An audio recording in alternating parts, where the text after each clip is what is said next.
Anybody need to do an audio video check? Please turn on their video.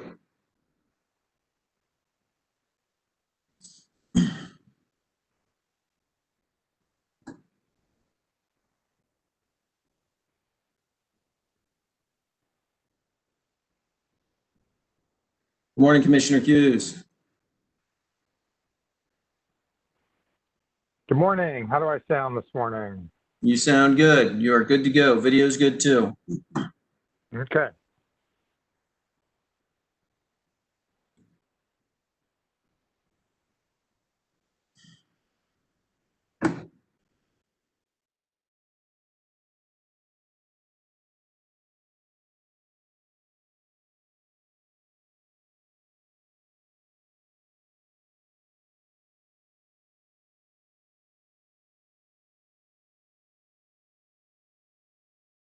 Is anybody doing audio checks this morning? Yes, good morning, Commissioner. Good. Audio sounds good. It sounds good. I know yesterday they said there was getting some interference. That's why they started automatically controlling the mute.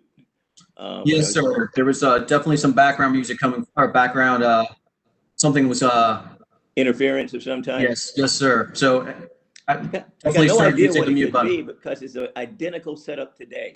It seems like some days, I don't know, but you're hearing me clearly today. So far. Okay, great. Thank you. Sure. All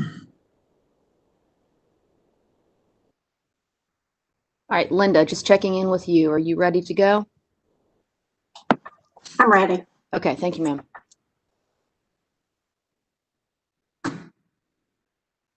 Commissioner Clodfelter, can I hear audio check, please? How's that? Sounds good. Video's good. Got the camera. This is about as good as it'll do because it's rigged. We had to replace the camera yesterday. Yes, sir.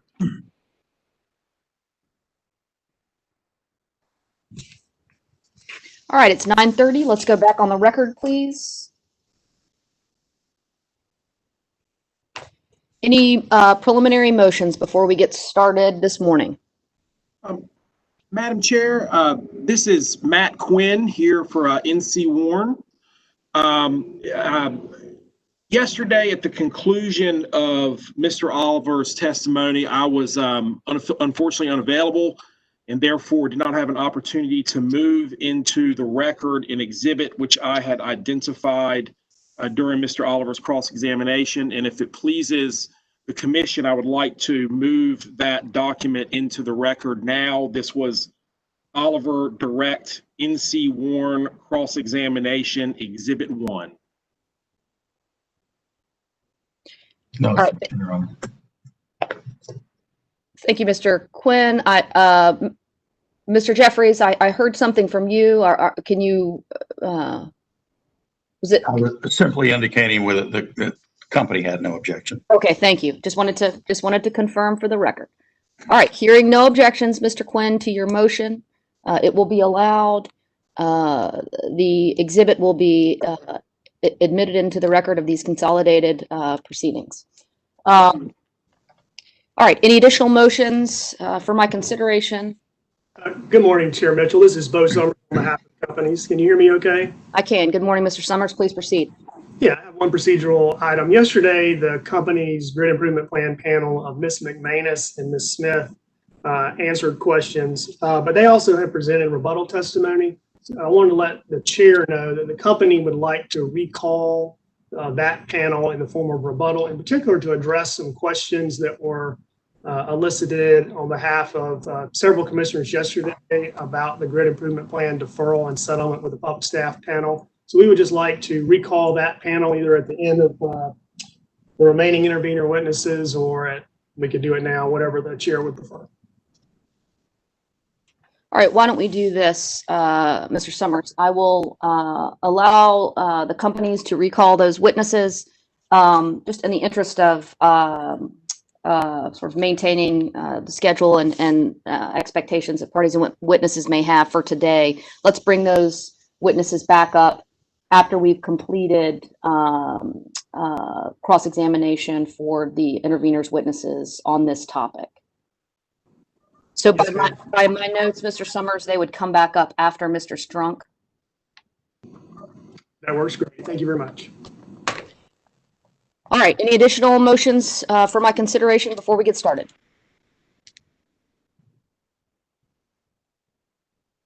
All right, hearing none, we will proceed with questions on the commission's questions. May it please the commission, this is Bob Page. I have some for the panel. All right, Mr. Page. Good morning, members of the panel. I believe there's 4 of you out there.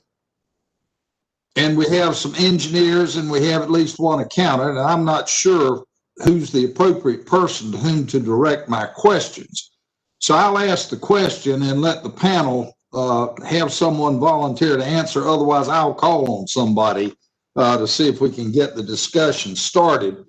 In my first question, these questions are follow-ups to some of the questions asked by Commissioner Clodfelter and Commissioner Hughes.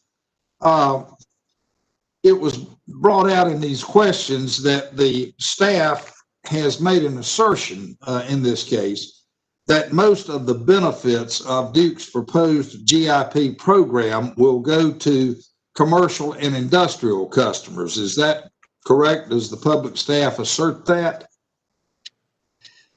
Yes, in my direct testimony, I discuss how 85% of the optimized program benefits attribute to reliability, and of those, approximately 97% accrue to commercial and industrial customers. All right, what, Mr. Thomas, is the basis for your forming? Where did you get that 85% from? I pulled those numbers directly from the cost benefit analyses submitted as part of Witness Oliver Exhibit 7. There's about 20 of those different spreadsheets that were provided. All right, so these are based on a cost benefit analysis performed by Duke, and they're not based on what you and I would refer to as a fully distributed cost of service study.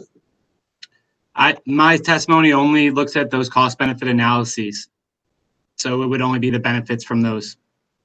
When it comes to rate setting in North Carolina, typically, certainly in electric cases, the commission does not look at who gets the benefit of a particular service. They instead analyze who are the cost causers that are imposing costs on the system, and they are the ones to whom the rates recover those costs. Is that correct? I think that question might be more appropriate for Witness McLaughlin. He is the cost of service witness. All right. Well, you're an engineer and you have participated in cost of service studies, have you not? Generally, I'm in the planning and operations division. I spend more of my time there. Witness Williamson's may provide a bit more information on the cost of service studies if they would like. All right. Can we agree that your assertion of who's going to get the benefits from these programs is not based on a traditional cost of service study? My assertion regarding the benefits is only based on the cost benefit analysis. So yes. And the public staff has not performed any cost of service study itself? I have not. Do you know if Mr. McLaughlin or any of the other public staff engineers have done so? Not to my knowledge, but Mr. McLaughlin would be probably the more appropriate witness to ask that. Wouldn't it be correct of me to say that you can't really conduct a cost of service study on the GIP programs until you know what the actual costs are? And as of today, we don't know what those costs are. I think that's the costs have been laid out in some degree in the cost benefit analyses and the budgets, but I think the cost of service study is like I said, Witness McLaughlin's subject matter. Well, the costs don't have a cap. Haven't I heard that from several witnesses? I believe this. Mr. McManus may add to this, but the settlement does not set a cap on the amount to be deferred. So until such time as Duke actually comes in and seeks to have costs embedded in rates, we're not going to know what level of cost and what exact kinds of costs we're talking about, will we? Mr. Williamson may have more to add, but I believe their testimony addresses that there already are GIP costs, GIP costs in rate base now. So we do have some idea of what those costs have looked like historically. So it's not like there's no GIP costs in rate base now. But there's not a cost of service study, and we don't know the exact cost to be recovered of the GIP programs for which the staff has agreed deferral accounting is appropriate. Those dollars haven't been spent yet, so we don't know the cost. Is that correct?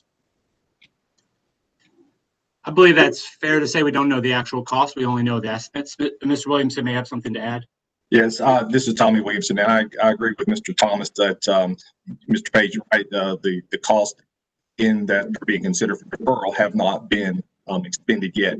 And until they are, you're right, we won't know what they finally will become. This goes back also to Commissioner Duffley's question yesterday, a little bit about the range and estimates. So right now we're looking at class 4 estimates on GIP at large, and that has a positive and a negative band of what the range of those estimates are. And as they get closer to implementation, that band of variance will decrease on the positive and negative side. So, but you're right, we won't know what that endpoint will be, until we get there through implementation of the project.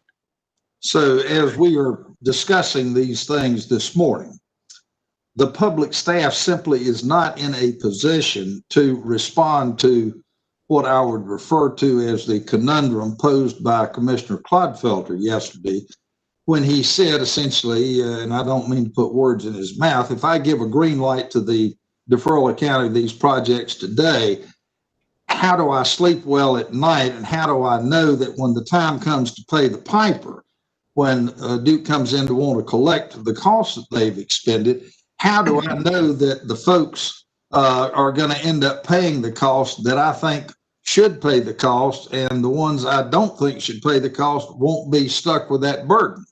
And today, neither the public staff or anyone else can answer that question, can they? Mr. Page, this is David Williamson. Yes. This panel is not the panel to be asking those questions. Mr. Thomas has already identified that witness McLawhorn would be better suited for the cost of service type allocations for grid improvement.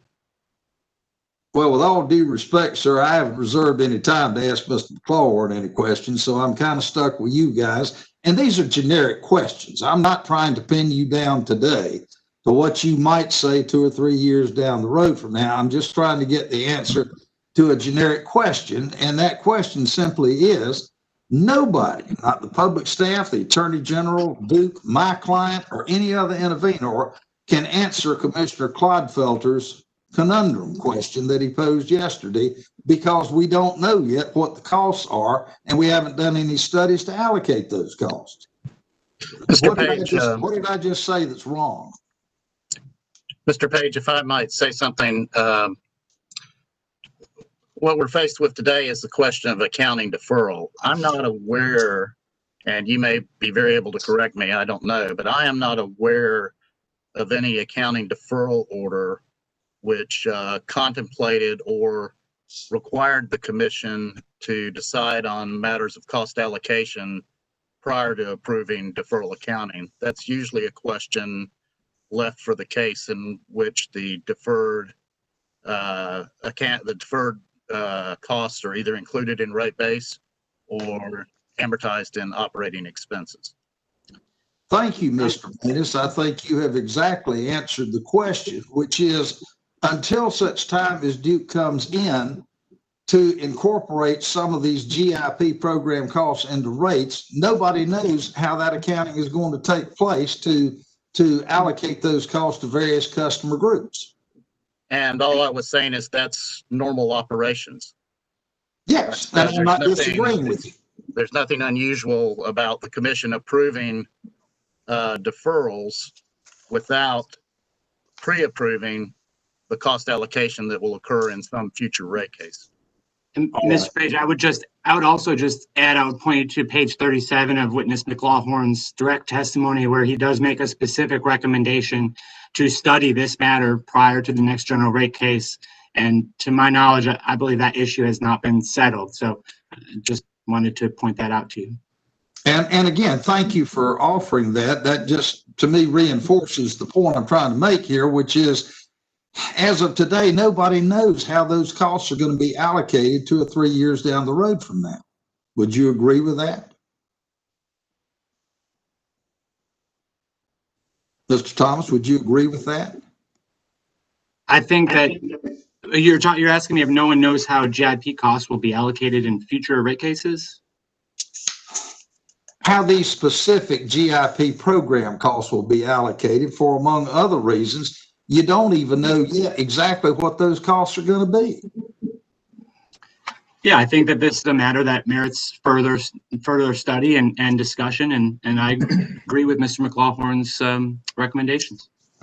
While I have you there, Mr. Thomas, would it surprise you to learn that there are many commercial and industrial customers that do not agree with your assumption of where the GIB benefits are likely to go? That would not surprise me. All right. Would you agree with me that at such time as Duke does come before the commission seeking to incorporate some of the GIP program costs that they're asking deferral for in this case, in a subsequent case when they come and seek to build some of those costs into rates, wouldn't you agree that it is likely that some of the commercial and industrial customers will file their own cost of service studies and other testimony indicating that the majority of the GIP costs should not be allocated to them, but to other classes of customers? I can't speak to what they would do in future rate cases. All I testified to was the benefits and the allocation of those benefits to different customer classes. All right. Has it been your experience at the public staff that when it comes to the part of the case of allocating the cost and hence the rate responsibility, different customer classes tend to intervene and file testimony saying, you know, put these costs on some other class, don't put them on my class. That typically happens, doesn't it? Sorry, I didn't mean to interrupt. Chair Mitchell, I'd like to object at this point. We've clearly stated that the correct witness for this is witness McLawhorn. I believe Mr. Page did not reserve time for this panel either, and maybe the commission can at this time allow him time with Mr. McLawhorn to answer these questions. The questions I'm asking, in all honesty, Madam Chairman, do not require the expertise of someone like Mr. McLawhorn. They are, you know, rate setting 101. They are very simple questions, and I don't understand why the panel is resisting giving me a simple answer to them. All right, Mr. Page, let's please ask your question one more time for the panel. Ask it as clearly as you can, keeping in mind the qualifications of these gentlemen, and then let's move on. All right, the question is very simply, wouldn't you imagine that when Duke comes back to the commission seeking cost recovery for these GIP programs for which they're now seeking cost deferral, that the rate classes that the public staff says are going to get all the benefits, or 85% of the benefits, will file testimony disagreeing with that and indicating their belief that the cost should be allocated elsewhere? Isn't that utterly predictable? I have no reason to doubt that. All right, then let's move on. Mr. Thomas, do you know whether or not there are certain commercial and industrial customers who have already made what I would refer to as behind the meter, on their own side of the meter investments, which already provide them with at least some of the benefits offered by these GIP programs? Yes, I addressed that issue slightly in my testimony when I talk about that standby generation and how it plays into the cost per event used in the LBNL study. Yeah, to be a little bit more specific about that, to the extent that GIP, as you have indicated in your testimony, is a lot about improved reliability. If a commercial or industrial customer already has their own standby generation system, they're not going to be able to achieve through these GIP programs any better reliability than they already have, are they? Yes, I believe that if a customer has standby generation sufficient to ride out these outages, that their benefits will be reduced. And that is one of my primary concerns that I raise in my testimony about the quantification of reliability benefits from the Lawrence Berkeley National Laboratory study used by Duke Energy. Isn't that particularly true to the extent that the customer with its own generation has volunteered to be on an interruptible type of rate? Can you clarify that? You're asking if that's more true? Well, if a customer with his own generation has volunteered to be on an interruptible type of rate, isn't that customer in essence saying that cost is more important to that customer than reliability? I can't speak to why a customer would be on an interruptible rate, but I think that's a fair assumption, but I can't speak to why any particular customer will go on an interruptible rate. Yeah, likewise, and you may have the exact same answer for this question. It's just a variation on the theme. If a customer doesn't have standby generation, but has a manufacturing process that allows that customer to interrupt the process, in other words, we're not talking about an aluminum smelter here, but has a process where it can be interrupted and halted and then resumed with no damage to the ultimate product, that's again a customer who isn't as interested in reliability as perhaps he would be interested in cost. Is that correct? I would just point out major differences. The Williamsons may be able to elaborate on this, but there are major differences between a power outage that occurs suddenly and without warning and an interruptible service notification, which often has advanced warning to the customer. So there are differences there. I don't think we can directly compare a power outage due to a fault to a power outage due to an interruptible service notification. All right, I understand your qualification there.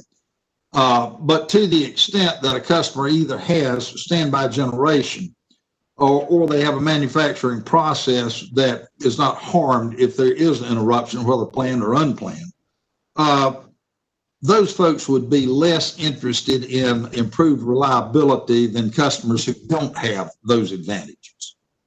Would you agree with that? Chair Mitchell, I'd like to object again. I don't believe these questions are tailored to commission questions, and I also believe these questions are more appropriate for witness McLaughlin. All right, Mr. Page, what's your response, please? I'm just trying to explore this witness's testimony about reliability. And, you know, that's part of the foundation of his 85% belief with regard to the benefits of these programs. So I'm just trying to poke around with that a little bit, but I'm happy to move on. All right, Mr. Page, please remember that we are, your questions should pertain to questions asked by the commission of these witnesses. So proceed. All right. With that, Madam Chairman, I'm done. I thank you very much for the consideration.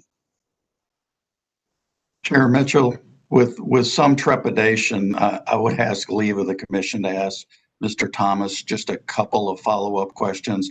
I think a matter that was raised by Mr. Page has not through anybody's fault or intention, but has confused the record on one aspect of this issue of the relationship between costs and benefits. And I'd look. Madam Chairman, I object. Council has already had his opportunity to ask questions of this panel.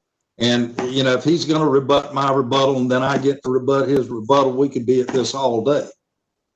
Well, Madam Chair, I'm actually not rebutting Mr. Page. I think he'll actually like the answers to the questions I'm going to ask. It was a statement by Mr. Thomas that was completely accurate, but incomplete. And I'm afraid it's created a false impression on the record about what the facts are about these cost benefit analysis. All right, Mr. Jeffries, I'm going to allow you to ask the question. Mr. Page, if you find it necessary, I'll allow you to ask one question on as a follow-up to Mr. Jeffries' opportunity. Thank you very kindly. Thank you, Madam Chair. I'll be very brief. Mr. Thomas, you said several times in your response to Mr. Page's questions that your statements regarding the relative cost allocation and benefit allocation for the proposed GIP plans were based upon the cost benefit analysis provided by Mr. Oliver in his direct testimony, correct? That is correct. Okay. And this is an important point. Mr. Oliver only performed cost benefit analyses on the optimized suite of programs, correct? That is correct. And so there were two other categories of proposed GIP, which were the modernize and the protect suites of programs that he did provide CBAs on, correct? That's correct. And those are not included in my 85% figure.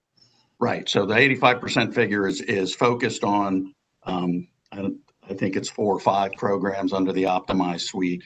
It doesn't apply to protect and modernize. It's more than 4 or 5, but yeah, it's only the optimized portfolio. Okay. So, but let's very quickly jump to the settlement.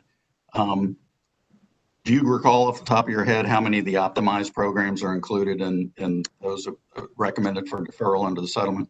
I believe it's only 2, IVVC and SOG, the self-optimizing grid.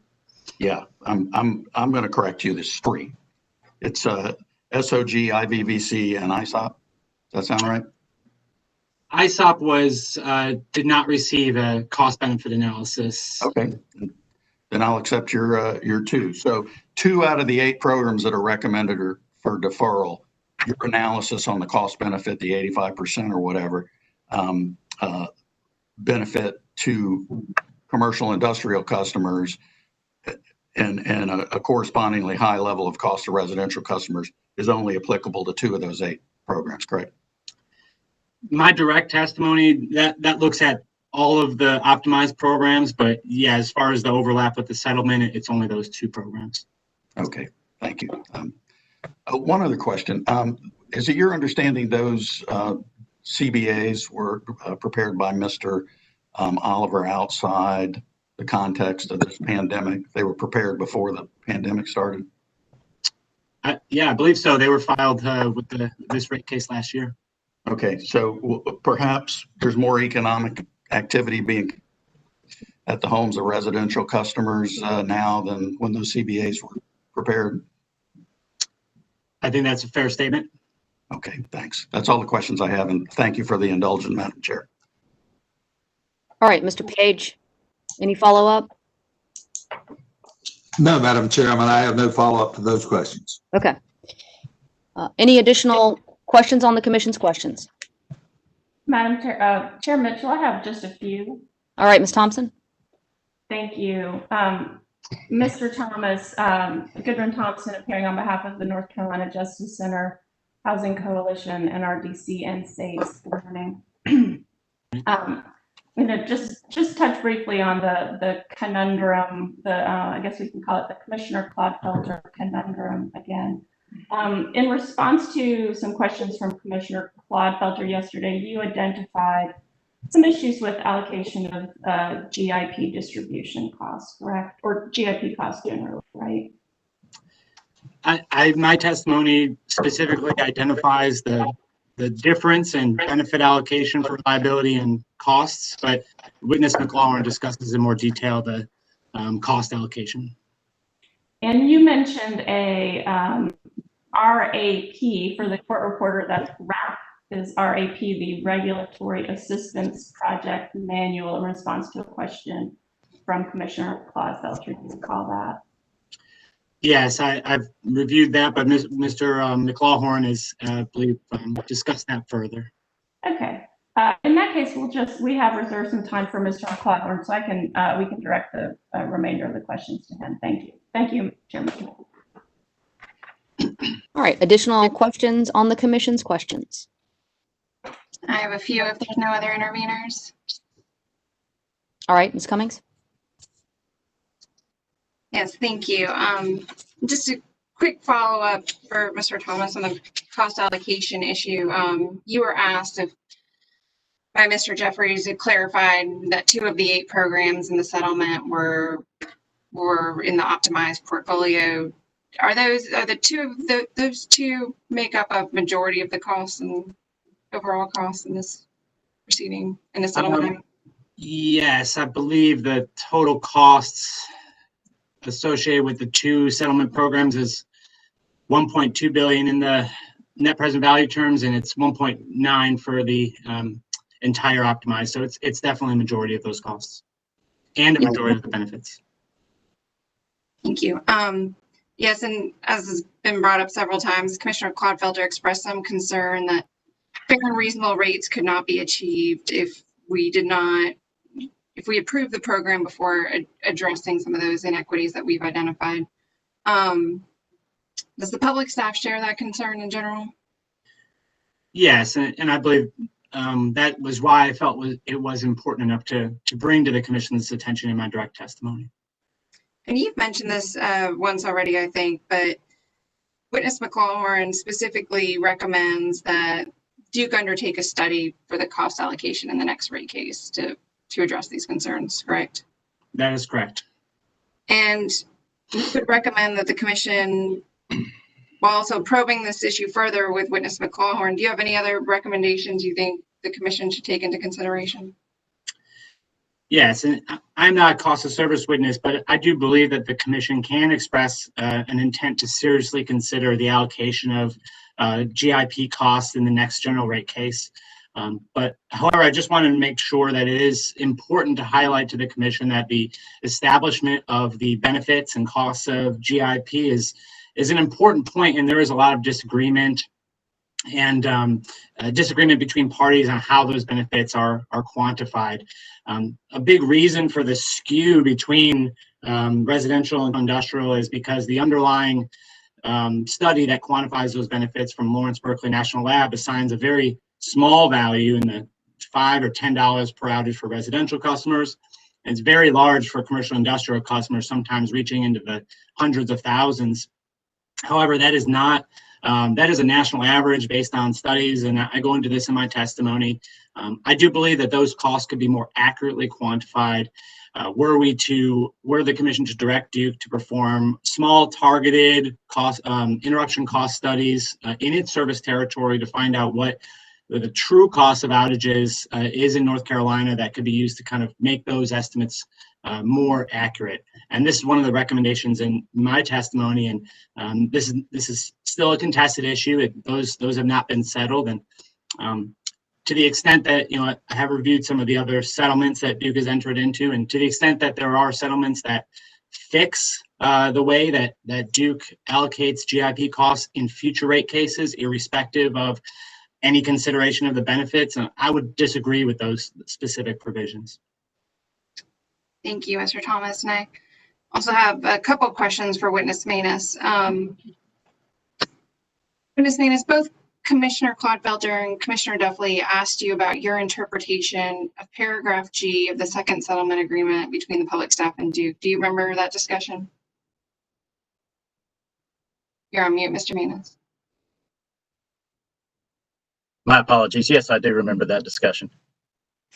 Paragraph D states that the stipulating parties agreement regarding deferral treatment of GIP costs constitutes only approval of the decision to incur GIP program costs. And there seem to be some different interpretations of how to read that sentence, and maybe a concern on how the commission may or may not review those costs if the settlement were approved. Can you cite to any other examples that the public staff may suggest the commission to use as guidance when interpreting that particular provision?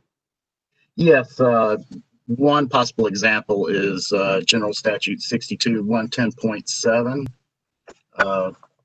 which is the nuclear development cost statute. And it says that if that the utility can ask the commission to review the utility's decision to incur project development costs, and says, and I quote, the commission shall approve the public utility's decision to incur project development costs if the public utility demonstrates by a preponderance of the evidence that the decision to incur project development costs is reasonable and prudent. Provided, however, the commission shall not rule on the reasonableness or prudence of specific project development activities or the recoverability of specific items of cost. Thank you. And just to further elaborate on that, is there any distinction that you would make between a commission approval of GIP deferral accounting and the CPCN approval of nuclear facilities, or just a CPCN in general? Yes, an approval for deferral accounting is just that. It's a relatively narrow approval. And basically what it says is that if the company has incurred or does incur costs of a certain type or a certain activity, that the company is authorized to implement deferral accounting. The approval of deferral accounting doesn't actually grant permission or pass muster on the reasonableness and the prudence of either the decision to begin incurring costs or the decision or any of the costs that are incurred. The public staff has taken the position that it is reasonable for the decision, for them to make the decision to begin incurring costs. But I think that the decision to approve deferral accounting, although it's related to that, can be separated. And the commission could caveat its approval of deferral accounting with any conditions it wishes, including a decision to revisit or possibly revisit the initial decision to begin incurring costs. It's not necessary that the commission make any finding as to the prudence and reasonableness of that decision in order to approve deferral accounting for costs. Thank you for that distinction. With that, Chair Mitchell, that's all the questions I have. All right, thank you, Ms. Cummings. At this point, I will entertain motions.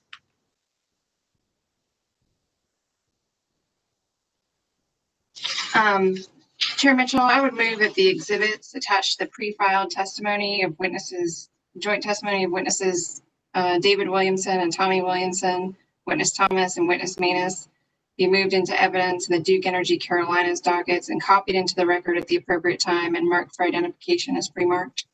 All right, hearing no objection, Ms. Cummings, to your motion, it's allowed. I would also move that the exhibits attached to the pre-filed testimony of joint testimony of witnesses David Williamson, Tommy Williamson, witness Thomas, and witness Manus be moved into evidence in the Duke Energy Progress dockets and copied into the record at the appropriate time and marked for identification as pre-marked. Hearing no objection to your motion, it's allowed. Thank you. All right, any additional motions? All right, hearing none, gentlemen, you may step down. All right, next up, we will hear from Fuka. Mr. Page, you may call your witness.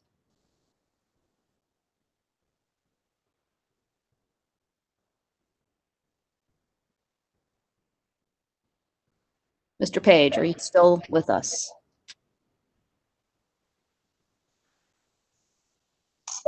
I'm sorry, Chairman, to turn myself off instead of on. Mr. O'Donnell, are you present with us? I am here. All right. Madam Chair, if you would either remind Mr. O'Donnell that he is under oath still or swear him in again, then I have a procedural point to raise with you. All right, Mr. O'Donnell, I will remind you that you remain under oath. All right, Mr. Page, please proceed. Madam Chairman, the last time Mr. O'Donnell was with us, I went ahead and had him identify all of his testimony in both cases, the DEC case and the DEP case and had him to identify for the record his appendix and all of his exhibits. And we seem to be getting some feedback, and I don't know where it's coming from. So all right, my Mr. question is, do you want me to go through that whole process again, or can we simply understand that that has already been identified and you have agreed that at the appropriate time and in the appropriate docket, the testimony will be copied in, and I believe I have to move in the separate case dockets for admission of the appendix and the exhibits? Mr. Page, the record will reflect that his testimony, you've already moved his testimony in, so we will wait for your motion on his exhibits until the completion of examination for this witness. So you may go ahead and proceed. All right. If I may, again, Madam Chairman, I would like to see if I can get Mr. O'Donnell, before he goes to his summary, to read a small portion out of his testimony, because it addresses the issue that occurred on Tuesday when I was cross-examining Mr. Oliver for the first time. And I asked him some questions to which counsel, Mr. Jeffries, objected. And I indicated that I would file certain documents. And if I can get Mr. O'Donnell to read, it's about 3 paragraphs into the record, then I think that will avoid the necessity of me having to file any additional paperwork in these dockets. We don't have any objection to that. I mean, it's in the record already, but if Mr. Page wants Mr. O'Donnell to read it, that's fine. All right, Mr. Page, hearing no objection to your motion, it's going to be allowed. Mr. O'Donnell, would you please turn to page 17 of your testimony in the Duke Energy Carolinas docket, which is docket number E7 sub 1214. I'm here. All right, there you are. At line 4 on page 17, there's a bold-faced question reading, is there a difference in the total revenue forecast of Duke's proposed grid mod efforts in this case versus its previous request? Do you see that? Yes, I do. Would you begin reading your answer, which starts on line 7, and continue over to page 18 at line 21? Answer, no. Based on media reports, it is clear that Duke still anticipates spending $13 billion in grid investments in the Carolinas. On January 22nd, 2019, the Charlotte Business Journal published an article that stated, in part, Duke says the overall scale of the $13 billion 10-year program is still, quote, directionally correct. In Duke's Q4 earnings call with analysts, Duke CEO Lynn Good admitted that Duke was going to push its earnings driver regardless of the forum.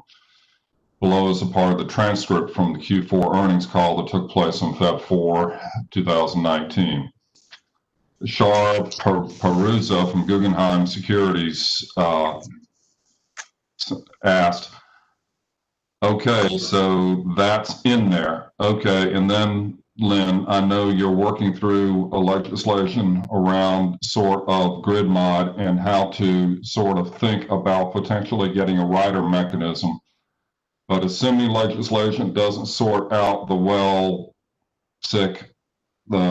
way you're anticipating, you guys are going to be in for serial filings on an annual basis. So how should we sort of think about the spending of that profile, assuming that you don't get legislation? Maybe the commission approves trackers, but if you don't and you're going to be in rate cases, do you see any sort of downside to the grid mod spend? Lynn Good, Chairman, President, and CEO, states, you know, Shar, I think the capital we've put in front of you is capital that we would spend under the rate case scenario as well. So we have contemplated both scenarios in our long-term guidance. So I don't see a lot of downside to grid spend as a result of what you're describing. Would you continue reading the next 4 or 5 lines? Based on the comments above, Duke still has every intention of spending large amounts of money and seeing cost recovery from captive ratepayers. Since the company was not successful in obtaining legislation for a rate rider or multi-year rate plan, Duke is herein taking the first of many steps for cost recovery in multiple rate cases. Hence, at the end of the day, the company is still seeking massive rate hikes over 10 years. Company executives simply repackaged the old Power Forward proposal and put a different bow on it. Mr. O'Donnell, does the same exact testimony that you just read into the record from the Duke Carolinas case, does that appear word for word in your Duke Progress testimony, docket E2 sub 1219, beginning at page 19 on line 14 and continuing through page 20, line 27 of the Duke Progress testimony? Yes, it's the same. All right, thank you. Madam Chairman, with that, I represent to you and the commission and to Mr. Jeffries that what Mr. O'Donnell just read in the record was the predicate for the questions I was asking to Mr. Oliver, to which counsel objected. And in view of the fact that that's what I was relying on, and Mr. O'Donnell is subject to cross-examination on all of this, does the commission still want me to file the article from the Charlotte Business Journal in the transcript of the Q4 earnings call? It seems to me like they are subsumed in what Mr. O'Donnell just read. All right, Mr. Page, we will let Mr. O'Donnell's testimony speak for itself, and hearing no objection or response from any of the parties, there's no need to make the additional filing. Thank you, Madam Chairman. Mr. O'Donnell, have you prepared a summary of your grid mod testimony to present to the commission?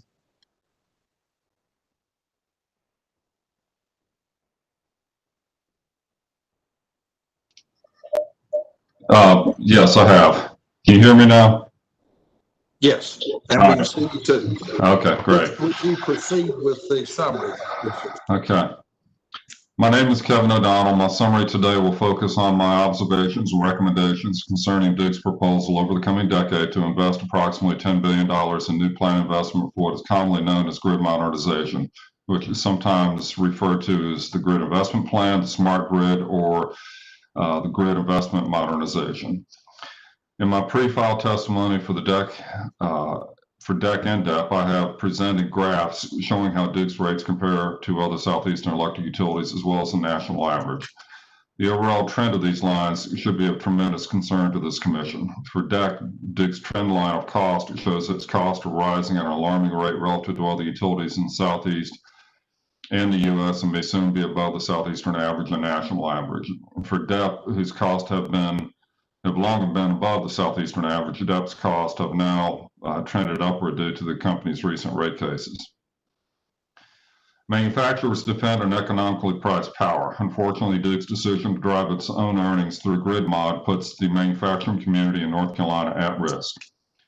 As noted in my testimony, North Carolina's manufacturing industry is critical to the state. According to the National Association of Manufacturers, North Carolina manufacturing, one, accounts for $103.59 billion of the state's economic output in 2018, accounts for 18.31% of the 2018 economic output, employs 474,000 North Carolinians, accounts for 10.56% of the state's workforce, and pays an average salary of $70,702. In my pre-filed testimony, I presented evidence, the basis of which was taken directly from Duke employees. The Duke's grid mod plans will cost a manufacturer in Duke's territory almost $12 million and over $4 million for the typical manufacturer in DEP's territory. To date, Duke has not presented any testimony to refute my analysis.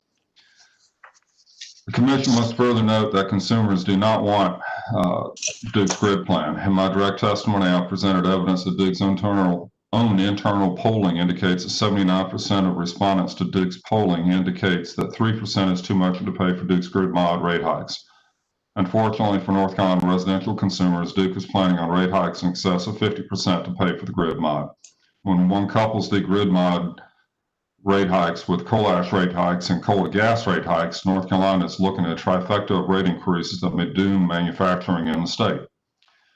Let me be clear, neither CUCA nor I are anti-grid mod. However, we are opposed to Duke spending money with no accountability to obtain promised results. My specific recommendations to this commission in terms of grid mod are: 1, to deny Duke's request to place grid mod expenses in a deferred account if the company did not present a cost-benefit analysis that proves the project is cost beneficial, and 2, to make cost recovery of Duke's grid mod cost contingent upon the company providing evidence that it is meeting the reliability targets, SAIDI and SAIFI, as promised in its CVA analysis. My second recommendation regarding the contingency factor is not new to utility rate making. Indeed, I borrowed this contingency factor from the State Corporation Commission of Virginia when, in July 2018, it made cost recovery of certain solar facilities contingent upon the utility meeting a promised capacity factor. North Carolinians and the North Carolina manufacturing industry deserve the same accountability from Duke.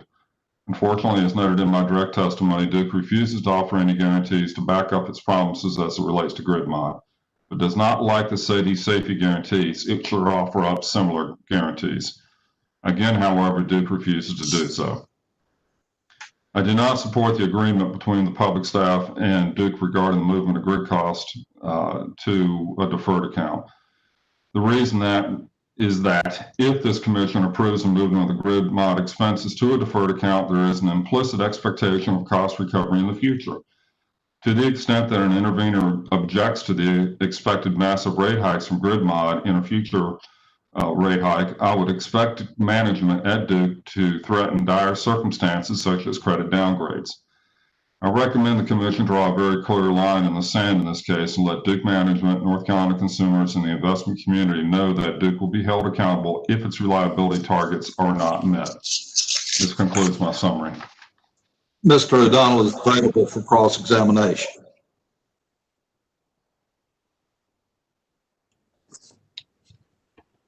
All right. My notes indicate that Duke has cross-examination for the witness. Thank you, Madam Chair. I believe we are the only party that reserved cross-examination time for Mr. O'Donnell. But in light of the fact that the hearing is taking maybe proceeding a little more slowly than some of us had hoped, and we feel like we've dealt with Mr. O'Donnell's testimony and rebuttal, we're going to go ahead and waive cross for Mr. O'Donnell, and we'll reserve rights to ask questions on commission questions, but not going to pursue cross at this point. All right. Thank you, Mr. Jeffries. Any additional cross-examination for the witness? All right. Hearing none. There is obviously no redirect for the witness, so we will move to questions by the commission. Commissioner Brown-Bland. I have no questions. Commissioner Gray. I have no questions. Commissioner Clodfelter. Nothing from me. Commissioner Duffley. No questions. Commissioner Hughes. No questions. And Commissioner McKissick. No questions. All right. Mr. O'Donnell, it appears that you are off the hook. Mr. Page, I'll entertain a motion from you at this time.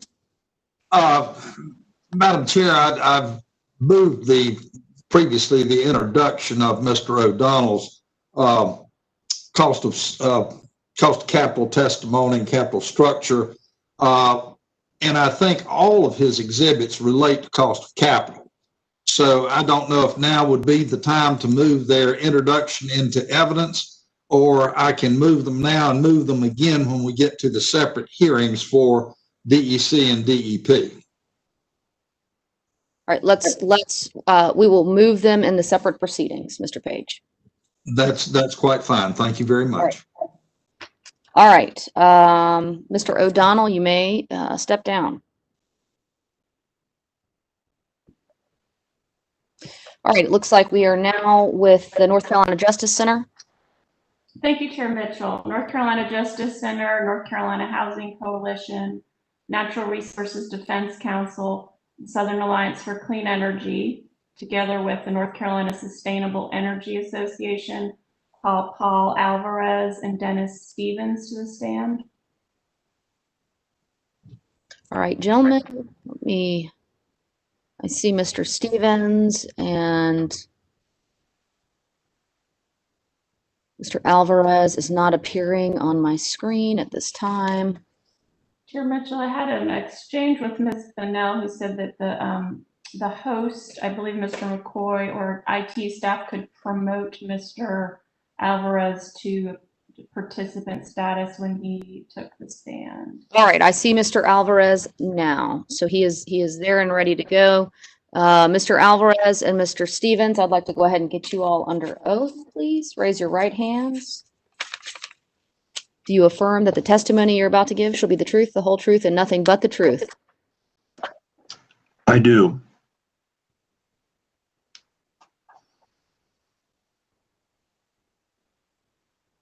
Did you hear me? I do. Okay, thank you. All right, Ms. Thompson, you may proceed.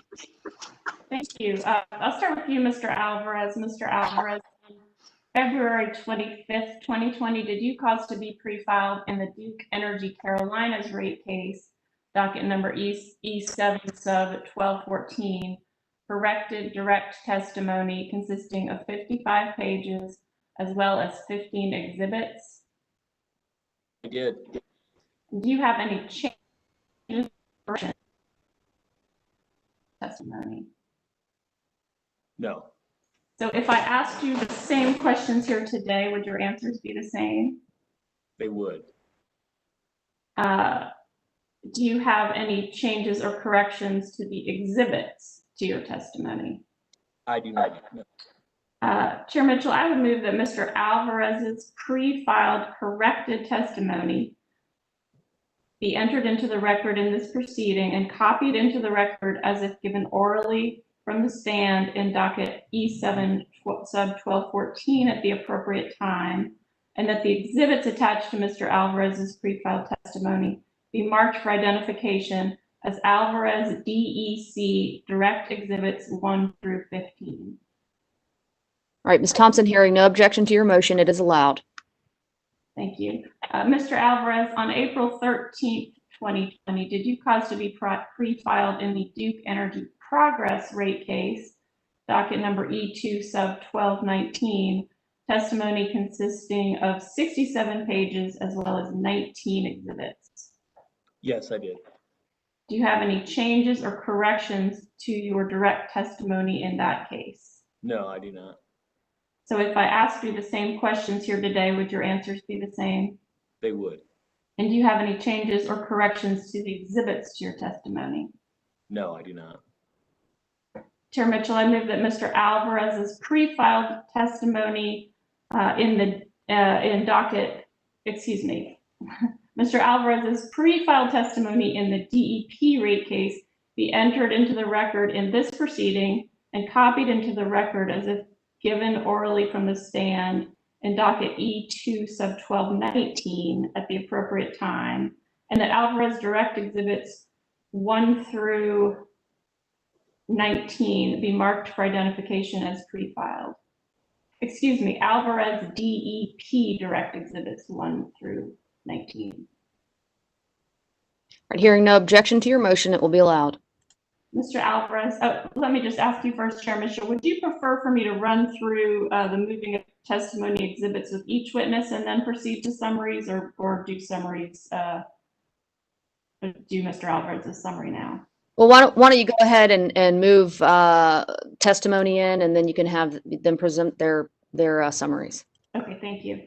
Mr. Stevens, on February 18th, 2020, did you cause to be pre-filed in docket number E7 sub 1214 direct testimony consisting of 46 pages as well as 9 exhibits? All right, Ms. Thompson, I've got to interrupt you. Mr. Alvarez needs to mute his line, please.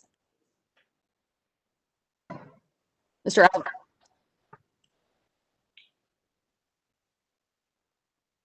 I believe Mr. Alvarez is on mute now. Shall I proceed or should I ask my last question? All right, please proceed, Ms. Thompson. I'm going to repeat my last question because I don't know that I heard Mr. Stevens verbalize his answer. Mr. Stevens, on February 18th, 2020, did you cause to be pre-filed in docket number E7 sub 1214 testimony consisting of 46 pages as well as 9 exhibits to your testimony? I did. And do you have any changes or corrections to your pre-filed testimony? I do not. So if I ask the same questions here today, would your answers be the same? Yes, they would. And do you have any changes or corrections to the exhibits to your pre-filed testimony? I do not. I move that Mr. Stevens's pre-filed direct testimony in docket E7 sub 1214 be entered into the record in this proceeding and copied into the record as if given orally from the stand in the DEC rate case docket at the appropriate time, and that Mr. Stevens' exhibits attached to his testimony be marked for identification as Stevens DEC Direct Exhibits 1 through 9. Hearing no objection to your motion, Ms. Thompson, it will be allowed. Thank you. Mr. Stevens, on April 13th, 2020, did you cause to be pre-filed in docket number E2 sub 1219 testimony consisting of 46 pages as well as 10 exhibits? I did. Do you have any changes or corrections to your pre-filed testimony? I do not. If I ask you the same questions here today, would your answers be the same? Yes, they would. And do you have any changes or corrections to your exhibits? I do not. Chair Mitchell, I move that Mr. Stevens's pre-filed direct testimony in docket E2 sub 1219 be entered into the record in this proceeding and copied into the record as if given orally from the stand in the DEP rate case at the appropriate time, and that Stevens DEP direct exhibits 1 through 10 be marked for identification. Hearing no objection to your motion, it is allowed. Thank you, Chair Mitchell. Mr. Alvarez, let's start with you with your summary. Could you please provide your summary to the commission? Yes, my testimony begins by busting a common myth, which is that capital investment delivers improved reliability. Using publicly available data provided by United States investor-owned utilities, I present a chart indicating that while peak demand has been flat to falling in recent years, distribution capital investment has grown dramatically. One would hope and expect that grid investment disproportionately higher than peak demand growth would deliver improved reliability. But unfortunately, the data indicates the reliability of U.S. investor-owned utilities has deteriorated in recent years, even after removing the impacts of severe weather. Research completed by Lawrence Berkeley National Laboratory, which is cited in my testimony, confirms the distinct lack of correlation between investment and reliability. And witness Dennis Stevens' testimony identifies these same phenomena for Duke Energy Carolinas and Duke Energy Progress. With this context established, my testimony then describes my independent analysis of the costs and benefits Duke Energy projects for its grid improvement plan. My analysis indicates that the overall benefits of the plan as proposed would at best barely cover overall costs. And my analysis also indicates that residential customers would benefit less than other classes, as the economic benefits Duke projects for residential customers constitutes just 3% of the overall economic benefits of projected plan reliability improvements. In support of these conclusions, I found that Duke Energy understated customer costs by $1.4 billion, about 60% higher than the spending Duke projects in its GIP. This underestimate stems largely from Duke's omission of significant costs that will be required to deliver the benefits that Duke projects, both within and beyond the GIP period. My testimony also describes other concerns regarding GIP spending, including the ambiguity of GIP capital cost estimates and the lack of technical or economic make versus buy analyses for $160 million in proposed communications network investment as the Internet of Things era approaches. Regarding benefits, my examination found them to be overstated by billions of dollars. First, following from many of the program-specific observations Mr. Stevens makes in his testimony, I found Duke's estimates of reliability improvement to be overstated. I also identified flaws in the way that Duke translates the overstated reliability improvements into economic customer benefits. My testimony identifies and describes irregularities in both the U.S. Department of Energy's cost of service interruptions data, as well as the way that Duke employed this data in calculations translating reliability improvements into economic benefits. These irregularities further exaggerate the economic benefits of already exaggerated reliability improvement estimates. My testimony also recommends that Duke's gross up of customer benefits to reflect follow-on statewide economic benefits from greater reliability be ignored. This is because Duke presents no corresponding estimate of the economic detriment to the statewide economy of the higher rates that would result from GIP spending. It is clearly inappropriate to consider the statewide benefits of Duke's plan without also considering the plan's costs to the statewide economy. Finally, my testimony critiques the superficial nature of Duke Energy's stakeholder engagement efforts, comparing those efforts to the attributes of a truly transparent, stakeholder engaged distribution planning and capital budgeting process.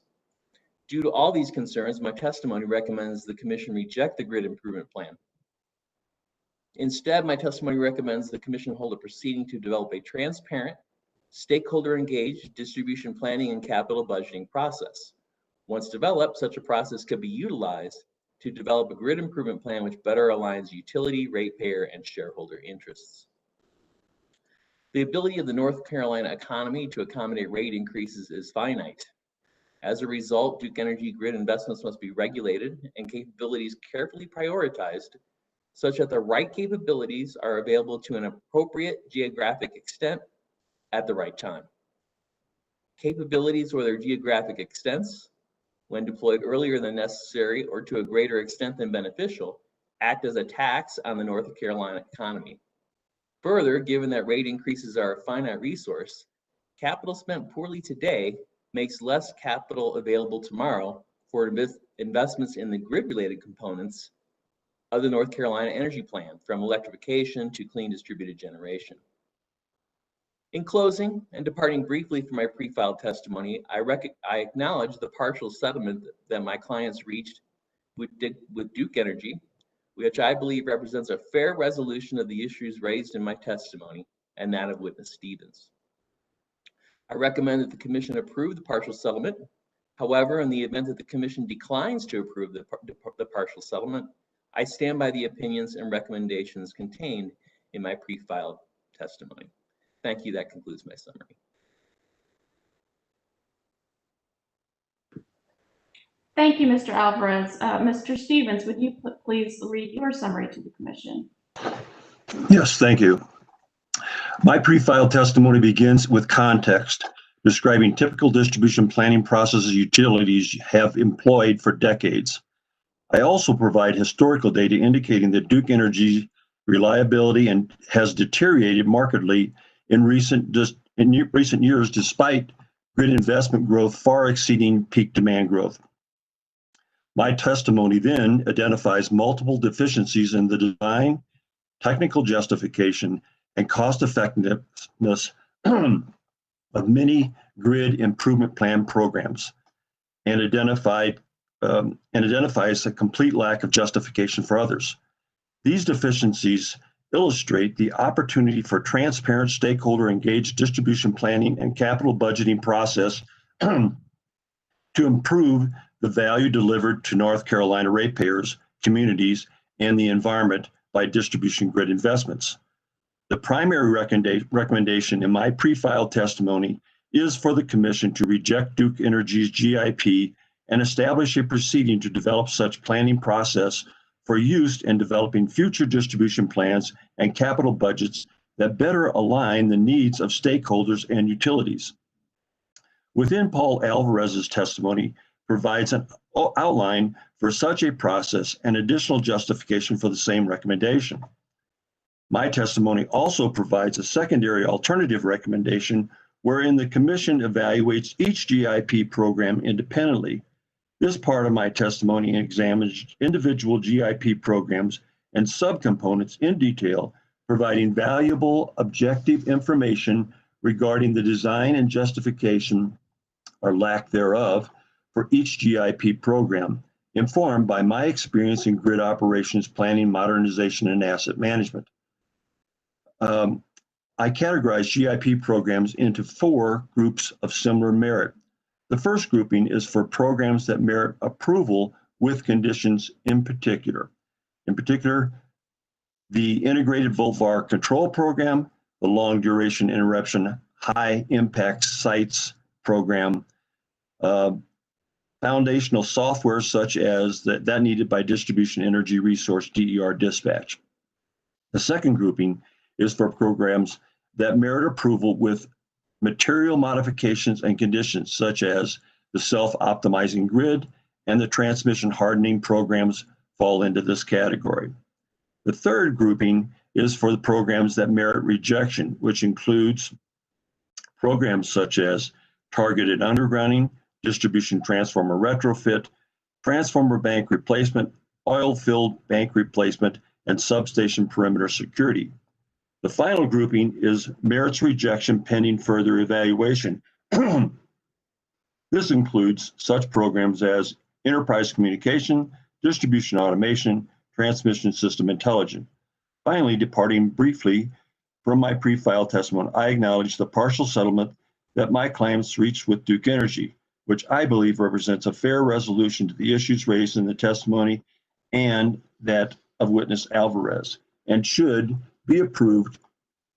In the event that the commission declines to approve the partial settlement, however, I stand by the opinions and recommendations contained in my pre-filed testimony.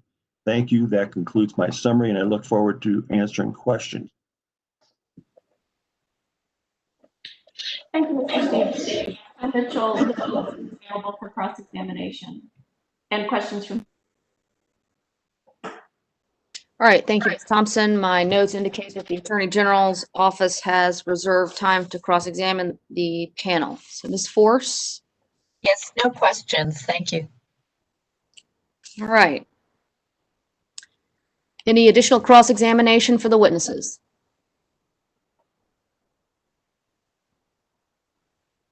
Mr. Summers, I see you moving, but I just want to make sure are you? No, ma'am, I'm sorry. I was just adjusting my camera. All right, just making sure. All right, let's see.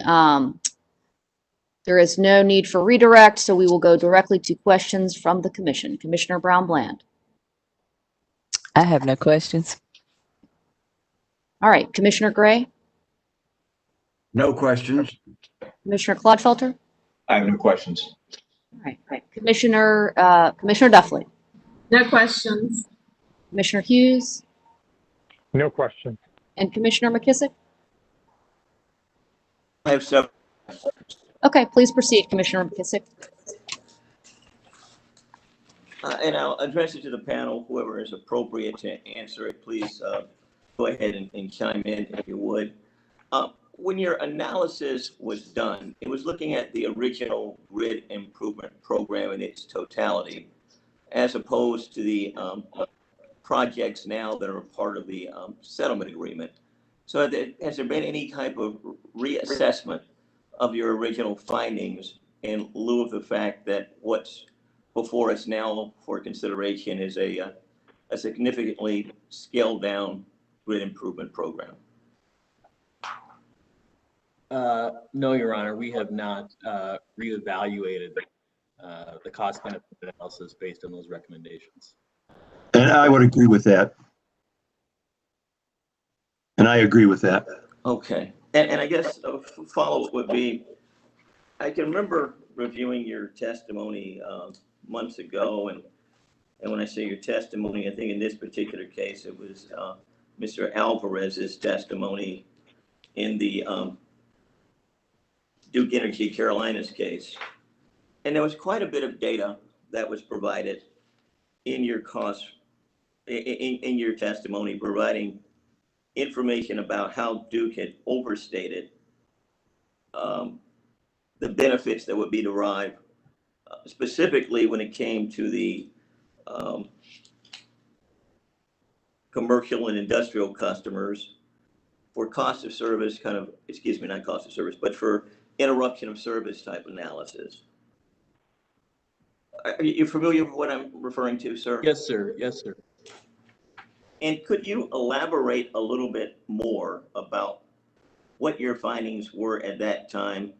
And it looks like you went back and reviewed data from 2009, as well as 2013, as well as provided a grid and analysis of the cost for, medium and large commercial and industrial categories of clients or customers, as well as small commercial and industrial, and provided, kind of very, a pretty thoughtful analysis of the way the analysis originally done by Duke was performed. And of course, you provided your own insights relating to that. Could you elaborate further on that and what those findings were? And more specifically, I can remember going back and finding, I believe it was page 25 or 26, 27 of your testimony.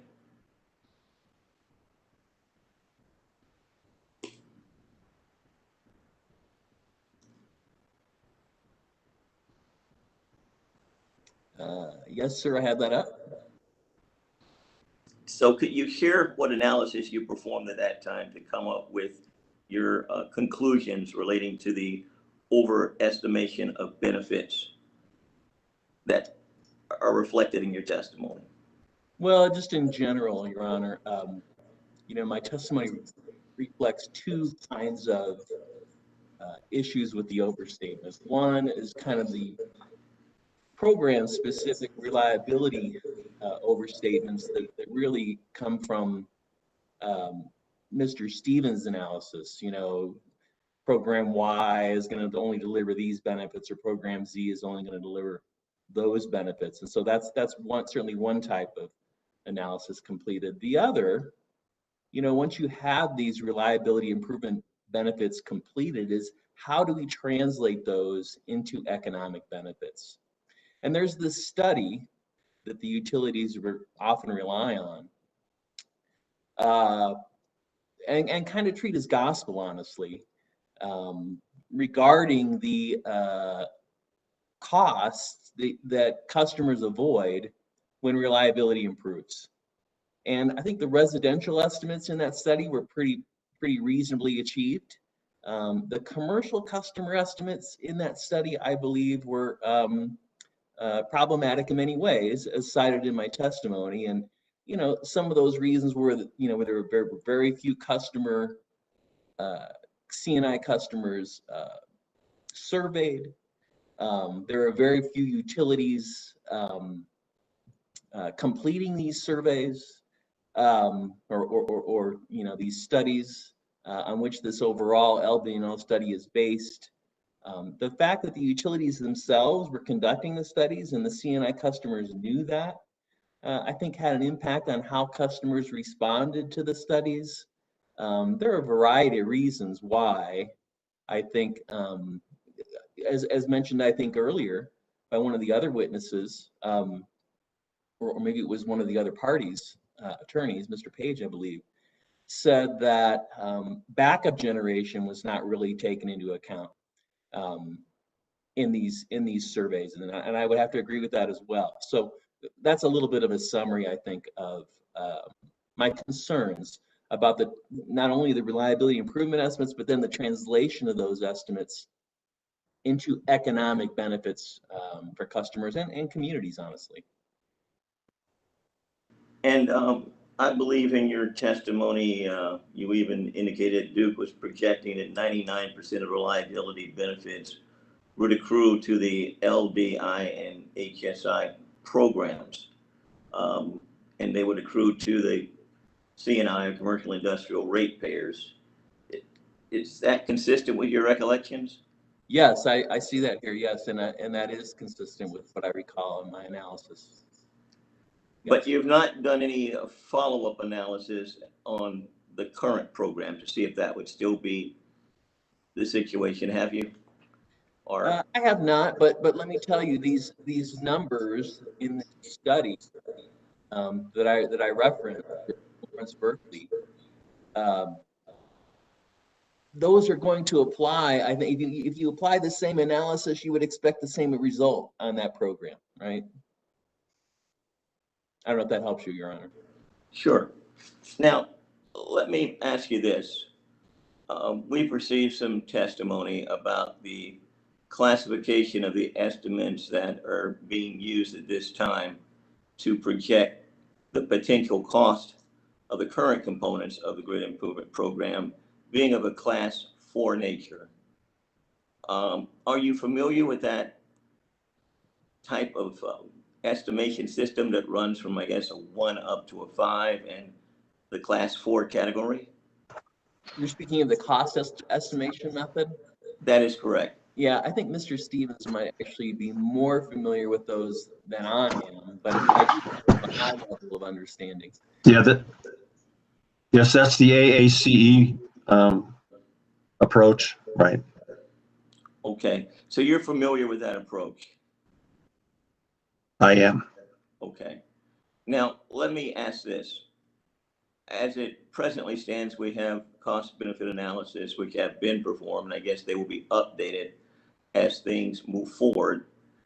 Do you see, or do you have any concerns about class 4 estimates being used at this time and they being the basis of the cost benefit analysis that have been preliminarily conducted versus what might actually occur as components of the grid improvement program move forward? Yes, I do, because the class 4, the variance can go up as much as plus 50%, which is a lot of money considering the amount of money that we're talking about. This really needs, if you look at the AACE process, this is a class 4 is really a very preliminary estimate based for consideration, not for final approval. It actually needs to go to a class 3 or a class 2 level, which has much tighter parameters on the estimating before it should actually go through approval.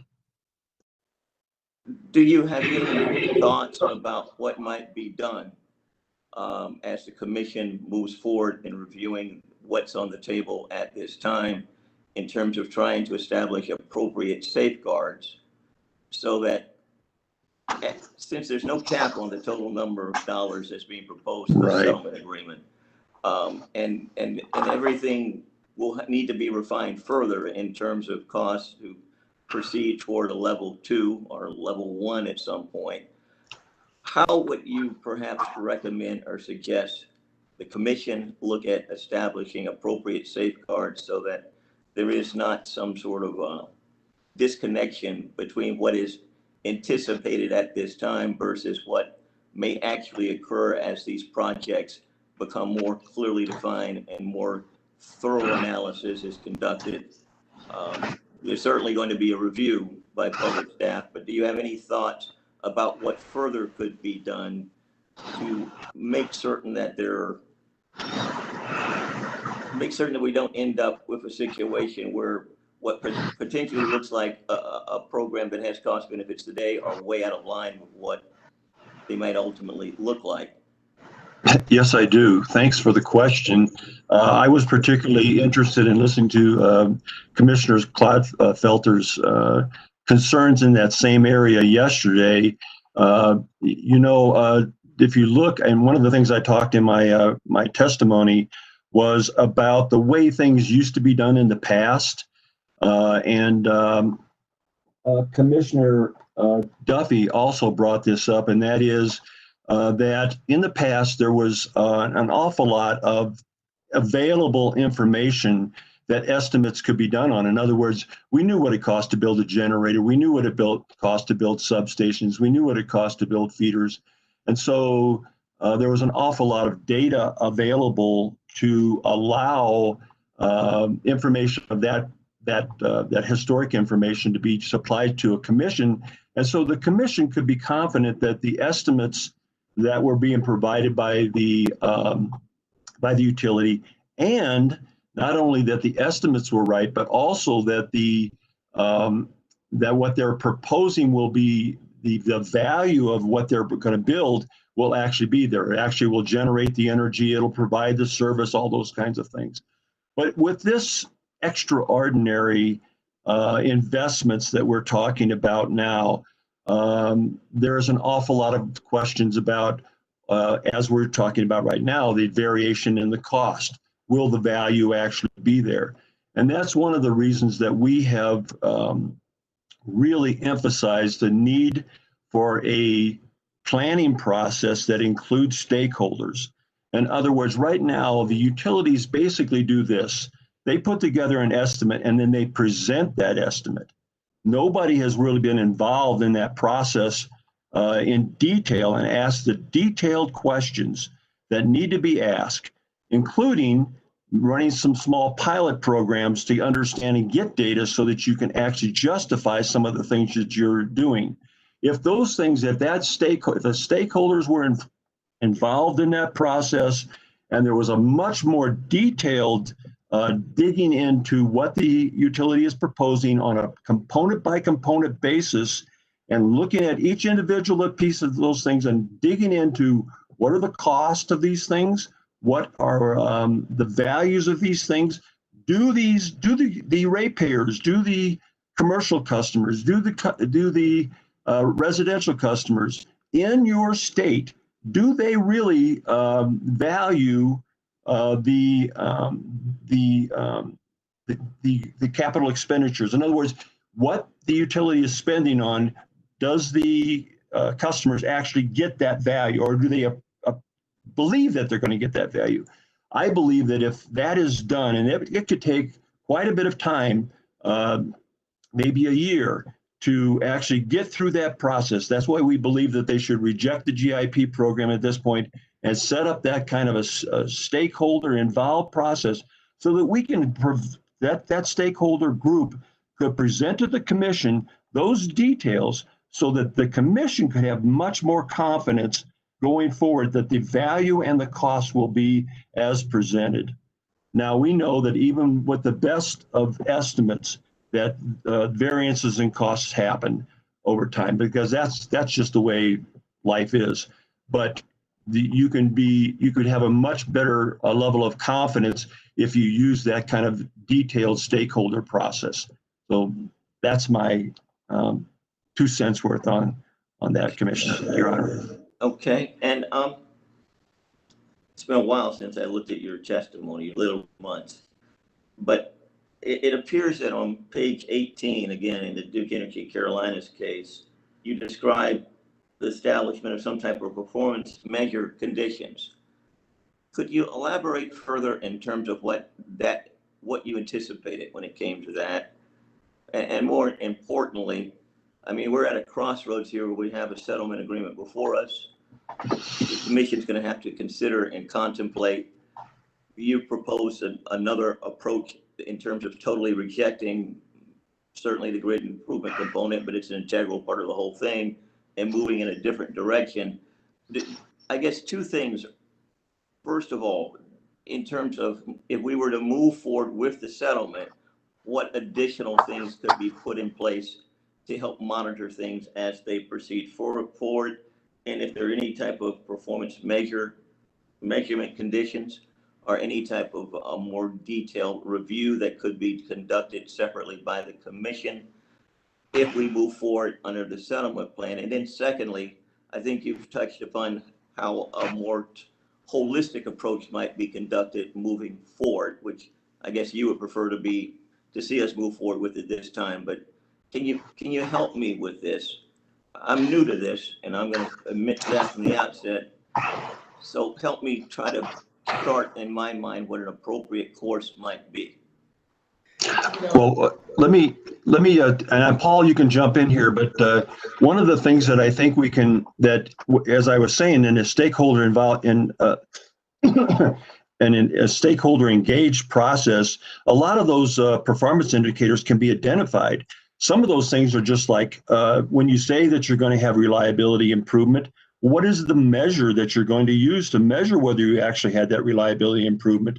If you say that that your customers are going to enjoy reduced costs associated with reliability, how are you going to measure that? And so I think that that some of those things can be put in place. Often we've done testimony like this around the country, and we find that utilities will make claims for reliability improvement and or other value for customers, but then there's no measurement. There's no follow-up on those things to determine whether they actually achieve those values for customers. So I can't get down to the nitty-gritty detail on each one of these things, but if you look at each program, that I believe that metrics can be set up that could be measured, and those definitely should be followed up with, and they should be followed up in the near term to make sure that you're heading in the right direction. One of the things that we're really big on is pilot programs, to do small sections of your system to test these things, and then you can start to see those metrics start to form, and then you can apply them to figure out whether or not, if it works on the pilot, as you move to the larger system, you can measure that much better. Paul, you have any points? No, thanks, Dennis. I think Your Honor, Dennis has covered it well. Yes, this is kind of the final question, and perhaps Mr. Alvarez, you can help me with this. I know in your testimony that I referred to earlier on, there was a table 3 that showed the cost per minute of outages for various durations for C&I customers. Correct. And for example, if it was a medium or large C&I customer, 30-minute duration, they talk about $508 a minute being the cost, or for small C&I for an equivalent period, $17 a minute. And that's, goes all the way up to, outages that are of longer duration, up to 8 hours. Now, of course, this was based upon information that I guess is somewhat dated. Do you think that this information today is accurate, or is there a better measure that could be utilized? Because in my mind, some of this goes into reliability and some of this feeds back into the cost benefit analysis for different components of the grid modification program as currently proposed. So can you help me with that? And that's my final question for this panel. And I want to thank you for the information you've shared with the commission today. Thank you, Your Honor. I think, unfortunately, I have a confusing answer for you. Do I think that these numbers are accurate? No. For the reasons I stated earlier, and you mentioned it's old. I think it's based on a limited number of customers surveyed. The surveys were not conducted in a scientific manner.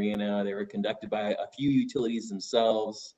It's certainly not, focused on North Carolina situations. So for a variety of reasons, I do not think these numbers are accurate. In fact, I've prompted or suggested to people at the Department of Energy that they spend some money or budget to do a really good study, properly conducted, to improve these numbers. Now, having said all that, this might be the best that we have today. And so while I think these numbers are not accurate, there is nothing else. So you could think about doing something on a statewide basis. I think that would be ideal. But obviously that's going to take some time and effort and money. And so that's my 2 cents on that. Does that help you, Your Honor? It does. Thank you for that input. Madam Chair, I don't have any further questions. All right, questions on the commission's questions? Yes, this is Christina Kress for SIGFR. I just have a few, if I may. All right, Ms. Kress. Mr. Alvarez, are you familiar with my client, the Carolina Industrial Group, for their utility rates? Somewhat. I understand the goals of your client base. So are you aware that SIGFR, as it's known, is an association of large industrial customers in DEC and DEP's service territories? Yes. And you're aware that they have intervened to participate in these proceedings and advocate on behalf of their members' interests? Certainly. Are you aware that SIGFR has entered into a partial settlement agreement with the companies in which SIGFR has agreed to support the company's request for a deferral accounting order for costs associated with the company's 3-year GIP program? I'm sorry, I'm not. Well, now that you know that, is it fair Yeah. to say that you don't speak for all commercial and industrial customers? Certainly, that would be an accurate statement, yes. Do you speak for any of them? Um, I can object, Chair Mitchell. It is clear on whose behalf Mr. Alvarez is speaking. It's my clients and NC Sustainable Energy Association, on whose behalf he has filed testimony. Ms. Kress? I'll withdraw my question. Thank you. All right, proceed. That's all I have. All right, any additional questions on commission's questions? Madam Chair, I have several questions for Mr. Stevens, Mr. Alvarez. All right, Mr. Jeffries? Thank you, Madam Chair. Mr. Stevens, Mr. Alvarez, I'm Jim Jeffries. I'm counsel for Duke Energy, Carolina's Duke Energy Progress on issues surrounding the grid improvement plan. And I'd like to follow up on, I think, primarily with Mr. Stevens, but Mr. Alvarez, if you've got a response to one of my questions, then please feel free to jump in. Mr. Stevens, you mentioned stakeholder process would be a good thing in evaluating proposed grid improvement type programs, correct? That's correct. And I think there's some evidence in the record to sort of support you on that. The commission, are you aware that the commission and Duke Energy Carolina's last rate case recommended just such an approach to work with interested stakeholders to try to develop a group of programs that people could agree on? I'm not completely aware of that, no, but I'm familiar, I guess I should say, yeah. Okay. Are you familiar with the fact that Duke Energy Carolina and Duke Energy Progress in fact conducted a year-long or longer stakeholder process around its grid improvement plan proposals? Paul, are you familiar with that? yeah, I am somewhat familiar with that, and allow me just to suggest or maybe shape what Dennis mentioned a little bit. It's not only kind of the stakeholder process to evaluate, Mr. Jeffries, as you mentioned, the proposals, but to actually help develop the proposals. If you look at my testimony and the process I've recommended for distribution planning and capital budgeting, it's very detailed, and it starts at the beginning and educates stakeholders as to the risk and reward profiles of various initiatives, spending, projects, what have you. And so it's more than just kind of, you present a point, you develop a plan, you present it to stakeholders, they give you a little bit of feedback. It starts at the beginning and says, what do we want for our grid in North Carolina? What objectives do we want to achieve? And then what's the most cost-effective way to make progress on those specific measures? So it's not just kind of a stakeholder process to look at what Duke has presented and critique it. It's to involve stakeholders from the outset in jointly coming up with a plan that they can all to agree to. And then along the way, stakeholders get educated. And that, I don't know if that helps at all, but that's a little bit more about what we're thinking, a more thorough process. So when Duke Energy Carolinas and Duke Energy Progress started their stakeholder process, they were already a little pregnant, right?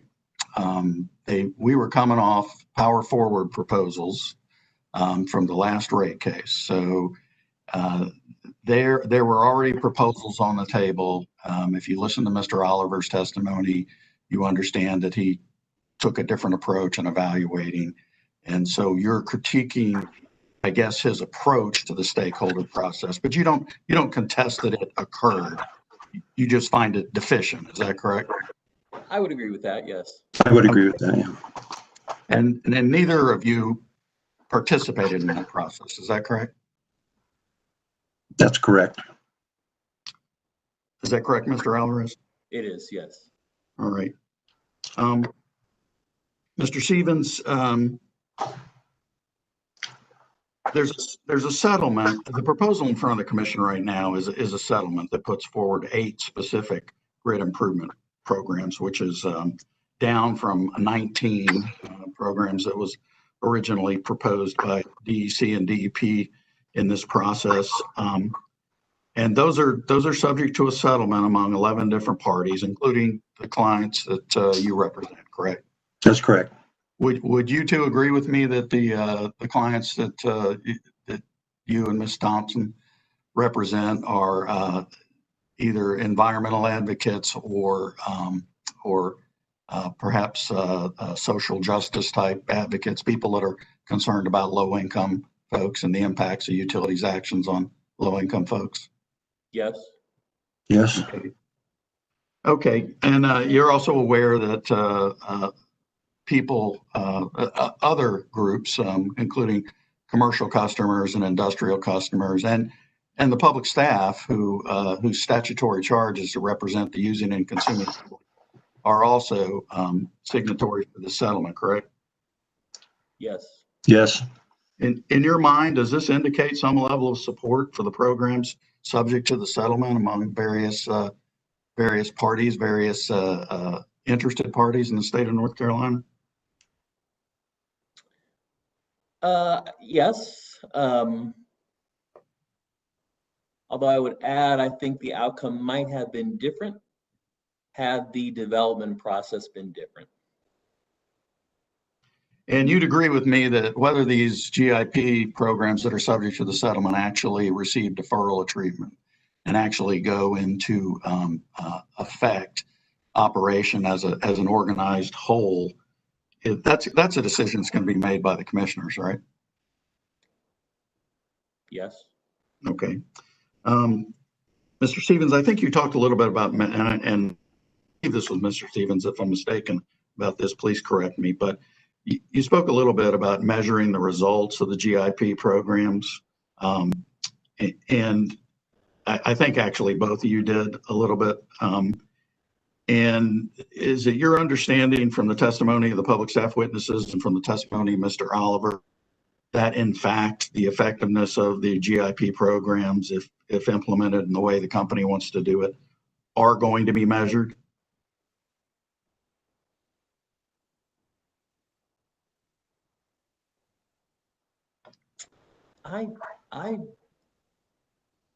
Dennis, I don't know what you would think, but I don't think that's necessarily spelled out in any settlement agreement that I've reviewed.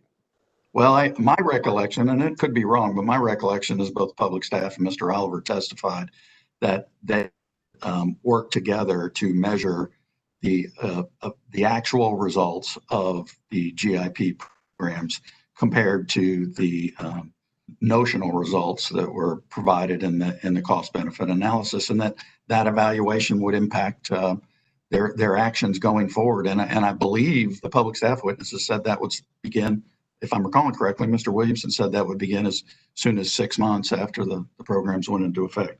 Is your memory different? I do think the staff settlement does have some reference to those types of things, yes. I think it does too. Okay. I'm not sure the other settlement does, but. Okay. So just two other fairly quick questions. And I don't believe you folks are experts on deferral accounting necessarily, but if you know the answer, is it your understanding that the companies will be at risk for the ultimate recovery of these costs that are being requested for deferral?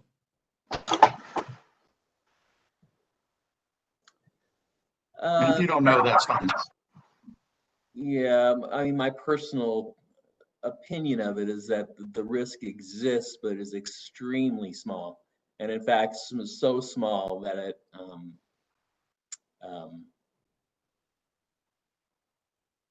somewhat shifts risk from utilities to customers. But I agree, as you mentioned, Mr. Jeffries, that the performance measurement as well as kind of the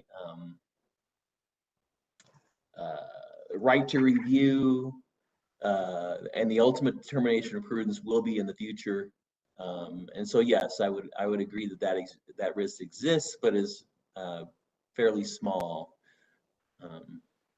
Well, I'm heartened to hear you say that, but the procedures will be some future request by the companies to have approval for recovery and rates.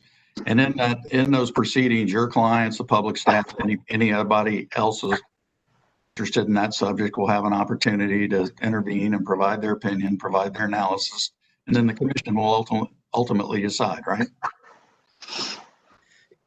Yes, but my concern would be with the size. You know, with investments of this size, it can be difficult for commissioners to disallow cost recovery of investments that are so large, because ultimately it increases risk for the utilities, such a finding, which increases cost of capital, you know, as Mr. Young would agree. So I think that's the challenge. Is yes, the risk certainly does exist, and we appreciate that opportunity is available to us. But I think it's difficult. It's practically difficult, and so that's the only color I would add.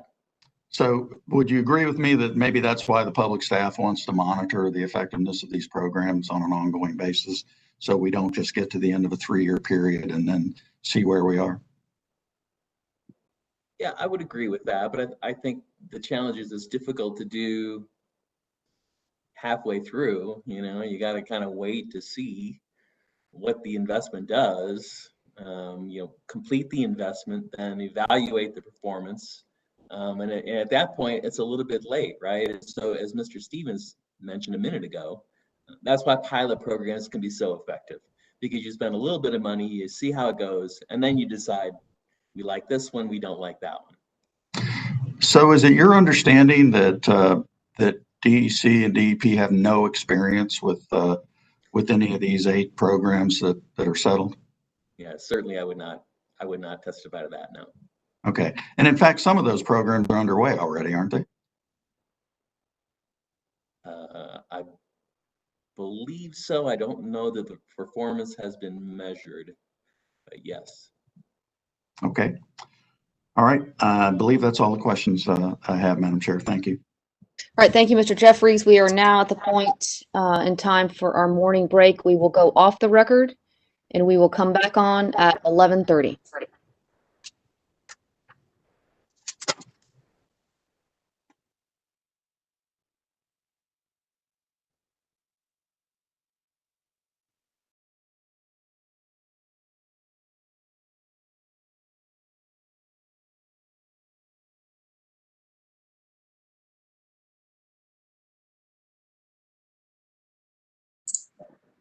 Please turn off your videos.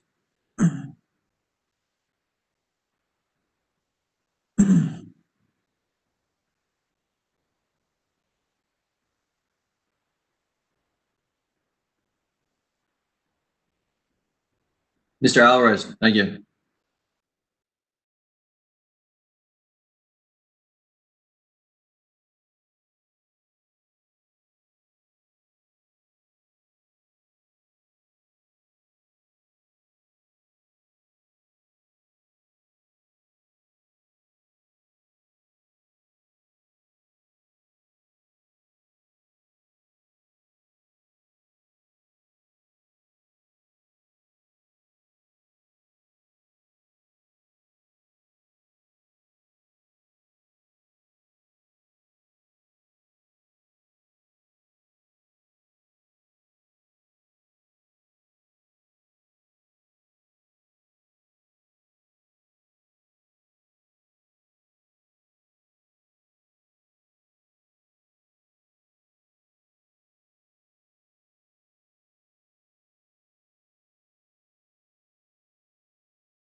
Linda, you there? I'm here. Thank you. I just wanted to do a sound check. Sure. You sound loud and clear. Okay, thank you. Sure.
right, let's go back on the record, please. We will continue with questions on the commission's questions. Chair Mitchell, I have a few, but I believe I would be going last, That is correct. Let me just confirm that no other party has questions. Madam Chairman? Ms. This is Force. I Margaret see you. Force. I'm sorry, I was next door and heard your voice. And I do have one quick question that follows up on Commissioner McKissick's question. And he was asking about the process that would be used, assuming that the stipulations are adopted. And I wondered if the witnesses would have a suggestion of a model for stakeholder proceedings that have been used in other states that have been particularly effective. Perhaps not specific to this type of mechanism, but for instance, it seems to me that I've heard Arkansas's approach to a stakeholder process was effective in connection with some of the energy efficiency programs that have been reviewed. Are there other models that you would suggest? Paul, are you online? Yeah, I'm not familiar with the Arkansas situation. I would say, as a general notion, the whole framework for, a demand side management program evaluation does have some merit, in grid modernization, if that makes any sense. I'm sorry, I didn't mean to confuse the issue. Let me come back to the question. It was more, do you have a suggestion about a model that has worked, I think, for a stakeholder process that you would suggest as being particularly effective, since the commission is looking at process and how that would work in this case? And a stakeholder process regarding what, the performance of the investments? The commission is looking for a process that would be effective in monitoring as the program goes forward that's been proposed, and I wonder if you have a suggestion for a comparison. I'm not sure that any states have really done a good job of that. I think, the notion of an audit of some kind, is about the closest I can come. Dennis, that would be about all I could suggest. I don't know that anyone's done it. Well, we do. We did the stakeholder process. Was it in New Hampshire or yeah. And so we've done some of these stakeholder approaches in a pilot, I would say, program, and they're somewhat involved, but we're familiar with what. Certainly, we have a vision for what that stakeholder process would look like. But they've not implemented anywhere. No, that's correct. Yeah. All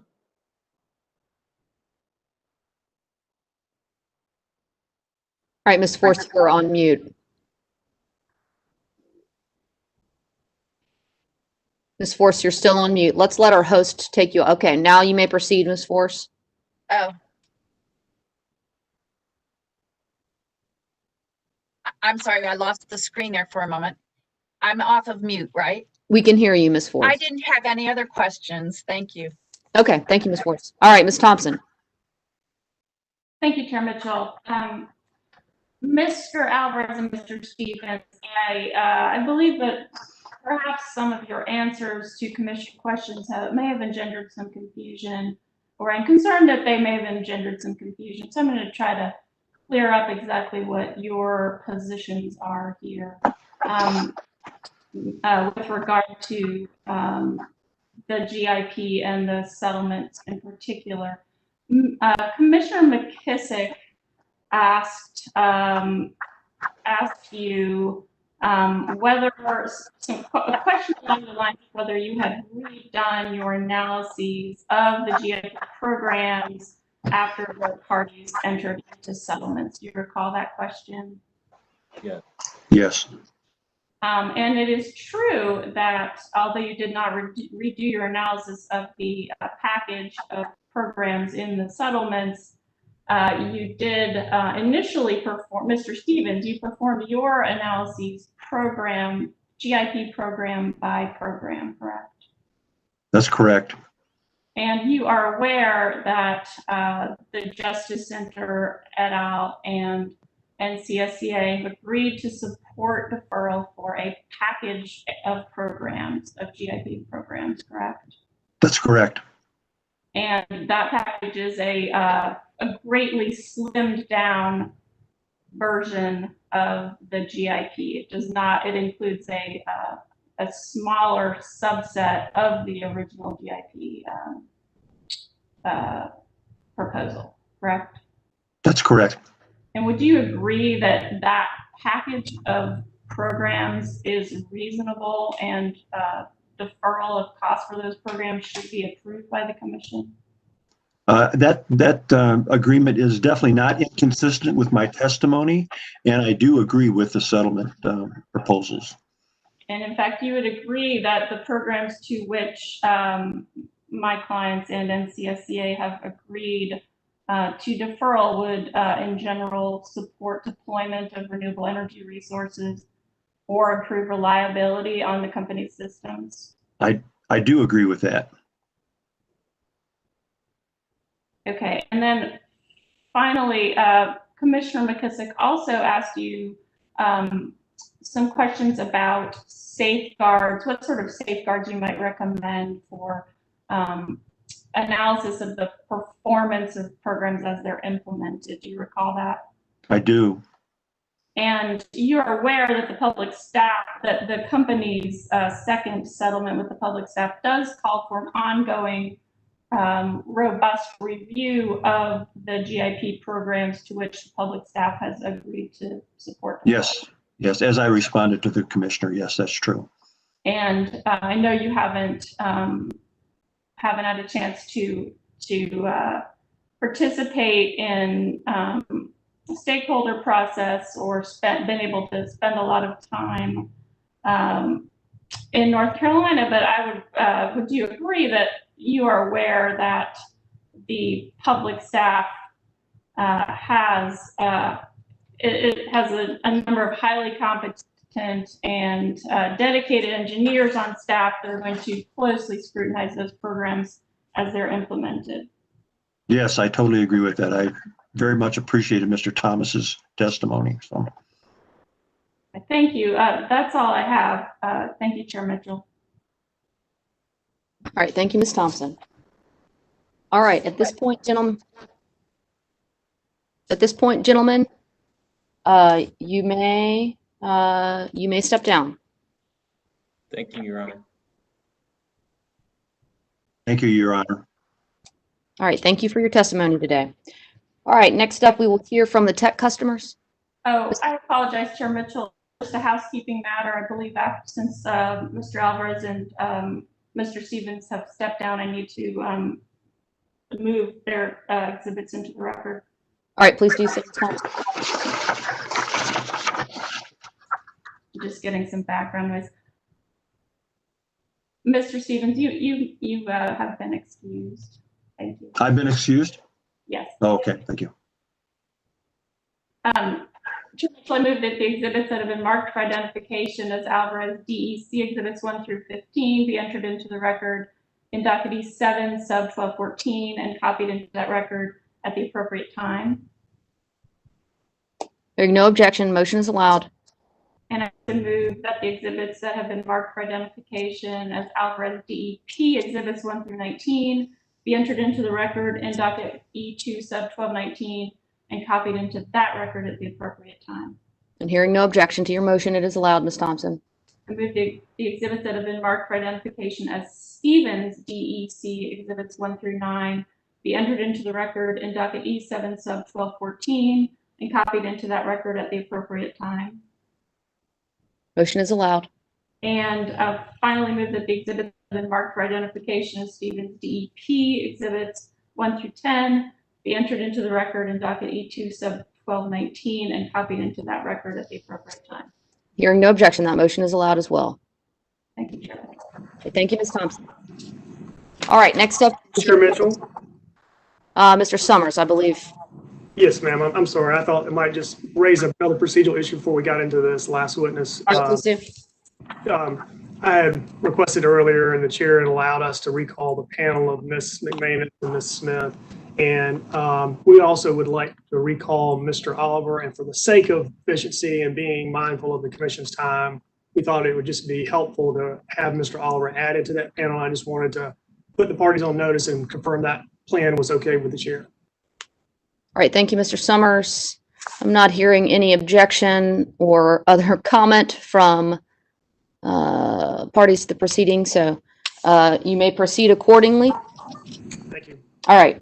All right, Mr. Trathan, I believe you are up. Thank you, Chair Mitchell. The tech customers would call Kurt Strunk. Good morning, Mr. Trathan, Chair Mitchell, Commissioners. All right, good morning, Mr. Strunk. Let's go ahead and get you under oath. Raise your right hand, please. You affirm that the testimony you're about to give shall be the truth, the whole truth, and nothing but the truth. I do. All right, thank you. You may proceed, Mr. Trathan. Good morning, Mr. Strunk. Could you please state your name and business address for the record? My name is Kurt G. Strunk. My business address is 1166 Avenue of the Americas, New York, New York.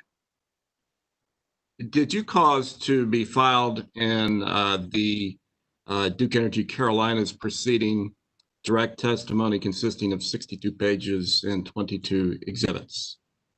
Yes, I did. And do you have any corrections to your testimony? I have two corrections. They are both on. Please go ahead and give those. They're both on page 36, line 5. That line contains two numbers. The first number, 49.29%, should be stricken and replaced with 51.24%. Later on that same line, the second number, 50.16%, should be stricken and replaced with 50.96%. Mr. Strunk, do those changes impact any other portion of your direct testimony? No, they do not. And as amended, if I asked you the questions in this pre-filed submission today, would your answers be the same? They would. Madam Chair, I would ask that Mr. Strunk's direct testimony be admitted into the record in this proceeding and copied into the record as if given orally from the stand in the DE Carolinas proceeding at the appropriate time. Hearing no objection, Mr. Trathan, your motion is allowed. Madam Chair, could I also ask that Mr. Strunk's exhibits KGS 1 through 22 be marked for identification? They will be marked as pre-filed. Mr. Strunk, your testimony addresses several different issues. You understand that your present testimony only concerns Duke Energy Carolinas' request for deferred accounting treatment of the grid improvement plan expenses? Yes, I do. Do you have a summary of your testimony? I do. Please go ahead and give it. My name is Kurt G. Strunk.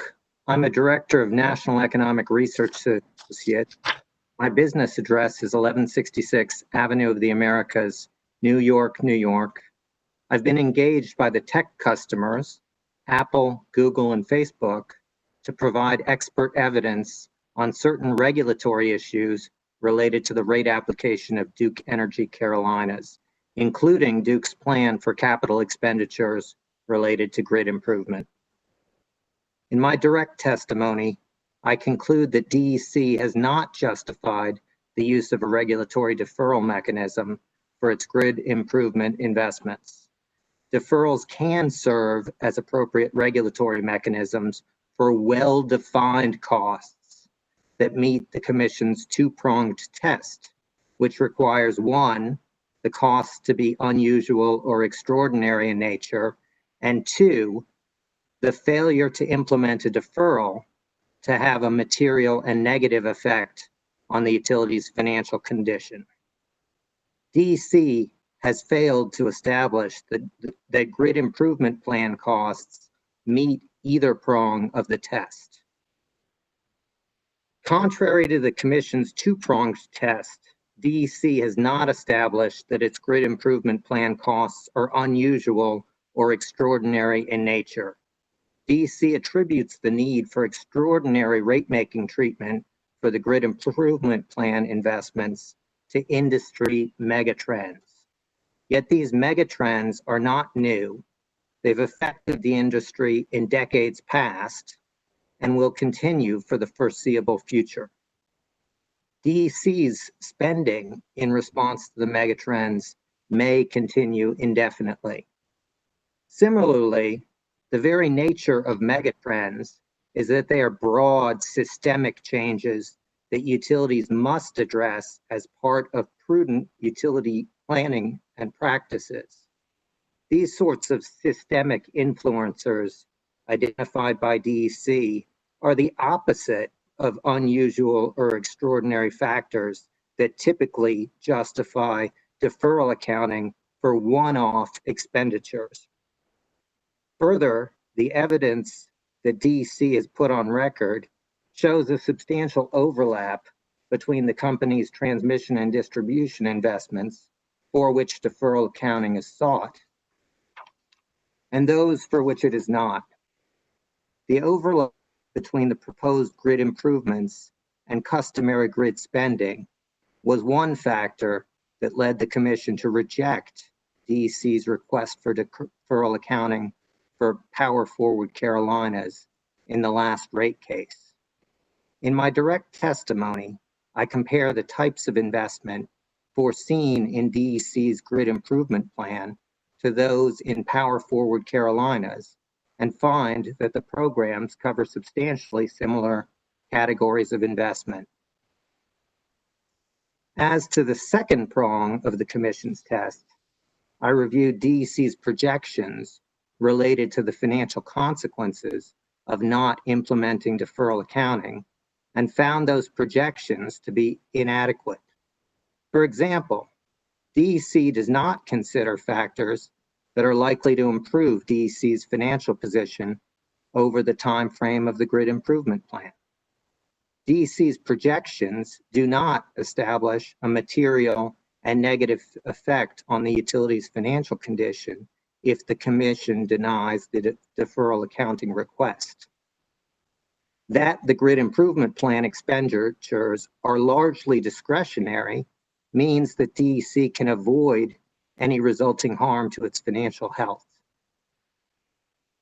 I also reviewed the cost-benefit analyses DEC uses to justify the grid improvement plan. These cost-benefit analyses overstate the net benefit of the grid improvement investments because they do not incorporate customer preferences for lower electric rates and do not incorporate the negative effects on the economy of raising rates for customers. In addition, they include speculative indirect benefits of $7 billion. Finally, I note that DEC's proposed grid improvement plan creates a cart before the horse issue.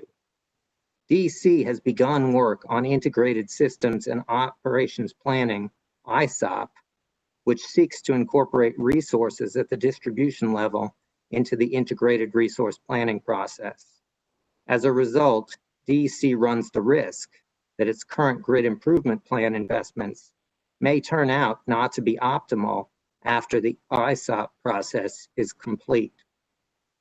ISOP efforts could conceivably change the nature of the grid improvements needed to optimize DEC's system, potentially leading to lower expenditures or a refocusing effort depending on what grid solutions result from ISOP. Therefore, I find that even if deferral were otherwise appropriate, and it is not, the uncertain trajectory of DEC's planning provides yet another reason not to authorize the deferral of over $1 billion in grid investments. Thank you. the witness is available for cross-examination. All right, my notes indicate that Duke has cross-examination for the witness. That's correct, Madam Chair. All right, please proceed, Mr. Jeffries. Thank you. Mr. Strunk, my name is Jim Jeffries, and I'm counsel for Duke Energy Carolinas and Duke Energy Power regarding grid improvement plan issues. Good morning. Good morning, Mr. Jeffries. Before we get started, I think this is clear on the record, but I just wanted to make sure that I was right about this. You've provided testimony on DEC's, Duke Energy Carolinas proposed grid improvement program, but you did not file similar testimony on Duke Energy Progress. Am I right about that? That's correct, sir. Okay, thank you. So I'd like to start off talking a little bit about your education and experience. According to your CV, you received a BA in economics from Vassar in 1993. Is that correct? That's correct, yes. And then you followed that up subsequently with a Master's of Business Administration. That was in 1997. Is that right? That's correct. Okay. And in reviewing your resume, it appears that you have worked for NERA Economic Consulting for most or all of your career. Is that also correct? That's correct. Okay. And that career has consisted of providing consulting services primarily to the utility or related to the industry, right? That's been a large chunk of my work over the last 25 years, yes. Okay. And I mean, when I read your CV, I see quite a bit of experience in issues related to utility economics and finance, cost of capital, rate design, market analysis, that sort of thing. Your CV doesn't indicate that you have any degrees in engineering. Oh, that's it. I don't have any degrees in engineering. That's correct. Okay. Thank you for that clarification. And it also doesn't indicate that you've ever worked for an electric utility. Is that right? Not as an employee, as a consultant. I've worked for utilities across the country for the last 25 years. That's correct. Sure. Thank you. Thank you for that more precise answer to an overly broad question. I assume since you don't have an engineering degree and you haven't worked for utilities as an employee, that you don't have any experience working as an electrical engineer. Is that right? That's absolutely right. Yes. Okay. And you also would not have any experience operating or designing an electric distribution grid or electric transmission system, correct? I don't have experience operating it, but when we do our, NERA does a lot of marginal cost studies. We've been very innovative in the area of utility marginal costs. And when we work with utilities on transmission and distribution marginal cost studies, we work side by side with distribution planners and understand the distribution planning process from that perspective. Sure. The marginal cost analysis, I'm not an economist or I have an MBA, but that sounds like a financial calculation. Is that correct? Well, it's a financial economic calculation, but it's used broadly in utility regulation. It's used in measuring, well, what we use it in New York for example, is we use it to estimate what the avoided transmission and distribution investment could be as new distributed energy resources are added to the grid. Great, thank you for that. You've testified in this case on a number of issues, correct? Yes. Okay, and one of them, and the one that I'm specifically speaking with you about today, you identify in your testimony as the justification and the nature of DEC and DEP's GIP proposals. That sound right to you? That's a fair characterization, yes. Okay. And that, as you understand it, that issue involves the request for a deferral of costs associated with its grid improvement plan, right? Yes. Okay. And you've read the public staff's testimony on grid improvement, right? I've read Williamson and Williamson. I've read Thomas. So I'm generally familiar with those. Okay. Are you aware with in the public staff's testimony, and I apologize, I'm not sure whether it's the Williamsons or Mr. Thomas, and it could conceivably be Mr. Manus, so it's possible that maybe you don't know the answer to this, but they do discuss in their testimony the commission's traditional test for cost deferral. Do you remember reading that? Oh, yes, I do. And thank you for bringing it up that I have reviewed Mr. Manus's testimony as well. Okay, thanks.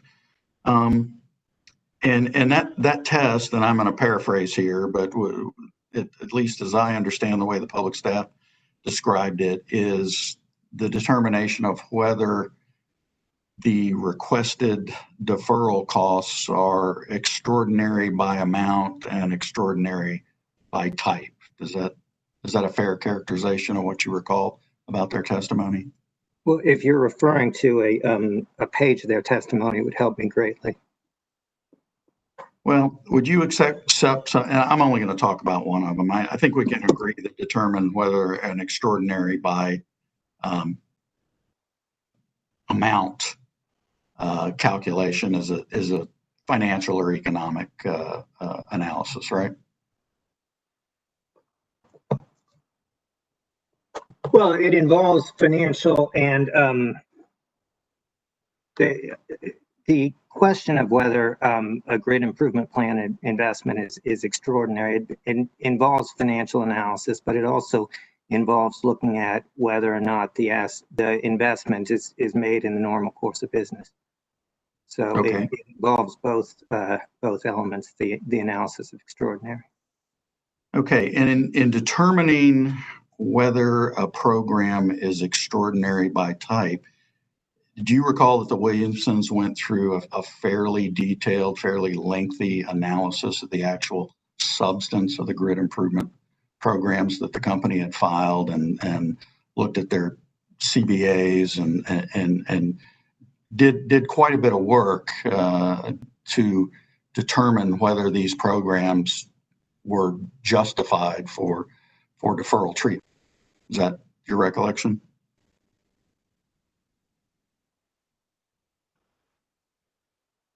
Yes, the public staff did considerable diligence before preparing their testimonies. Yes. Oh, okay. So would you agree with me that in order to determine whether a proposed grid improvement plan program was extraordinary by type, that you would need to know or have an understanding of what these programs do?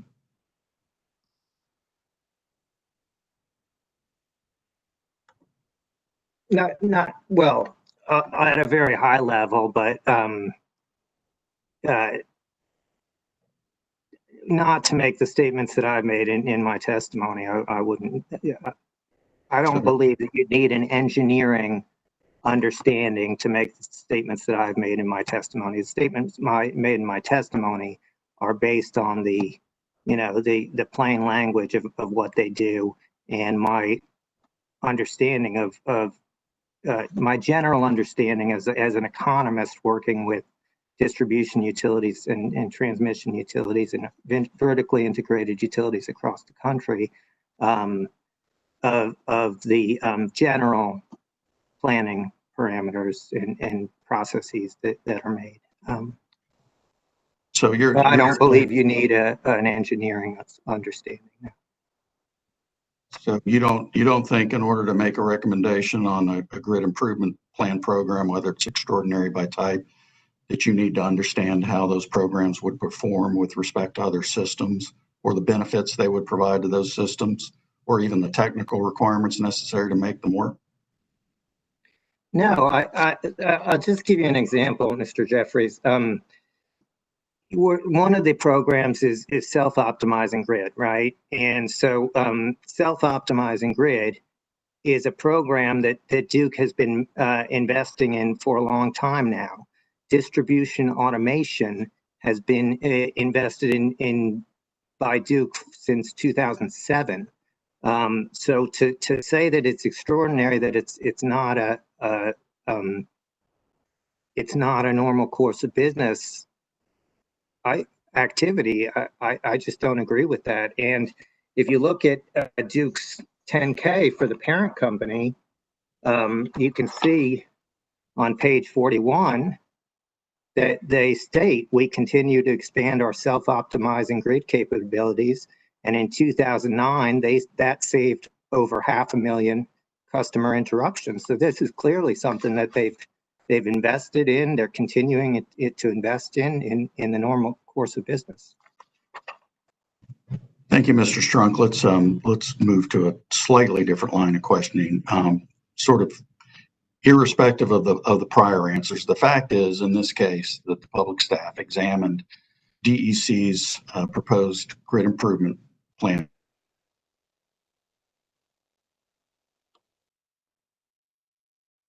by type and by amount, correct?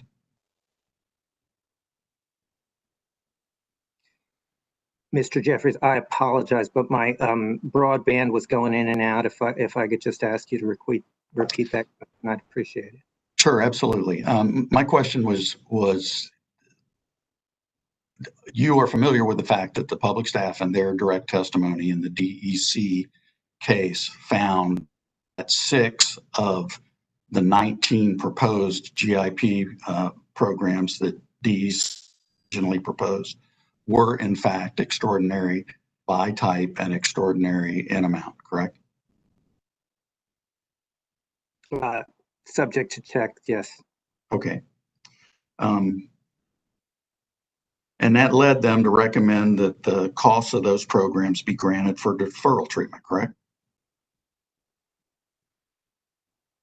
Yes, the combination of the analysis done by all the public staff witnesses did, yes. Okay, and that testimony has now been supplemented by a settlement with the public staff, which expands the scope of the programs they support for cost deferral, correct? That's my understanding, yes. All right, thank you.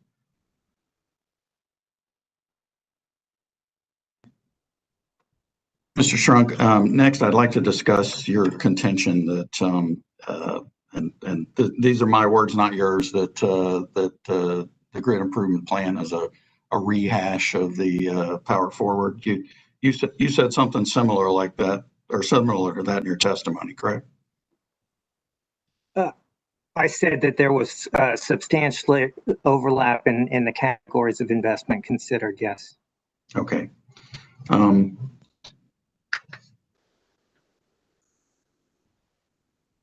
So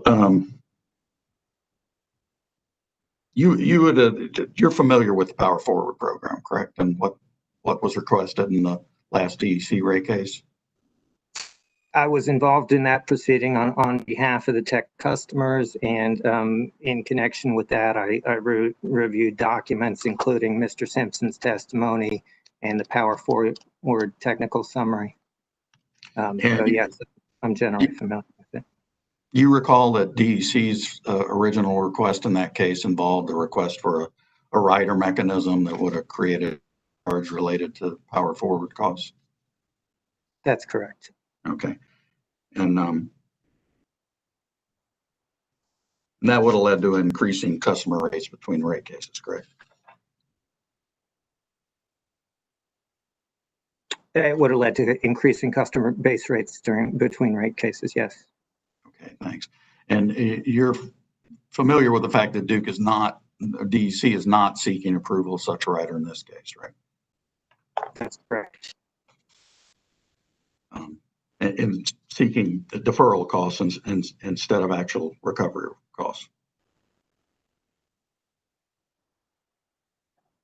Right. So it's asking to defer and then sort of compress the recovery into a shorter period. Yes. Okay. And you're familiar with the fact that it was a $14 billion 10-year program where grid improvement is a 2.3, well, was a 2.3 billion, now about a 1.3 billion under the settlement over 3 years. You're familiar with that, right? Yes, that's correct. Okay. So at least with respect to those aspects, the GIP program is different than Power Forward. You'd agree with me on that, right?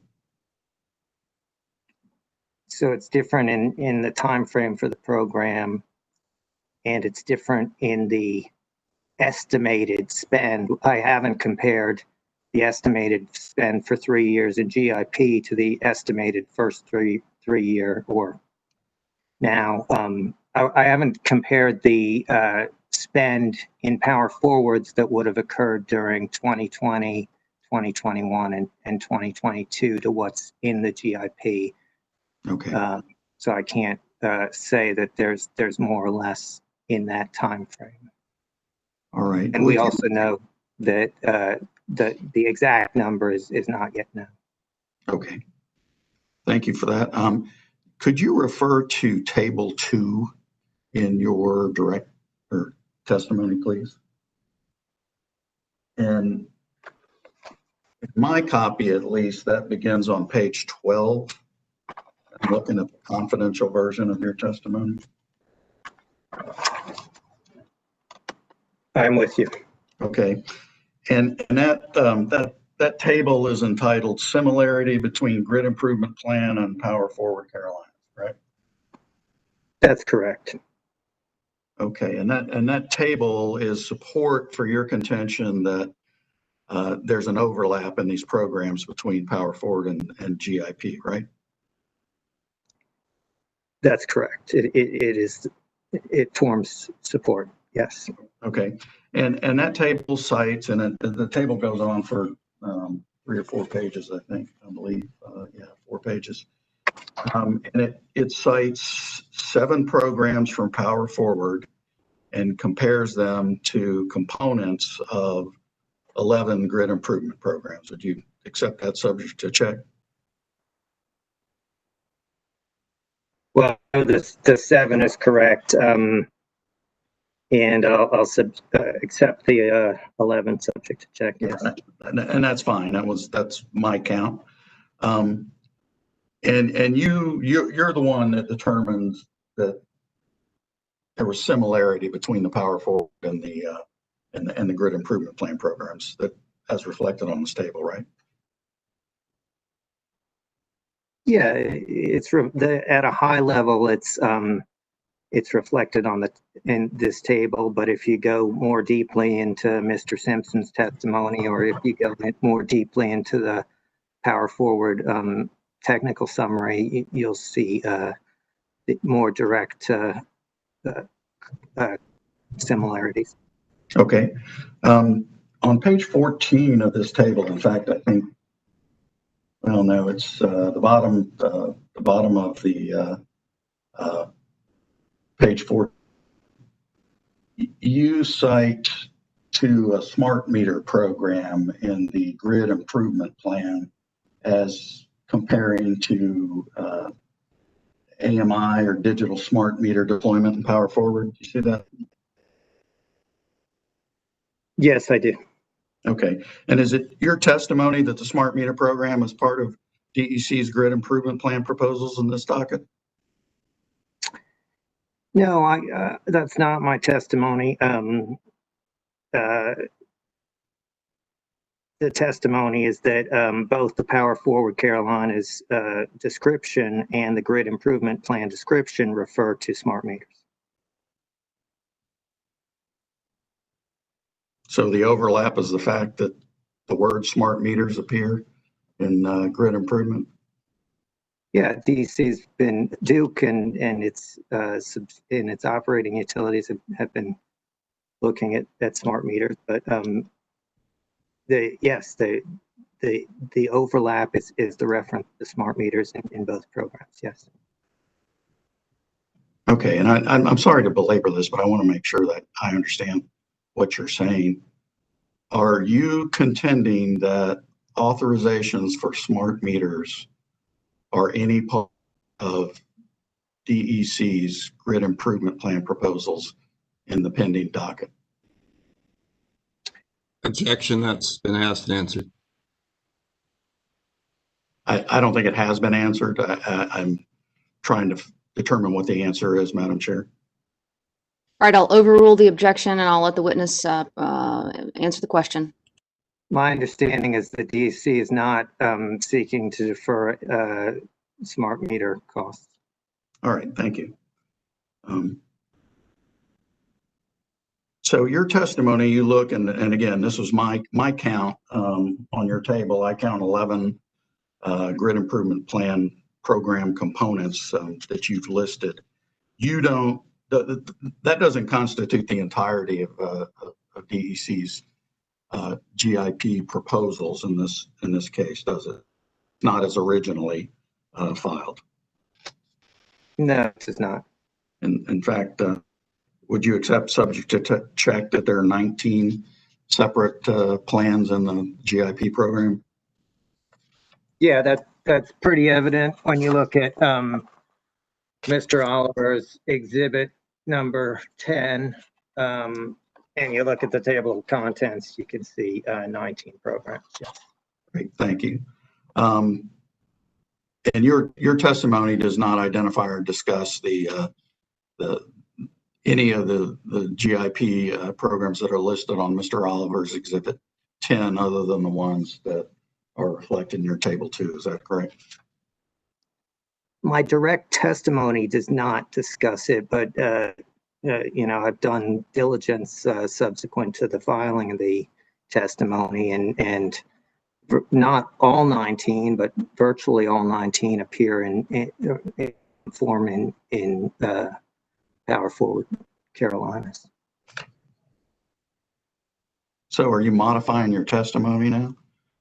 No, I'm not modifying my testimony. Well, I'm just making clear for the record that since I filed my testimony, I've done additional diligence, and I've looked at Mr. Oliver's rebuttal testimony and the company's statement that seek to differentiate the two programs, and that's my statement. That's my statements based on all of my diligence, which includes the diligence performed in advance of the filing and diligence performed in connection with preparation for this hearing. So now your contention is that all 19 improvement programs are part of Power Forward? With all due respect, I did not say that. I said most all. There are obviously a few that are not. All right. Mr. Strunk, do you have Mr. Williamson's direct testimony available to you? And give me just a second, and I will have it. Okay. Madam Chair, I'm going to refer Mr. Strunk to a table that's contained in Mr. Williamson's direct testimony. That is already in the record, and I'm happy to refer to it in that form, but we also identified it as DEC cross-examination exhibit number 33.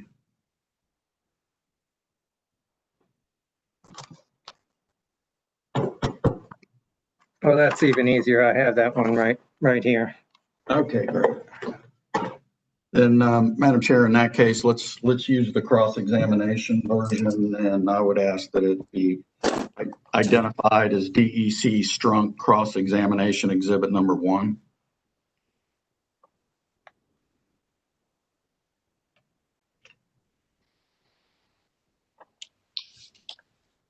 Mr. Jeffries, could you repeat the site to the Williamson testimony again? Yes, it's table 1 in Mr. Williamson's testimony. I'm sorry, I don't have a page number open. I think it ought to be. Oh, yeah, I'm sorry. I'm looking at the page 24. Thank you. All right, the document will be marked as DEC Strunk cross-examination exhibit number 1. Thank you, Madam Chair. Mr. Strunk, does this appear to you to be a comparison of Power Forward Carolinas and the grid improvement plan prepared by the public staff, Mr. Williamson and Mr. Williamson? It does. Okay. And I'd like to draw your attention to the right-hand column, which are the Power Forward programs. And what this table shows is that for grid improvement for Power Forward, it lists the grid improvement program. It compares them to what I take to be similar Power Forward programs. Do you agree that that's what it appears to be doing? That's what it purports to do, yes. Okay, so if you'd look under Power Forward, and I would note identification of the programs on the left-hand side and the right-hand side are the same. So if you look under the Power Forward column and that, or the part of the table, and you look at the far right column, it lists the proposed spending for on each program, and correct? That's correct. Okay, and do you see that in for physical security, cyber security, IVVC, energy storage, ISOP, DER, electrical vehicle charging, power electronics, that those are all indicated as new programs? That's how they're indicated in the table. I don't necessarily agree with that characterization for all the programs, but that's how it's indicated in the table. And the table also indicates that there were $0 allocated to those programs in under Power Forward. Is that right? That's what the table indicates, yes. Okay, and then I would draw your attention to about, let me see, 1, 2, 3, 4, 5, 6 lines down there. Again, we're on the right-hand side of the table. It indicates there's a program called Incremental Distribution H&R. You see that? Yes, I see that. Okay, and then there's a dollar amount of, I believe those are millions, so, or not, yeah, $3,379,000. You see that?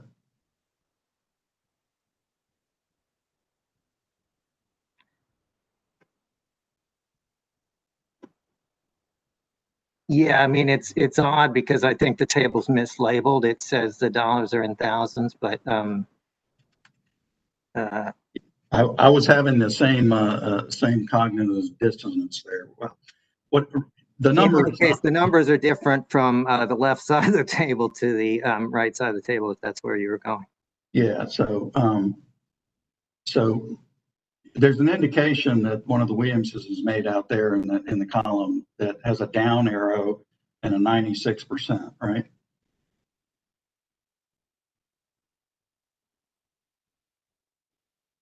That there is there's a down arrow and there's a 96%. Yes. Okay. And then you look at the number in the column, which is 3,379 without adjusting for the ones. If you go to the same program under grid improvement, you see there's a number there of 145. That's correct. Yes. And does that indicate to you that compared to what was proposed in Power Forward for incremental distribution H&R, there's been a 96% decrease in proposed funding for that program under grid improvement? Well, so that's what it indicates. I mean, in practice, the company doesn't know what the actual costs are going to be until its engineers get out into the field. So I'd say these numbers are indicative, but certainly on a planning basis, that's true. On a planning basis, the budget changed significantly. It fell by 96%. Right, and if we go down a few blocks below that, there's a same sort of information for TUG, and that shows a 98% decrease in planned spending. Correct? Yes, it does. All right, and then I'd ask you to just take a second, look at the numbers in the left-hand columns, and the numbers in the right-hand column, which represent the planned budgeting for GIP and for Power Forward, are any of them the same? Do they match? Well, you wouldn't expect them to match, Mr. Jeffries, because they covered apples to oranges time frame. So as I said, I haven't compared the subset of Power Forwards that would have been incurred in 2022 to what's now in the grid improvement plan. So I don't think those numbers are comparable as you've sought to compare them. All right, thank you. Could we return to table 2 of your direct testimony for just a second? Yes.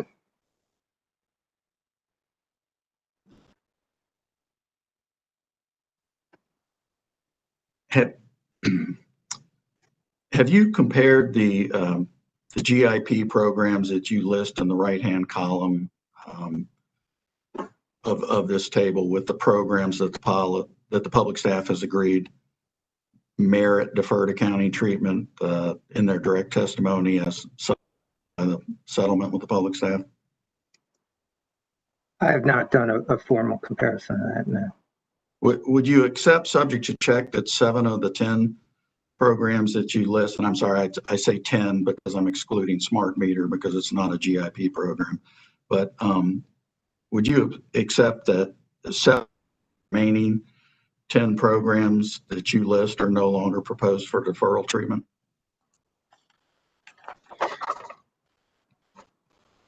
Can you just spell those out for me, just so that... Sure. I'd be happy to do that. So if you flip to the front of your table, we'll go through it sequentially. So the first program that you identify and discuss there is the Targeted Underground, or TUG program, correct? Yes, that is not in there. Right. And then the second is the Long Duration Interruption High Impact Sites program that's referenced over on at the bottom of the right-hand column on page 12. No, that's not the second one. The second one in my table is Distribution System Automation. Yeah, I'm sorry. The third one, Long Duration Interruption High Impact Sites program. So just so the record is clear, the second one is in what was part of the settlement, as I understand it. The third one, it's my understanding that the third one is not part of the settlement. Okay, and if you flip to the next page, at the top of the page is Distribution Hardening and Resiliency.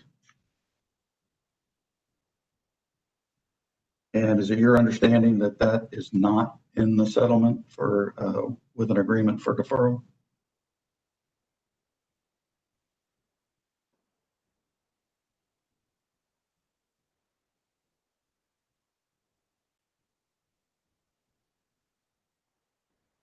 I'm just looking at DC's and DP's Exhibit 44, and it's not exactly clear to me how that maps to this table, but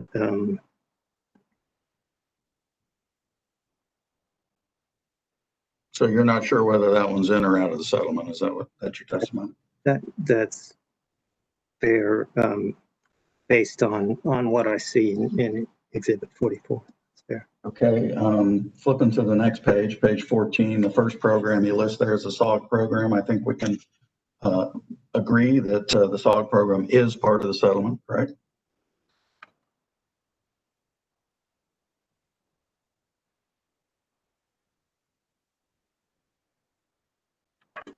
Yes, the SOG program is part of the settlement. Okay, and then the next one on that page is a smart meter program. We've already talked about that. That's not part of the grid improvement plan proposals. Flipping to the program there, at the top of the page is the Enterprise Communications Program. And would you agree with me that that's not part of the settlement either?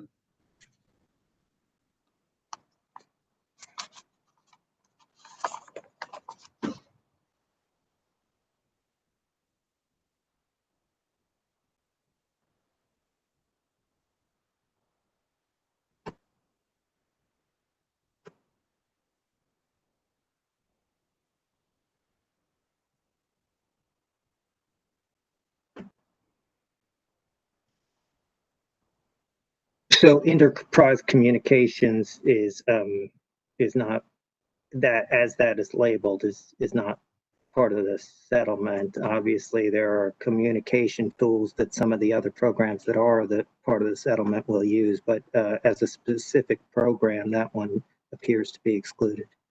Yeah, and finally, I believe the same would be true of enterprise applications, which is the last program you compared. Do you agree with that? As a program, it's not listed in the. All right, thank you, Mr. Strunk. Talk a little bit about where the other parties are in this grid improvement. I'm sure you're aware that your views regarding Duke's grid improvement plan proposals are not shared by a number of other parties to this docket, correct? No, I don't think that's fair. If we look at the docket, when the docket started, there was substantial opposition, including the opposition from Mr. Alvarez and Mr. Stevens that the commission just heard. Since then, their client has entered into a settlement, but not all the parties have entered into a settlement. CUCA has not entered into a settlement. NC Warren has not entered into a settlement. My understanding of the CBD's testimony at the outset was that it was not supportive. So I would not agree with that characterization. There are some companies, some interveners that have, reached deals on settlement that involved major trade-offs, but as a general characterization, I would not agree with you. Okay, but you would agree with me sitting here today that SIGFUR, Harris Teeter, Vote Solar, the North Carolina Justice Center, the North Carolina Housing Coalition, the North Carolina Sustainable Energy Association, the Southern Alliance for Clean Energy, and the commercial customers have all entered into to either support or not oppose the 8 GIP programs that the company agreed with the public staff. You agree with that? I agree that that's my understanding that they entered into settlements that involve trade-offs, yes.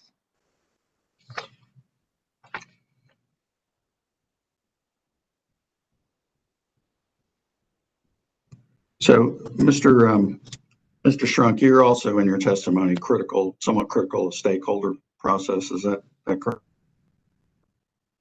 Can you point me to reference in my testimony where you drew that conclusion? Sure. Could you turn to page 10 of your direct testimony?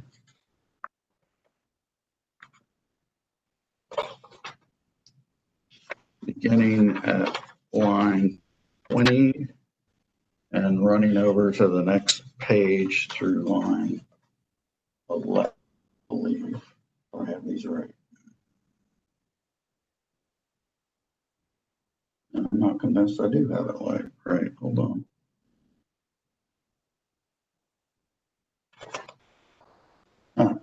Okay, so yeah, so there's a question beginning on line 20, page 10. Did the commission offer any instruction to DEC for the treatment of similar expenses in the future? And your response, beginning on line 1 of page 11, is that the commission suggested that DEC undertake a collaborative proceeding with an effort to reach stakeholder consensus on supported projects, seek expedited consideration of expenses incurred in advance of a rate case, or seek recovery through the traditional rate making process, right? That's correct. Okay. And to your knowledge, did DEC adopt the commission's recommendation to undertake a collaborative proceeding? Yes. Okay. And that consisted of multiple conferences mediated by the Rocky Mountain Institute? Yeah, that's my understanding there, Mr. Oliver, and included some documentation about those in as exhibits to his testimony. Thank you. Did you participate in that process? I did not, no. Okay.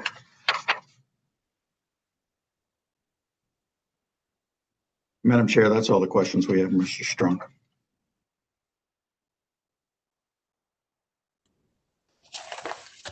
All right, my notes indicate that no one else has reserved cross-examination for the witness, but just abundance of caution. Any additional cross-examination for the witness? Hearing none, redirect for the witness. Yes, thank you, Chair Mitchell. Mr. Strunk, Mr. Jeffries asked you a lot of questions about the Power Forward proposal from the last rate case. One of the questions he asked you was whether or not they sought a rider in the last case, and he asked you whether they were seeking a rider in this case. Do you recall that line of questions? Yes, I do. Do you recall whether or not DEC sought deferral of Power Forward expenses in that last case? Yes, in the event that the commission didn't approve the rider, the DEC had sought approval of deferral of the expenses. That's correct. And what was the decision on that? The commission held that the nature of the expenses didn't merit deferral treatment. Okay. And so Power Forward is not the proposal in this case. Is that your understanding? It's not a proposal, but the lens of grid modernization that was behind Power Forwards is also behind grid improvement plan. Okay. You talked about some of the work that you did preparing for the hearing and that you went back, I believe you said, and looked at Mr. Simpson's testimony. Could you talk more about that process? Sure. So, just looking at the cross-examination exhibit 33 that was presented to me, the evidence would suggest that these are new programs, things like physical security and cyber security and volt VAR control and energy storage and power electronics for volt VAR control. And I just don't believe that the record in the last case supports that those weren't anticipated under Power Forwards. It's very clear from looking at Mr. Simpson's testimony and looking at the Power Forward Carolina's executive technical overview that going through each of these 19 categories that are listed in the table of contents to Mr. Oliver's exhibit number 10, that the company anticipated these. And just to give you a few examples, I mean, the public staff's testimony says that physical and cybersecurity weren't part of Power Forwards. But if you turn to page 7 of the Power Forward Carolina's executive technical overview, you look at the third sentence on page 7, it reads, it, referring to Power Forward Carolinas, will also enable us to accelerate storm restoration, protect against physical and cybersecurity threat, and better manage distributed energy resources and energy storage technology. So, the notion that Power Forward Carolinas didn't anticipate some of these protection measures that are considered under the protect part of the grid improvement plan is completely contradicted by the record in that case. And if you go on to IVVC, which is a big component of the grid improvement plan and a big component of what's being considered for deferral here. Certainly Mr. Simpson on page 35 of his testimony in that case volt VAR control.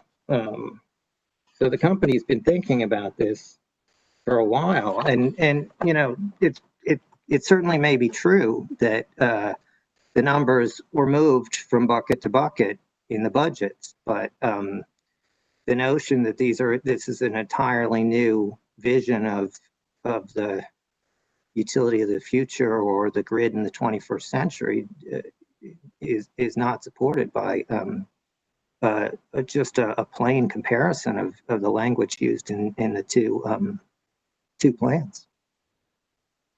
So, Mr.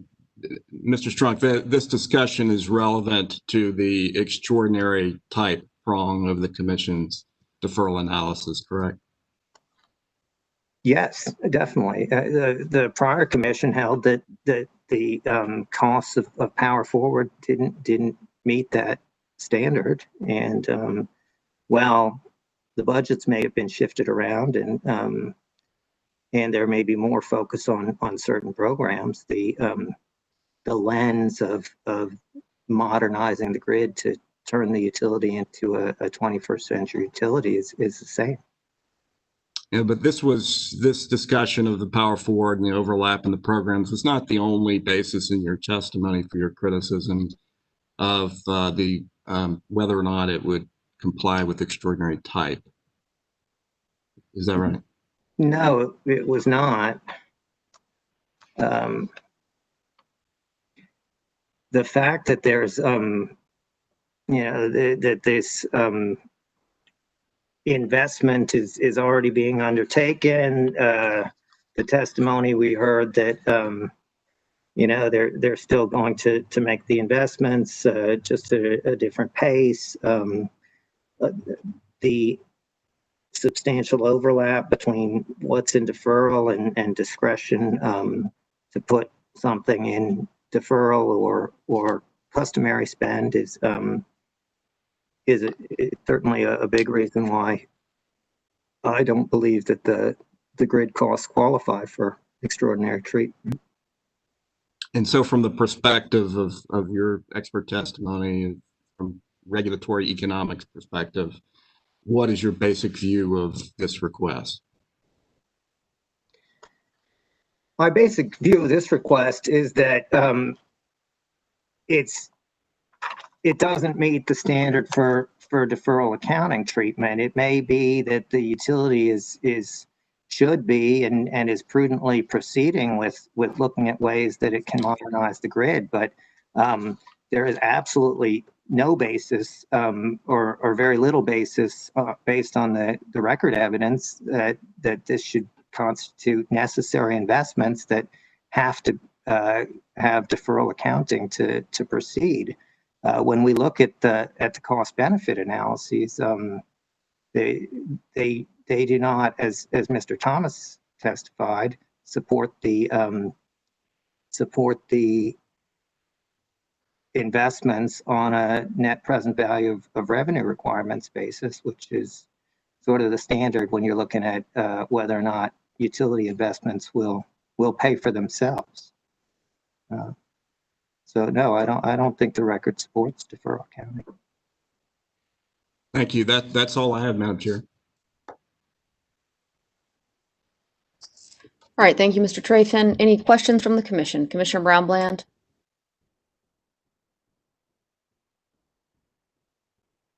No questions. All right. Commissioner Gray? No questions. Commissioner Clodfelter? I think not, Madam Chair. Thank you. Okay. Commissioner Duffley? No questions. Commissioner Hughes? No questions. And Commissioner McKissick? I have several questions. All right, please proceed. One thing I'd like you to speak to, sir, is what impact it would have upon the Duke entities if they did not receive deferral accounting in terms of the impact upon their other financial capacity to move forward with the funding of the components of the grid improvement program as it currently exists and is before the commission. Commissioner, I'm sorry, my broadband was spinning as you were asking the question, so I think I got the gist of it, but if you wouldn't mind repeating it, my apologies. Sure. Um,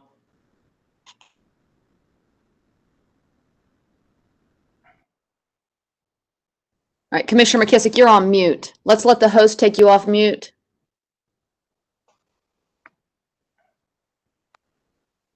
All right, now you may proceed. All right. All right, thanks. Yeah, I guess the thing which I'm looking for you to do is provide some explanation as to what negative financial effects it would have upon Duke if they did not receive deferral treatment of the components of the grid improvement program as it presently exists. I know in your original testimony you talked about this as it relates to the overall grid improvement program on page 23, but what about as it stands now? Right. So, my testimony is that the financial effects can largely be managed by Duke. When the commission looked at this in the last case, the commission invited Duke to come back in if it found itself in a situation between rate cases where it was spending money on the grid on at that point Power Forward Carolinas, and was not able to earn its fair return, authorized return on equity. So the issue I see with approving the deferral is that we can't know today what the financial effect will be in 2021, in 2022, because we do not know what is happening to the overall financial condition of the company. The company may experience sales growth that would be beneficial to its financial health. The company may roll over debt, and certainly exhibit number 27 on page 8 indicates that this is DEC hearing exhibit 27 on page 8 indicates that they're going to roll over approximately, or that they have maturing $1.8 billion in debt in the 2020 to 2022 period. So as they roll over debt, they may experience a lower interest rate. And the problem with deferral accounting is that you're not looking at the entire cost of service. And so we don't know today what their financial condition will be in 2021, 2022. The analysis that's presented on the record is assuming everything that was in place in the test year continues as it was, continues sort of on that same test year expense and revenue. But we know that's not true. There could certainly be a rollover of debt at a lower cost. There could be a benefit to revenues from sales growth. And that's why, at least that's how I interpret the commission's last order, that they said, look, if you are spending a lot of money on this and you can't earn your fair return, then come back in. And we'll look at deferral expeditiously and in that context. But to grant it on an ex-ante basis when we don't know what the financial position of the utility really goes against the intent of the test and the regulatory policy that was designed to carve out very special situations for deferral accounting. Thank you. And I know on page 19 of your testimony, there was a question posed. Do you have additional evidence of lack of specificity in the separation of customary transmission and distribution spend versus investments in the grid improvement program? Could you elaborate further on your findings as it relates to that specific issue? Sure.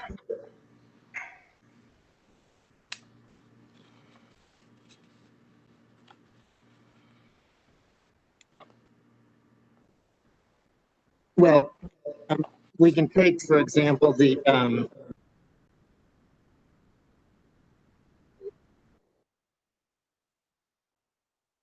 the evidence that there's both spend that's taking place in the normal course of business and spend that's proposed to be deferred is really in the fact that DEC has been making investments. There are investments in the test year that are part of the grid improvement plan. And so those will be reflected in rates, and there won't be any deferral of those costs. So it's, but I guess on that issue of whether or not there's overlap, what I put on page 19 was really just looking at how the company responded to interrogatories, right? The company, in its interrogatory responses, indicated that certain types of expenses may also be part of regular spend. So I've attached those interrogatory responses to my testimony, and those were mainly in the areas of energy storage capability and infrastructure, voltage optimization, and the upgrading breakers, transformers, and other grid equipment. So so that was the basis for my testimony in that regard. And I guess on page 20, I guess there was a question as to whether there are other examples of grid improvement plan investments that have previously been treated as customary spend. Could you elaborate further on that? Right. So again, the evidence that I submitted there was based on what DEC disclosed in its response to data requests, and DEC disclosed that the breaker replacement program and the transformer bank replacement program and the transformer retrofit program on the first two were on the transmission system, and the second and the third is on the distribution system, but they have acknowledged that these expenses have been part of DEC's historical maintenance spend that's base spend and is overlapping with the grid improvement plan spending. Now, you went through the analysis to differentiate what's in the current plan versus what was in the Power Forward plan. And I think there were some critical distinctions that were made. Now, based upon what is currently in the grid improvement program that's before the commission, that's been negotiated as a part of this settlement agreement, do you remain of the opinion that it does not qualify for deferral treatment based upon the standards that have been previously used and identified in conducting such an analysis based upon your traditional two-prong test? Yes, that's correct. I'm of the opinion that even the subset of investments that are included in the settlement with public staff do not warrant deferral accounting treatment. Yes. Thank you, Madam Chair. I don't have any further questions. All right, we'll take questions on the commission's questions. Just a couple, Madam Chair. This is Jim Jeffries. Mr. Strunk, I'd like to explore one thing you discussed with Commissioner McKissick. And if I understood you correctly, you said something to the effect that we shouldn't grant deferral treatment of the grid improvement plan programs subject to the settlement because we don't know what the economic status of DEC is going to be at the time those dollars are deferred. Is that what you said? So the question by Mr. McKissick was actually targeted at the analysis of the financial effect. I think there are a dozen reasons why the commission should not grant deferral of the grid improvement plans, but my testimony in that regard was that there's no way to meet the second prong of the test if you're doing it on a forecast basis and you don't forecast all of the changes in the cost of service. So everything that's been put on the record just looks in isolation at the effect of grid improvement plan and says, okay, regulatory lag is bad.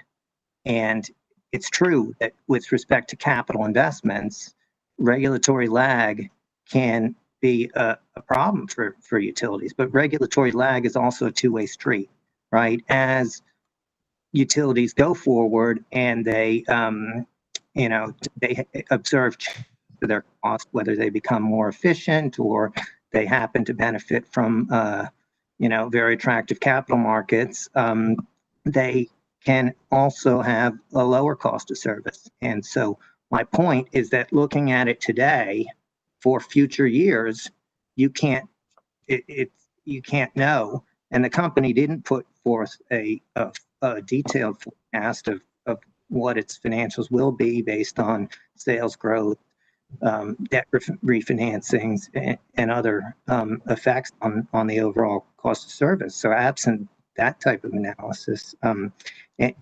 even then, it's not clear to me that you could know, and that's why I believe the commission decided last time, well, come back in if you really are have the financial stress as a result of these investments.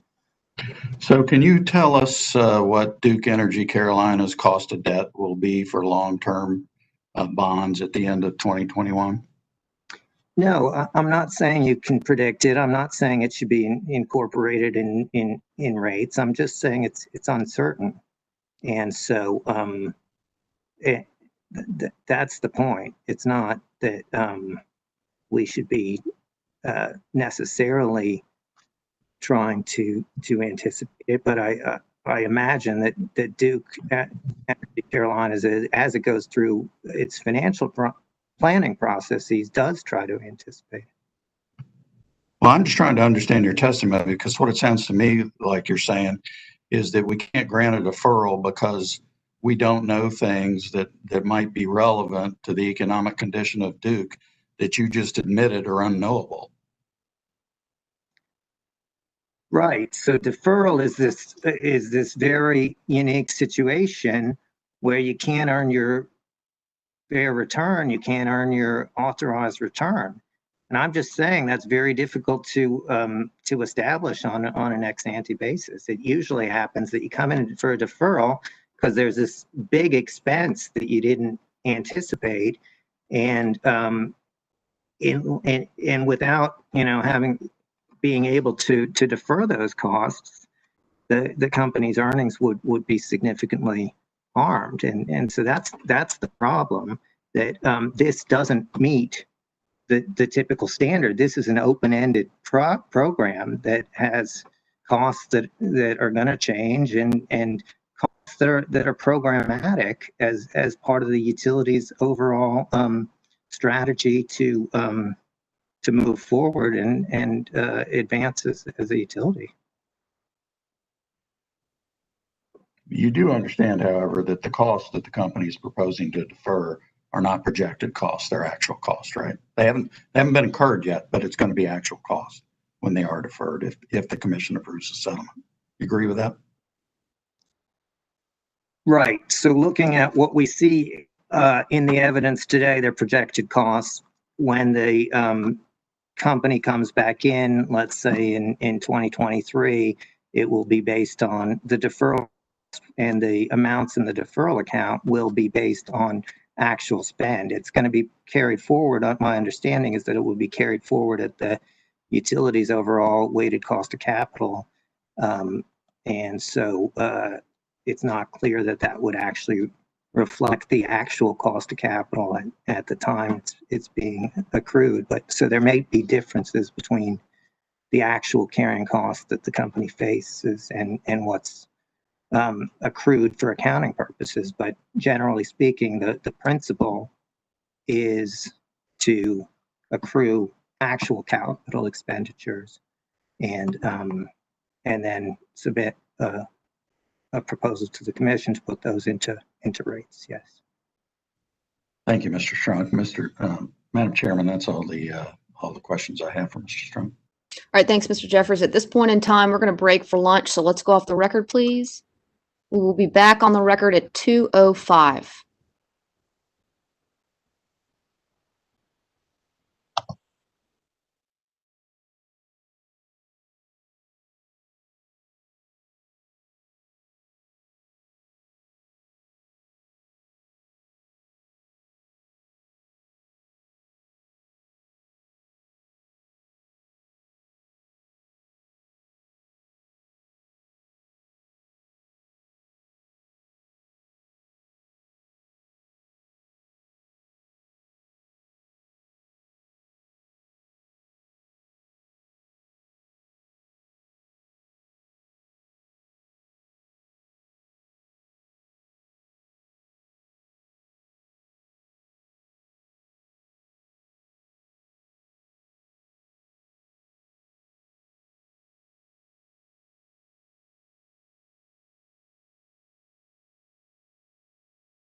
Good afternoon, Mr. Oliver.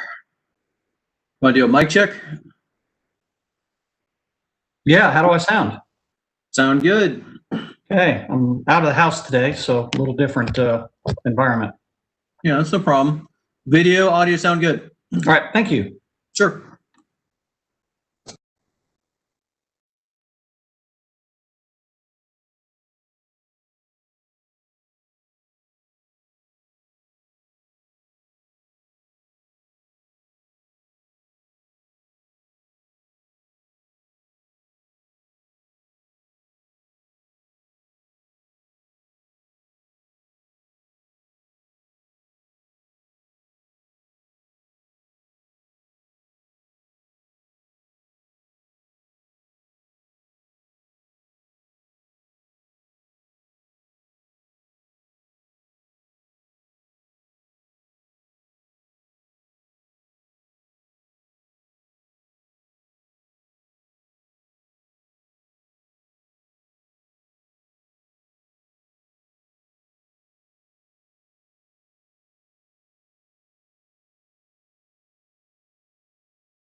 Hey, John, can you hear me? Yes, you can. Loud and clear. Excellent, thank you. Sure.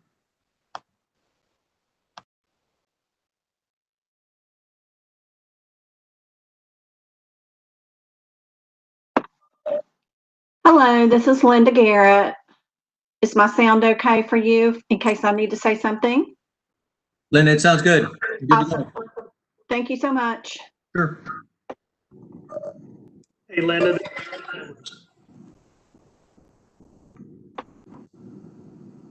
Pardon?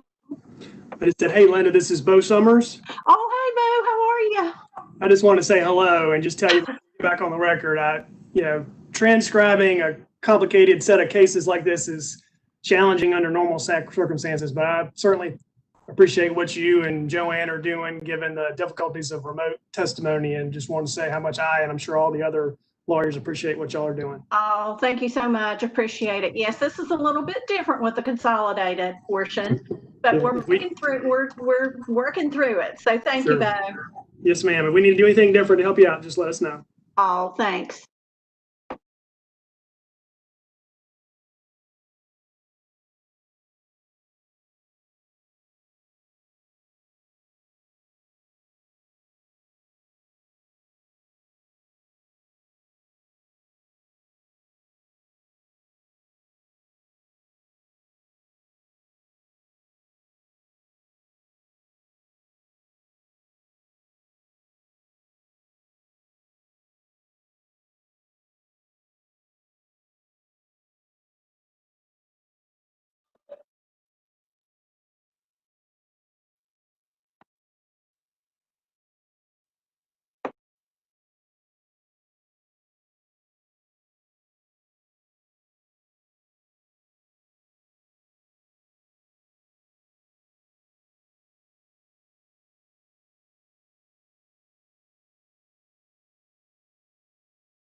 All right, it's 2:05. Let's go back on the record, please.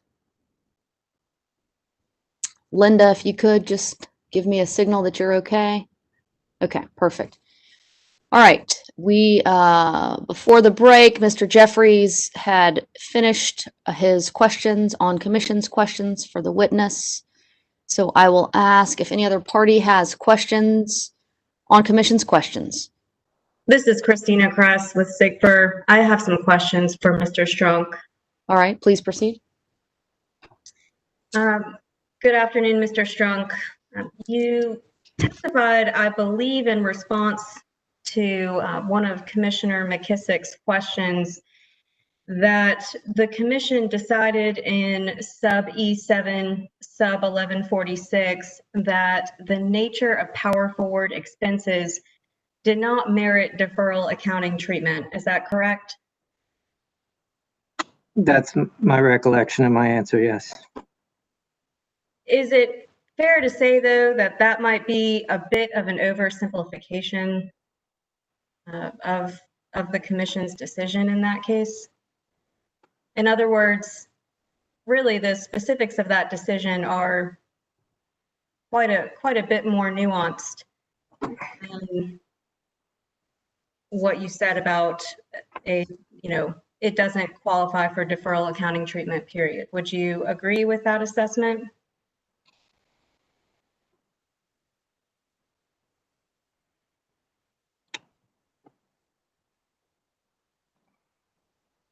Subject to check, my assessment, my statements, I believe were quite consistent with my reading of the commission's order. But obviously there was quite a bit of evidence in that case. But the bottom line was the commission found there was substantial overlap, and so as between power forwards and customary spend. So that was one of the reasons that the commission did not approve deferral accounting.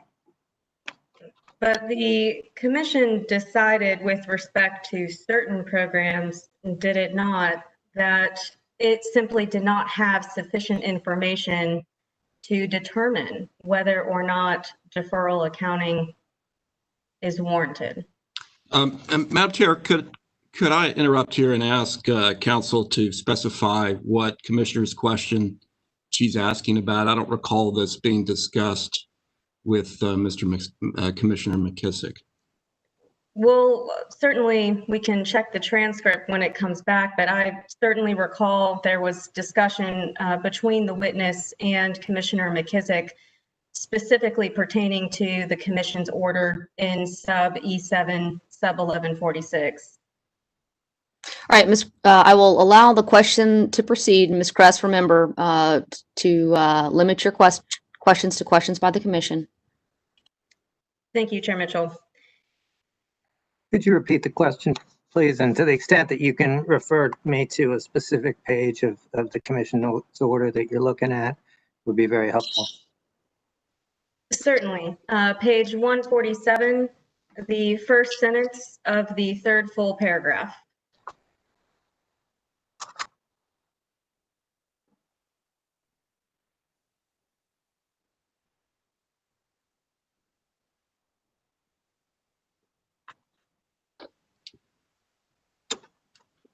Right, so that doesn't seem to, well, can you repeat your question? So you would agree with me, you're looking at the document in front of you, that sentence says, additionally, the commission finds and concludes that DEC did not provide sufficient information to show how the company will determine which self-optimizing grid projects should be assigned to and recovered from the interconnection customers who would benefit the most from this capacity enhancing and grid strengthening work.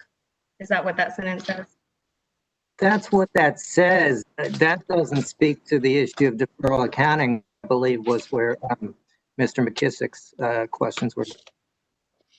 And would you disagree with me that this paragraph here about self-optimizing grid occurs within the section of the commission's order that directly speaks and decides on the alternative request for deferral accounting? It is part of that section, yes.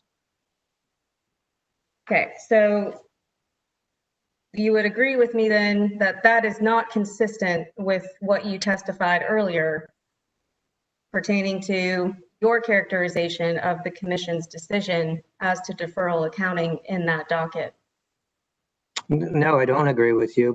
My characterization was the addressing how the rationale that the commission used for rejecting deferral accounting. This is an issue related to cost recovery and cost allocation as between different customers and customer groups. So I think those are, as the record's been clear over the last couple of days on that, those are two different issues.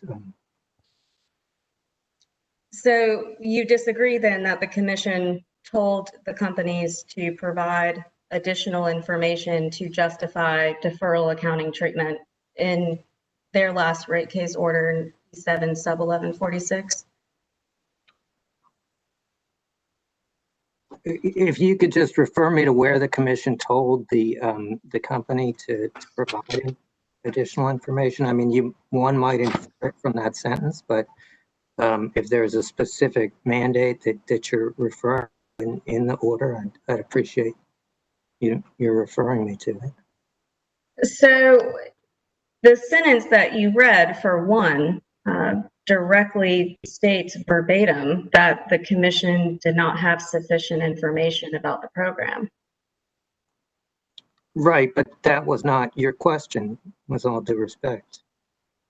Well, we'll agree to disagree on that. You do agree with me, nevertheless, that the commission's order speaks for itself. Of course. I think that's everything. Thank you. All right, Ms. Kress, any additional questions on commissions, questions for the witness? Any questions, Mr. Trahan? No, Madam Chair, I have no redirect on the commissioner's questions. All right, I will entertain motions at this time. Yes, Madam Chair, I would ask that Mr. Strunk's exhibits, which have been pre-marked as KGS 1 through 22, be admitted into evidence and copied into the record of the DE Carolinas proceeding at the appropriate time. All right, Mr. Trahan, hearing no objection to your motion, it will be allowed. And could I also note that there are 4 confidential exhibits which are included, and they've been duly marked. All right, thank you for so noting, Mr. Trahan, and we will take care to ensure that those exhibits receive confidential treatment. Okay, additional motions. Madam Chair, this is Jim Jeffries for Duke Energy. We would move the admission into evidence of Strunk, or DEC Strunk cross-examination exhibit number 1 that was marked during Mr. Strunk's cross-examination. All right, Mr. Jeffries, hearing no objection to your motion, the exhibit will be admitted into evidence in these consolidated proceedings. Any additional motions or items for my consideration before we let Mr. Strunk go? Madam Chair, I would just note that Mr. Strunk has been excused from the separate proceeding. So I think it would be appropriate to excuse him at this point. All right, hearing no objection, Mr. Trahan, to your request and motion, Mr. Strunk, you are dismissed. Thank you very much, and you are excused. Thank you, Madam Chair.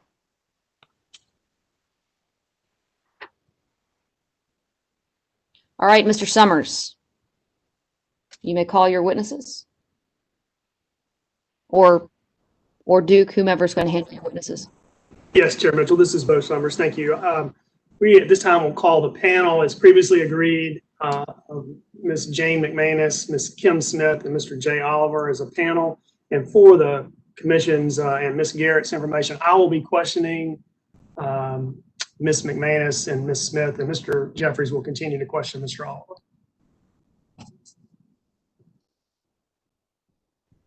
All right, and just a point of procedure.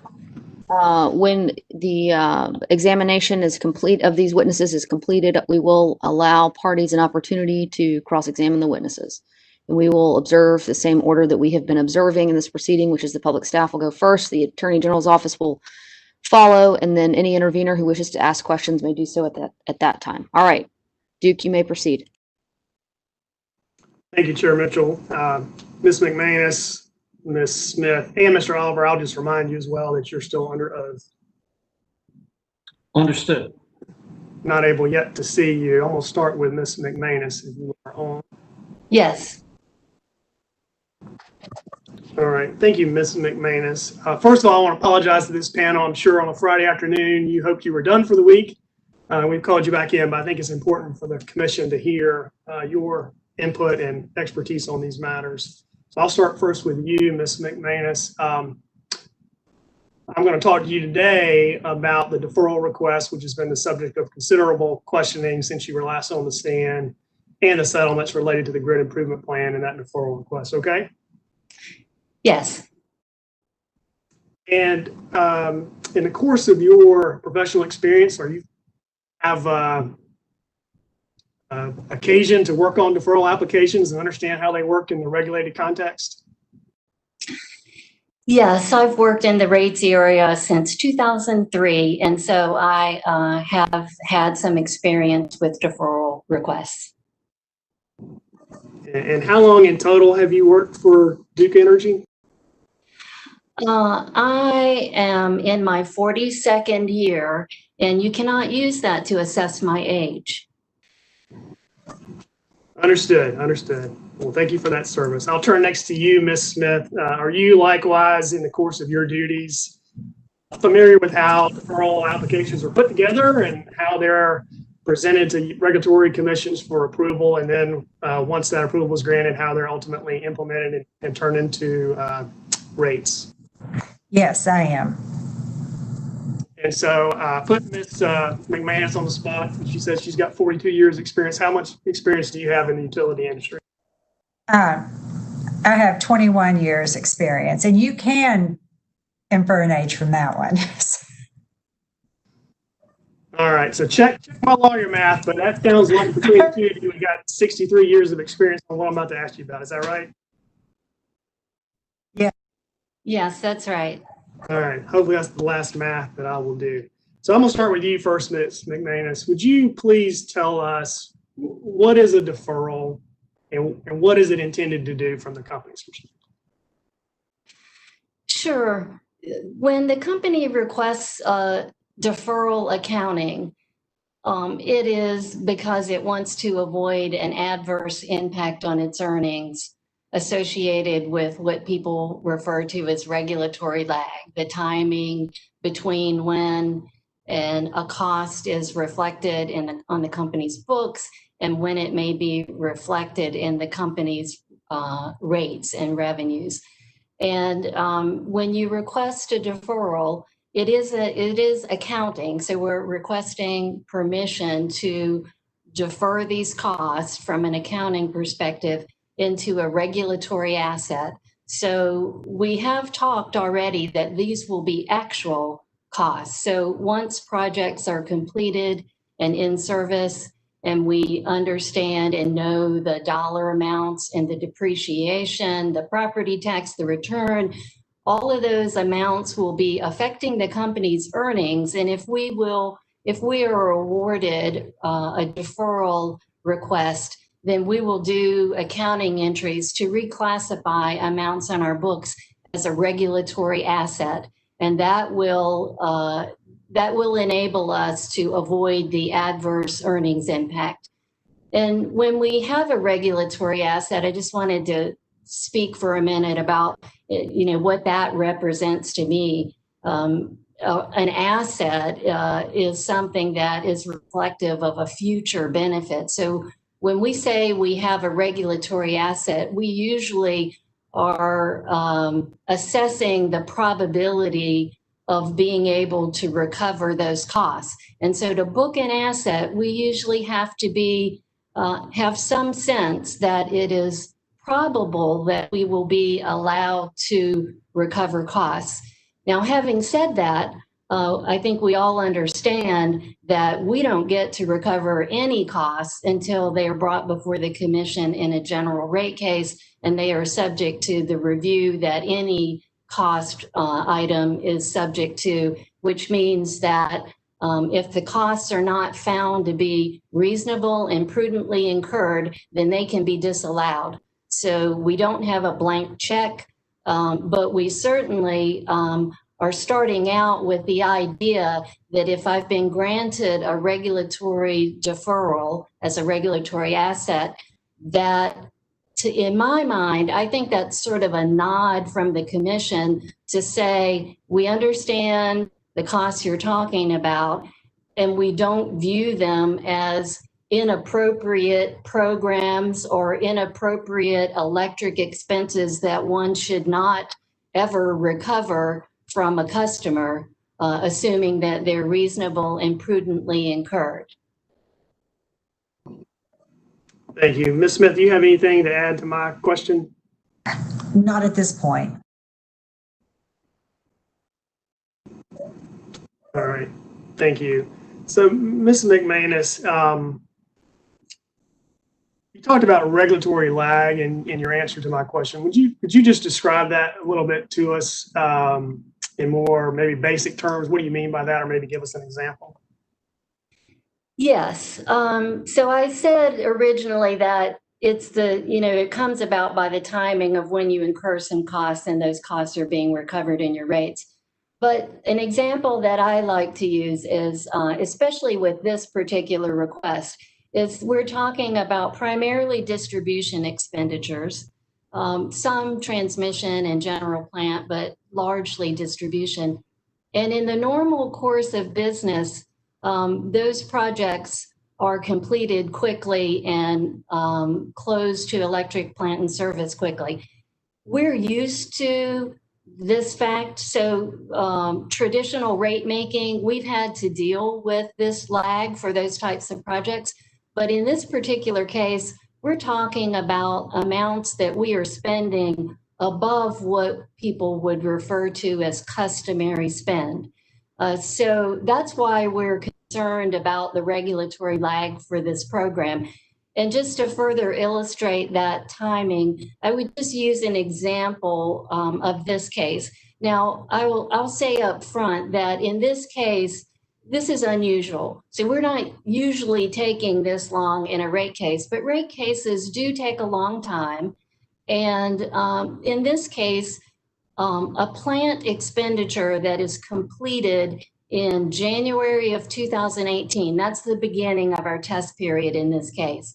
So we have electric plant additions from January of 2018 all the way through May of 2020. Well, something that's completed in January of 18 is not reflected in customer rates yet.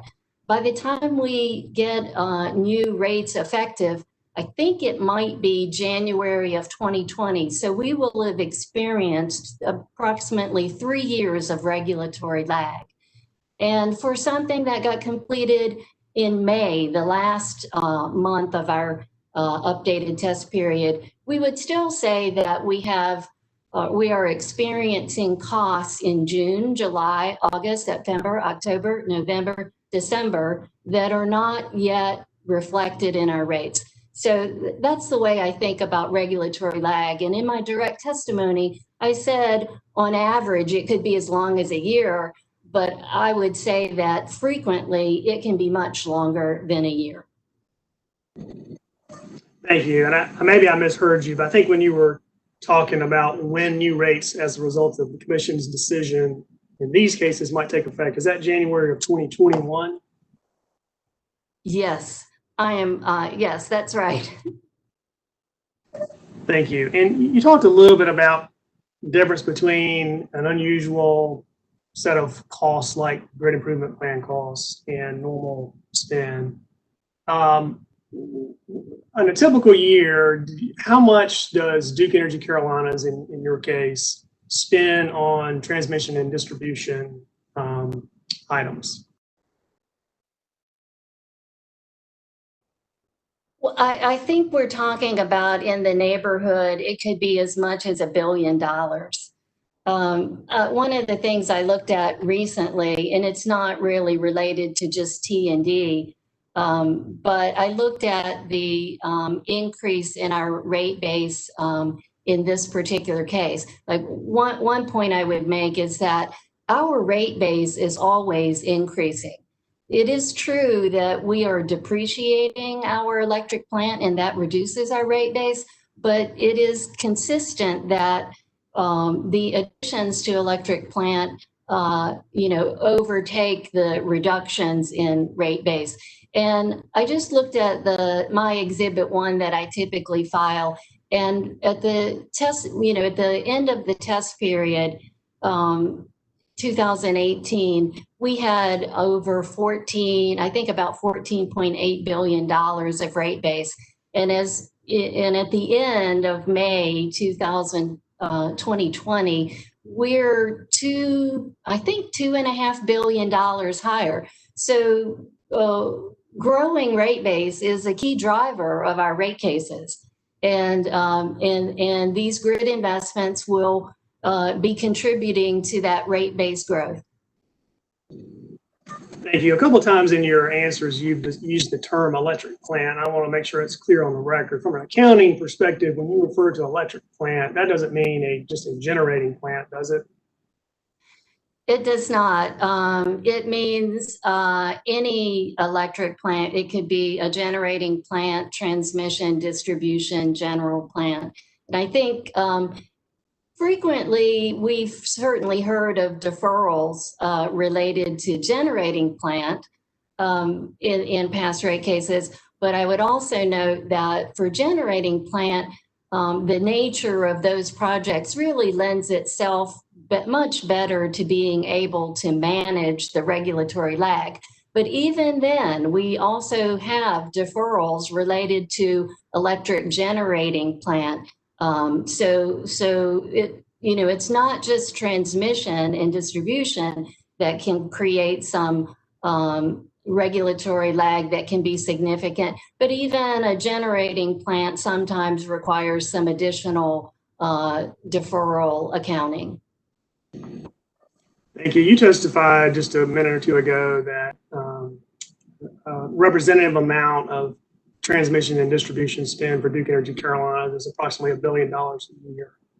So if there's that much investment on behalf of customers to serve them by Duke Energy Carolinas, why does the company not seek a deferral of that $1 billion approximately of customary transmission and distribution investment? Well, I think that deferrals are sort of a unique request. I don't think the company traditionally asks for deferrals for any sort of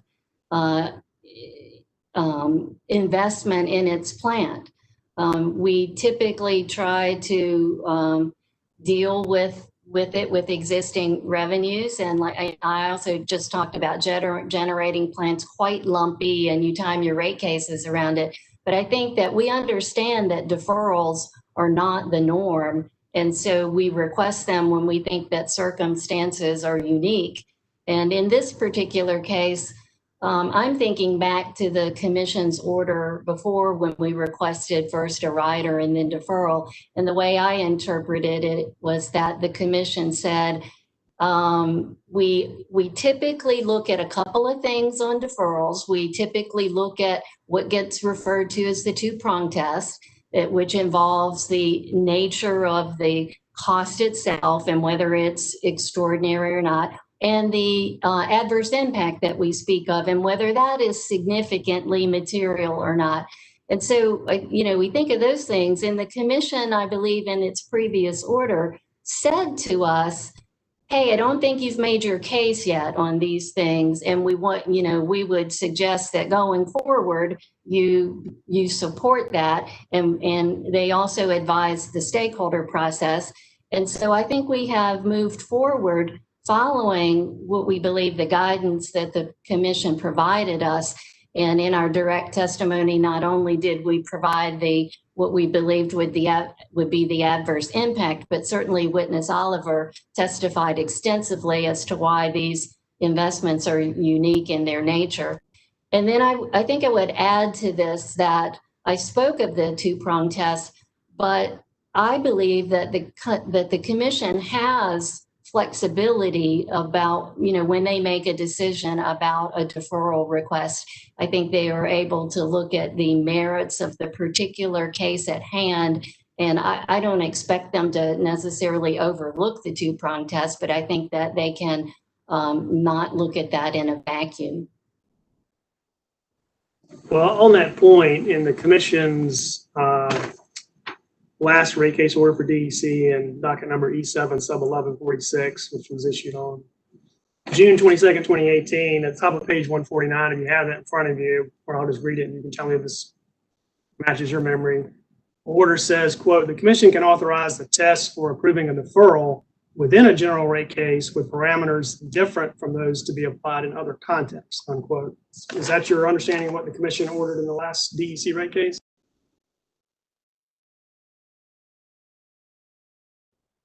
Yes, I had that order in front of me and I saw what you read. And yes, I do think that's what it says. You're not having an earthquake in Charlotte, are you? No. Would you tell us what AFUDC is and what that importance of that is for the grid improvement plan deferral that the company's asking for here? Yes, AFUDC stands for Allowance for Funds Used During Construction, and that's just a long-winded way of saying the company's financing costs. So we've talked before that for our capital investments in particular, and also for other things, not just electric plant, the amounts that the company expends are funded by investors. And so when we build a generating plant or we construct a transmission line or a distribution line, whatever it is, we are allowed often for generating plants in particular to be able to capitalize those financing costs. So what I mean is that I am incurring financing costs during the construction period that need to be recovered in order for us to be made whole and recover all of our costs. Because a financing cost is a real cost of being in the electric business and providing service. So during that construction period, if we are allowed to record AFUDC, what it does is it helps with that earnings erosion and the adverse impacts. It allows us to capitalize it as part of the plant. And when we move forward for future recovery of that generating plant, then that plant investment has buried in it the financing costs. So it allows the company to be made whole and avoid those regulatory lag adverse impacts. Now, I spoke of this about generating plant, but for distribution plant in particular, because of the short nature of the construction period, we are not allowed to record AFUDC. And so what that means is that in order to be made whole, when you can't capitalize the financing costs and it's not in your rates, then you must have immediate rate relief. You'd need to try to have a rate case every month if you could, if you wanted to completely eliminate the regulatory lag and be made whole. And we understand that that's really not practical. And so, this sort of illustrates the regulatory lag that we're speaking of, is especially related to distribution plant that is not allowed to have AFUDC recorded. All right, thank you very much. I want to turn to you, Ms. Smith, for a minute. I'll give Ms. McManus a little break there. Ms. Smith, first of all, from the perspective of Duke Energy Progress, anything that Ms. McManus said that you disagree with or want to add to as a general proposition for Duke Energy Progress? No, actually, she's done a wonderful job explaining this. All right, Ms. Smith, I want to ask you about the grid improvement plan and the costs that the companies, both DEC and DEP, have asked the commission to authorize deferral accounting treatment for.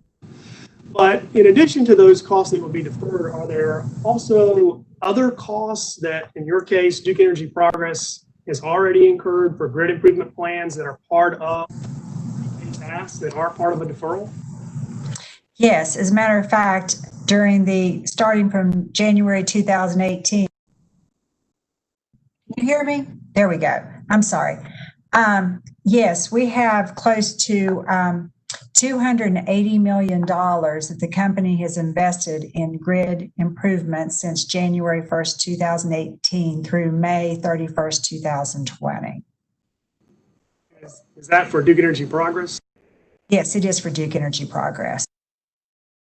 And so that $280-some million roughly is part of the company's request in this rate case? Yes, it is. And as Witness McManus explained, part of these costs went into service in January of 2018. And so those will not be in our electric rate base until we start recovering. We won't start recovering those costs until new rates go into effect, which will be January 2021 or at some point after that. And did any party to the Duke Energy Progress case take issue with a single dollar of that investment on behalf of customers? Not that I know of. If they had, wouldn't you know? Oh, yes, I think we would have known. As a matter of fact, I think Witness Oliver can help with this, but I think they extensively looked at these. So I think they answered over 2,700 questions regarding grid.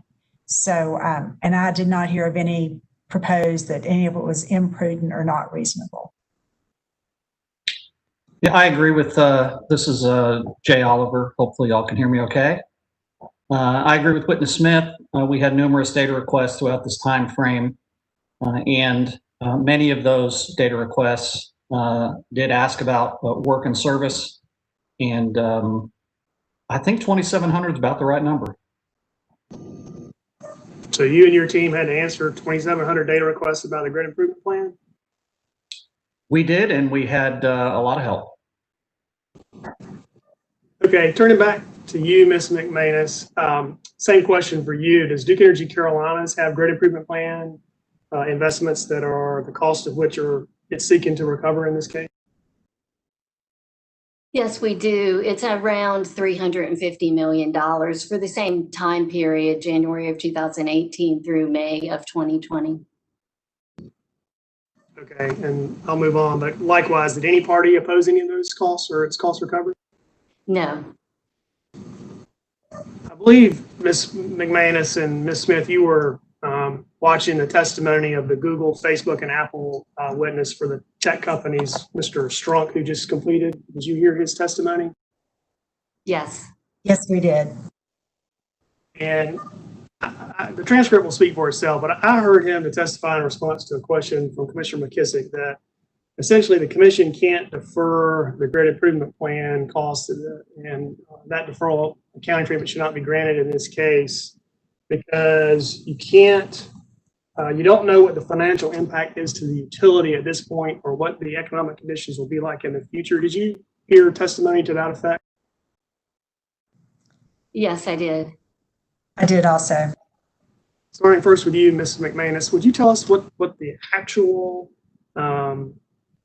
position is of the company as to the financial impact that absent of deferral would result in for Duke Energy Carolinas?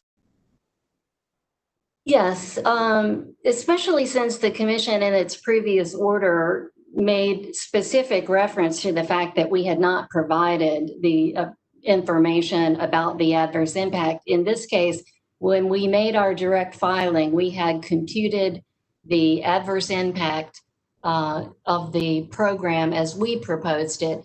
And over the 3-year period of 2020 through 2022, if we weren't granted deferral accounting, the earnings erosion impact on return on equity would have grown to 100 basis points in 2022.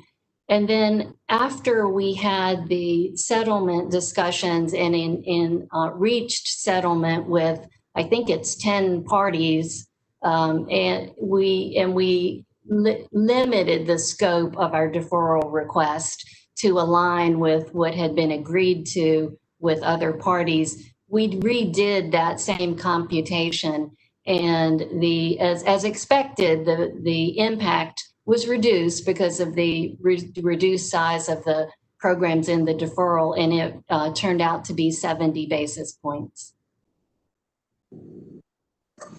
Thank you. Same question for you, or similar question for you, Ms. Smith. What is the financial impact to Duke Energy Progress? I also included in my direct testimony the financial impact of the grid improvement program the way we originally proposed it, which was over 100 basis points. And with the settlement, we calculated it to be 59 basis points. Let me ask you this question. Is there anything different about the way the company does its analysis and presents the request for a deferral for the grid improvement plan than it does for any other kind of deferral, whether it's for storm cost or a new power plant that's being put into service? I'm familiar with our deferral requests. I haven't necessarily worked on each and every one of them, but it's my understanding that what we've done with respect to the grid improvement plan is the calculation that is typical for our deferral requests. I think one of the previous recent ones was our request for deferral of storm costs. We followed the same practice in doing our computations as we did for that. And is the same process hold true for Duke Energy Progress, Ms. Smith? Yes, it does. This calculation was done in the same manner that we have done our previous deferral calculation. Some of the criticism we've heard over the last day or two in testimony from various interveners relates to a contention that the commission shouldn't grant a deferral for the settled grid improvement plan costs because those are estimates and no one knows exactly what those costs will be. Have you heard testimony from various witnesses to that effect? Yes, we have. Yes. From a traditional commission deferral accounting process, first for you, Ms. McManus, are there other instances where the company has come in and requested a deferral when costs have some level of estimate to them? Yes, this would not be the only case. I would certainly note that sometimes we do know the cost because sometimes we're looking backwards. Like, for example, storm costs, we're often looking backwards. But even there, we have some level of estimate. And as we talked about generating plants going into service and the ability sometimes to engage in a deferral accounting request, even then, sometimes there are estimates.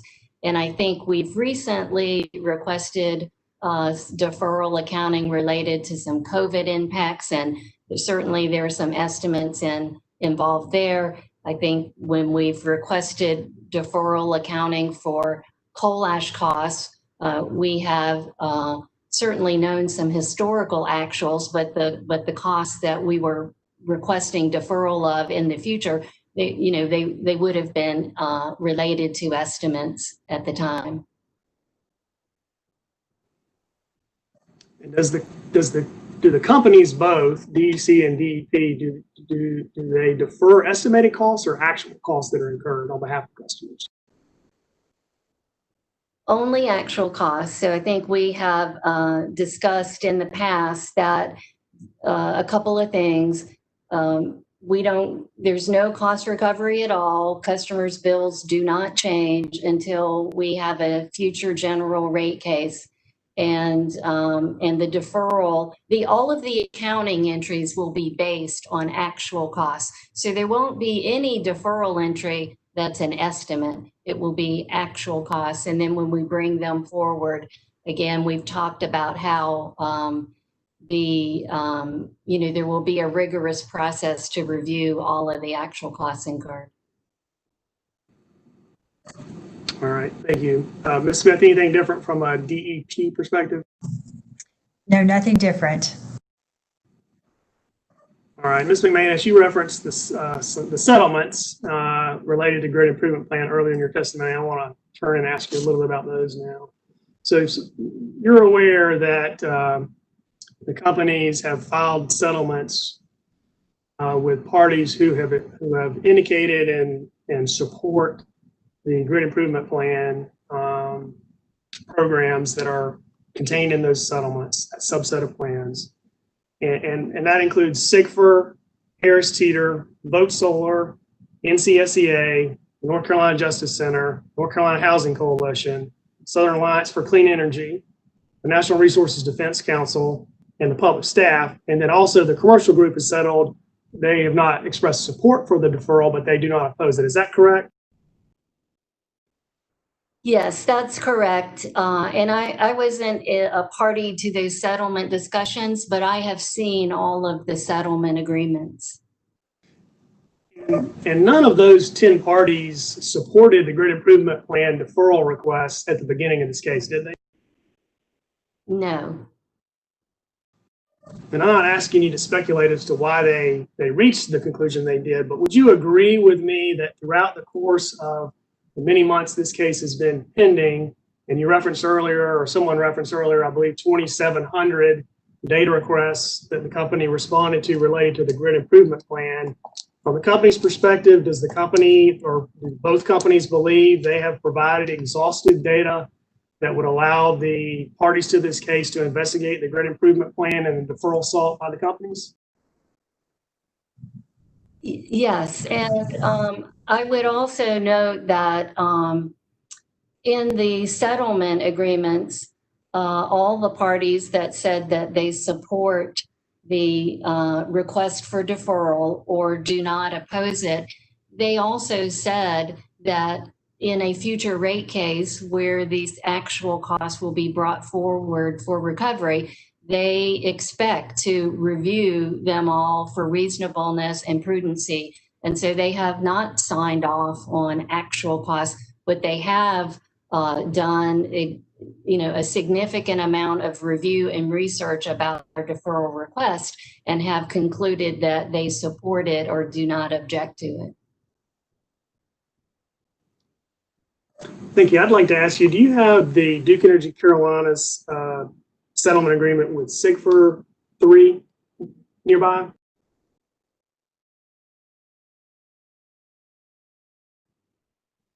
You're on mute, Ms. McManus.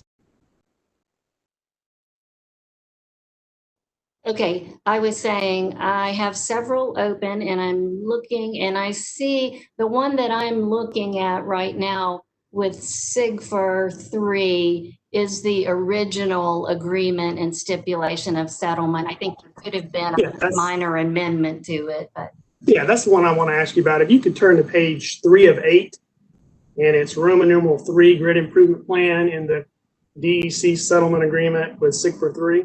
Let me know when you have that in front of you. Yes, I see it. If you look at the second sentence in that paragraph 3A, Roman numeral 3A, I'll read this to you and you confirm my ability to read. It says, because the 3-year GIP plan contains estimates, SIGFR 3's support for the grid improvement plan deferral will be subject to a reservation of its rights to review and object to the reasonableness of specific project costs in future rate cases. Did I read that correctly? Yes. And I think we've already demonstrated that you have significant amount of experience in this area. Is that type of reservation of rights unusual at all in any deferral situation? Not at all. And is that because if the commission grants the accounting order to defer these costs, they're not establishing any rates at all at this time? Yes, and I also keep in mind that whether we're deferring costs or not deferring them, everything that we are authorized to collect from our customers must be reasonable and prudently incurred. So it seems very logical that no one would sign off on something before adequate steps had been taken to make that assessment. Thank you. Do you also have the company's second partial settlement agreement with the public staff nearby? I'm sorry, I do. And I'll refer you to page 10 of that agreement, which is, again, section Roman numeral 3, paragraph C, under the heading Grid Improvement Plan. You let me know when you have that in front of you. I have it. Okay, and in the first paragraph, C, under that section that I've referred you to, the first sentence says, for purposes of settlement, the public staff agrees to the company's requested deferral accounting treatment as described in more detail below for the following grid improvement plan programs. And then they list what that subset of grid improvement plans programs are that Mr. Oliver testifies to, correct? Correct. Now, if I could ask you to just scan down the page to paragraph D. This is again on page 10 of the DEC second agreement with the public staff, settlement agreement. And that paragraph says the stipulating parties agreement regarding deferral treatment of GIP costs constitutes only approval of the decision to incur GIP program costs. And then it goes on to say the public staff reserves the right to review costs for reasonableness and prudence. Did I read that accurately? Yes. So we've heard a lot of questions from commissioners and others over the past couple of days about what that language means. And I realize you're not a lawyer, and I'm not asking you for a legal conclusion.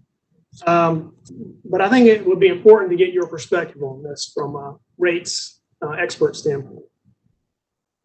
When the public staff stipulation states that the agreement regarding deferral treatment of GIP costs constitutes only approval of the decision to incur those costs, what does that mean to you?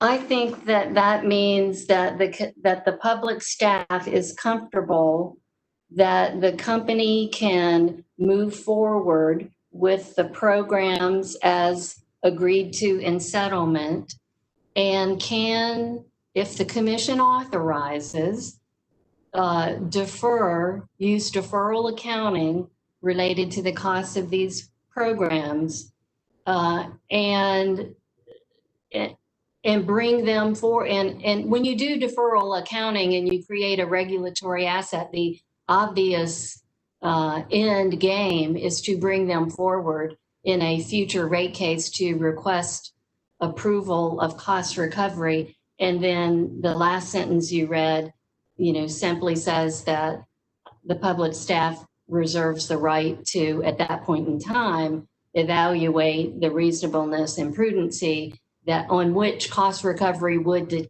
depend. Okay. And then if you would, continuing on to the next page of the DEC second agreement with the public staff, if you would, on page 11, would you turn to paragraph F on that page, please? Yes. In that paragraph, does it say the company agrees to assess the cost effectiveness of the GIP related projects in an ongoing manner? Yes. All right. And so is there anything unusual about a provision like that that allows the company and the public staff and the commission, as it so chooses, to keep track of these costs on an ongoing basis while they're being incurred before the next rate case? That does not seem unusual or illogical to me. And Ms. Smith, I'm not going to take the time to call out the page and paragraph numbers for the DEP settlement agreement with public staff, the second settlement agreement. Would you agree with me that roughly the same language and provisions exist in that agreement? Yes, they do. And Mr. Summers, can I just add one more thing about the question you asked me last?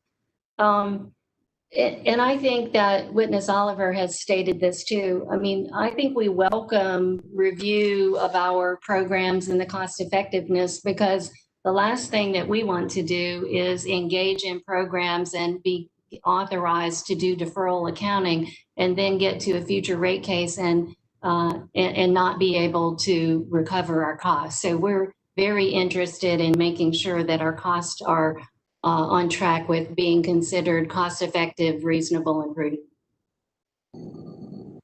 So you've heard some questions about whether if the commission were to approve these 10 settlement agreements that have this grid improvement plan deferral provisions in them, whether or not that would tie the commission's hands. Have you heard questions and comments from various parties about that?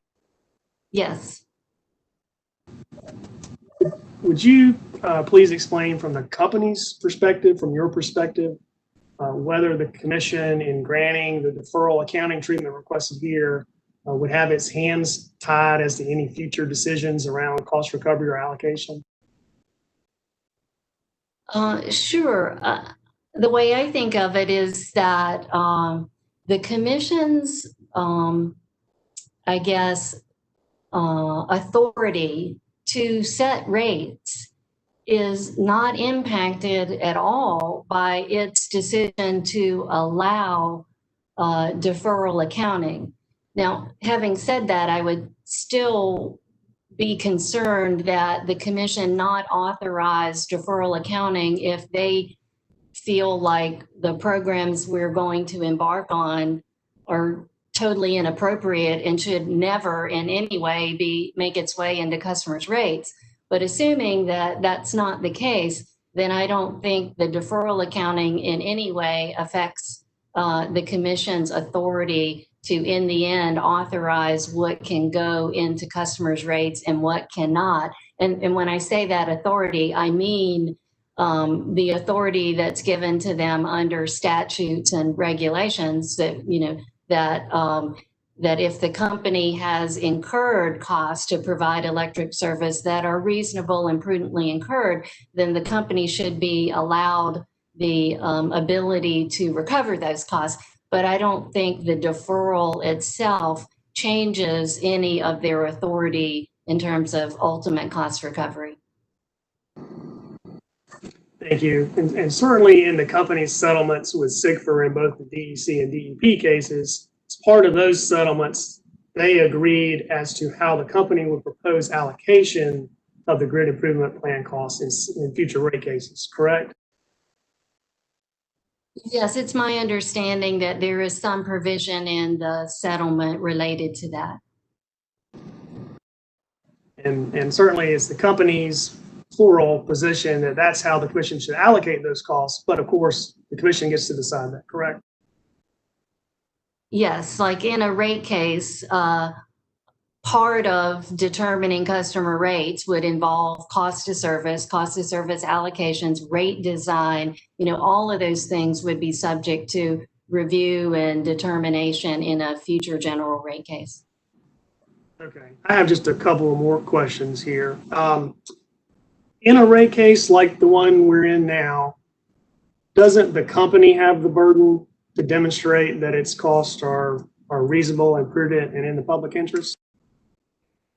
Yes, it's been my understanding all along, you know, in terms of my rate making career, that the burden of proof is on the part of the company. And I guess maybe one final question. Would you, in your own words, explain what it is that the company is asking the commission to approve as it relates to deferral treatment for the grid improvement plan costs? Sure. I think first I would point to the settlements, because we do have settlements with parties that we would like the commission to approve. But as part of those settlements, we would like for the commission to agree that these programs during the 3-year period, and let me do a little caveat here that I don't think I mentioned explicitly before. We certainly don't want deferral accounting for anything that is already in our existing case. So we're saying that starting in June of 2020, we're going to have that we're going to incur costs under these programs, the subset that we've agreed to for the period June 2020 through December of 2022. So we want to do deferral accounting related to the projects that are completed in that time period. And that's the extent of our request. Now, obviously, if we do deferral accounting, we want to bring forward in a future general rate case to request recovery, but I think it's up to the company to determine exactly when that happens. And I know that in the settlement agreement, that there are some provisions that speak to the timing of the company's next rate case. But in short, we're simply asking for the permission to defer the costs related to the programs agreed upon in the settlement agreements for the period that I just stated, such that we can avoid the adverse earnings impact and in the future request cost recovery from our customers for reasonable and prudently incurred costs. And until that next rate case, when the commission and all the parties dig into the details and audit those costs and ask whatever questions they want before making a final decision, is the risk on the companies as to the ultimate cost recovery of those grid improvement plan investments for our customers? Yes, it is. And so we have said that we are dealing with some estimates now, and that in the end, we will have actuals in our deferral and we'll bring them forward. And so in that future rate case, we are on the hook to explain. People talk about being over budget, under budget. Well, we're on the hook to explain if we were under budget, were we still imprudent even though under budget? If we were over budget, could we still have been prudent? I mean, all of those questions will be evaluated in the future period, and the burden of proof is on the company.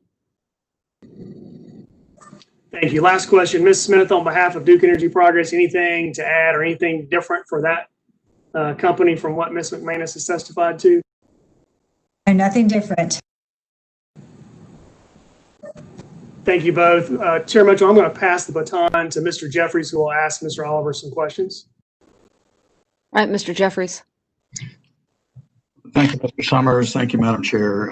Mr. Oliver, are you there? I am here, Mr. Jeffries. Excellent. I'd like to clean up a couple of small matters first, and then move on to what I think may be more substantive from the perspective of the Commission's concerns and their decision about authorizing deferral for our GIP program proposals. So first, Mr. Stevens, I think it was that might have also been Mr. Alvarez, suggested that maybe the company should use pilot programs to explore some of these grid improvement programs that are subject to the settlement. Do you have a response to that? Yeah, I do. Well, let's take it a couple of programs at a time. So the IVVC program, we have a great pilot. It's called the DSDR program in DEP. We know exactly how to do this work. We know exactly what it costs. We know exactly how to operate it. The difference is just operating it on a different time frame.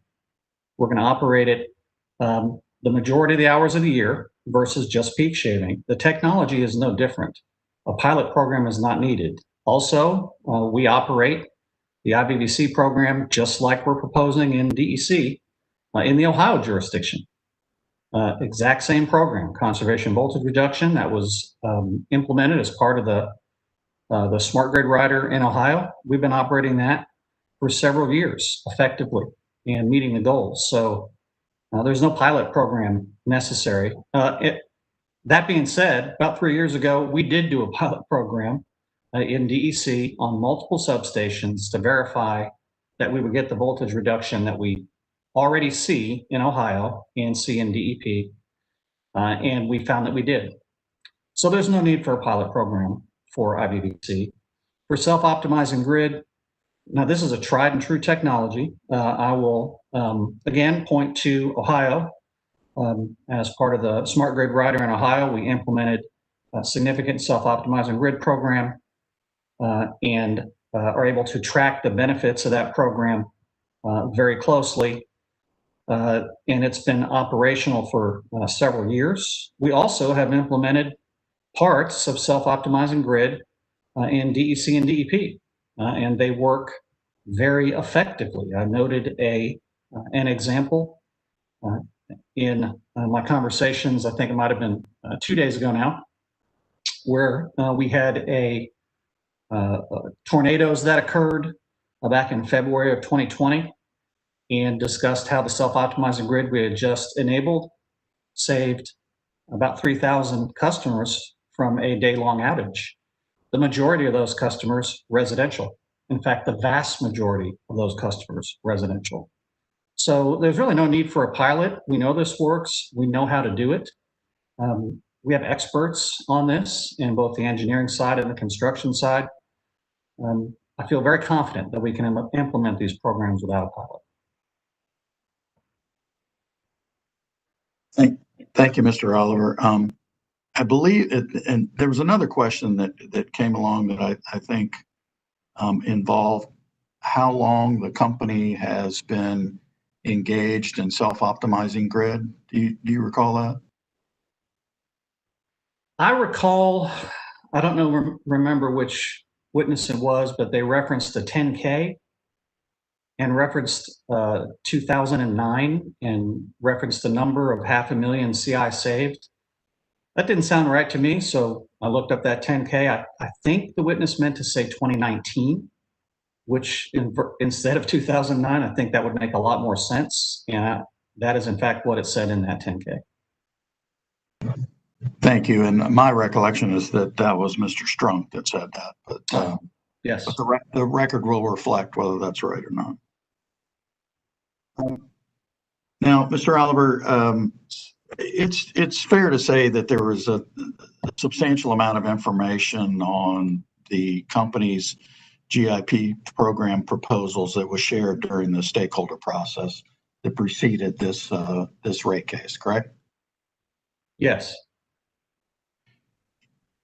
And then after we filed the 19 grid improvement program or plan programs in this rate case, there was extensive discovery taken regarding those programs. Is that right?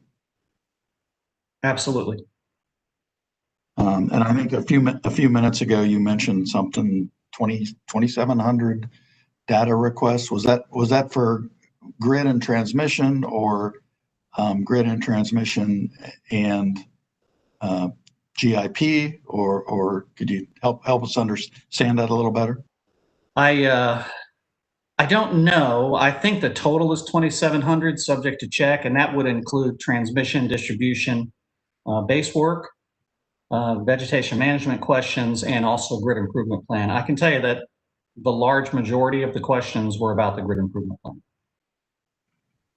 Okay, so we now have after the stakeholder process and the information provided there, and after extensive the company's grid improvement plan programs, we now have 10 interveners, including the public staff, that have entered into a settlement agreement with the company on eight specific grid improvement plan programs. Do you believe the decisions by those interveners were well informed? I do. And do you plan to implement the settled programs consistent with your description of those programs in your testimony and in exhibits and in your responses to data requests? We do. If the commission grants the deferral accounting, we plan to implement the programs that we've agreed upon. Thank you, Mr. Oliver. We talked about this next question previously, but since we talked, there have been a lot of other questions. And I think maybe, at least in my mind, the record's a little unclear on it. But could you please provide us with an overview of how you plan to monitor and report back to the commission and the public staff and other interested parties on the progress of the grid improvement plan implementation if the commission grants deferral? Certainly. I would say we already have a pretty solid monitoring plan in place for South Carolina, where the programs are similar. And we track scope, we track cost, we track unit costs, which a lot of the budgets are based on, and I can talk about that a little bit later, how we come up with unit costs and how that relates to the class estimate discussion. We track benefits associated with the plan. We track schedule associated with the plan. We do all this today, and this is part of our project management process that is currently in place. We are going to work with public staff to design a reporting package. I want to say that's pretty similar to that. And it will track costs, it will track benefits, it will track schedule, and it will track scope. And I asked that question in the form of sort of how do you intend to do this? But in fact, you've committed to do it. The company is committed to do it with the public staff and as part of that settlement, right? We have. All right. Thank you, Mr. Oliver. The last area I want to touch upon is we've had a number, since you were last on the stand, we've had a number of questions to various witnesses concerning the results of the cost benefit analysis. And in particular, I perceive some concern about Mr. Thomas's conclusion that a significant, that under the CBAs that the company prepared, a significant percentage of the costs of the GIP programs that were subject to CBAs are allocated to residential customers, while a very large percentage of the benefits seem to flow to commercial and industrial customers. And frankly, I'm sure you agree with me that, you know, that would be a legitimate concern. Could you explain, could you put that in some context for us and help us understand why the commission should go forward with approving deferral treatment for our 8 settled programs in light of that fact and that testimony? Yeah, certainly, Mr. Jeffries. So, you know, point out a couple of things that just to kind of get us started here. So, and I've said this before, I'll say it again, you know, we designed the GIP program to deal with the megatrends. That's first and foremost. All customers benefit from modernizing the grid to proactively address the megatrends, to start building the two-way power flow model. That's first and foremost. Now, if you take a look at and yes, there are reliability benefits associated with doing that. Again, I think that's a wonderful thing. And we're able to track those reliability benefits and put them in a cost benefit analysis. So I find that very positive. It's a great effect of these programs. Now, I did some math. I watched some of that testimony yesterday, and I did some math last night. And in the DEC system, approximately about 37% of the benefits are not customer reliability benefits. So when you look at the benefits of the integrated volt bar control program, you look at some of the other things that we track, the cost savings that come from certain programs. We've got all that out there. So just take that, put it aside. 37% of the benefits are not the customer reliability benefits that we're talking about. Now, when you take a look at those customer reliability benefits, the largest portion of that right now resides in the self-optimizing grid program. And again, self-optimizing grid program, really, it's the core grid modernization program. That's going to enable us to manage the grid in segments versus circuits. Something we're all going to have to start working towards in the industry. But when you look at all, just for the moment, let's just take the reliability benefits of self-optimizing grid. Okay, let's just say we're going to look at just that. That's not the only benefit, but it is a benefit that we can track. When you take a look at that, 92%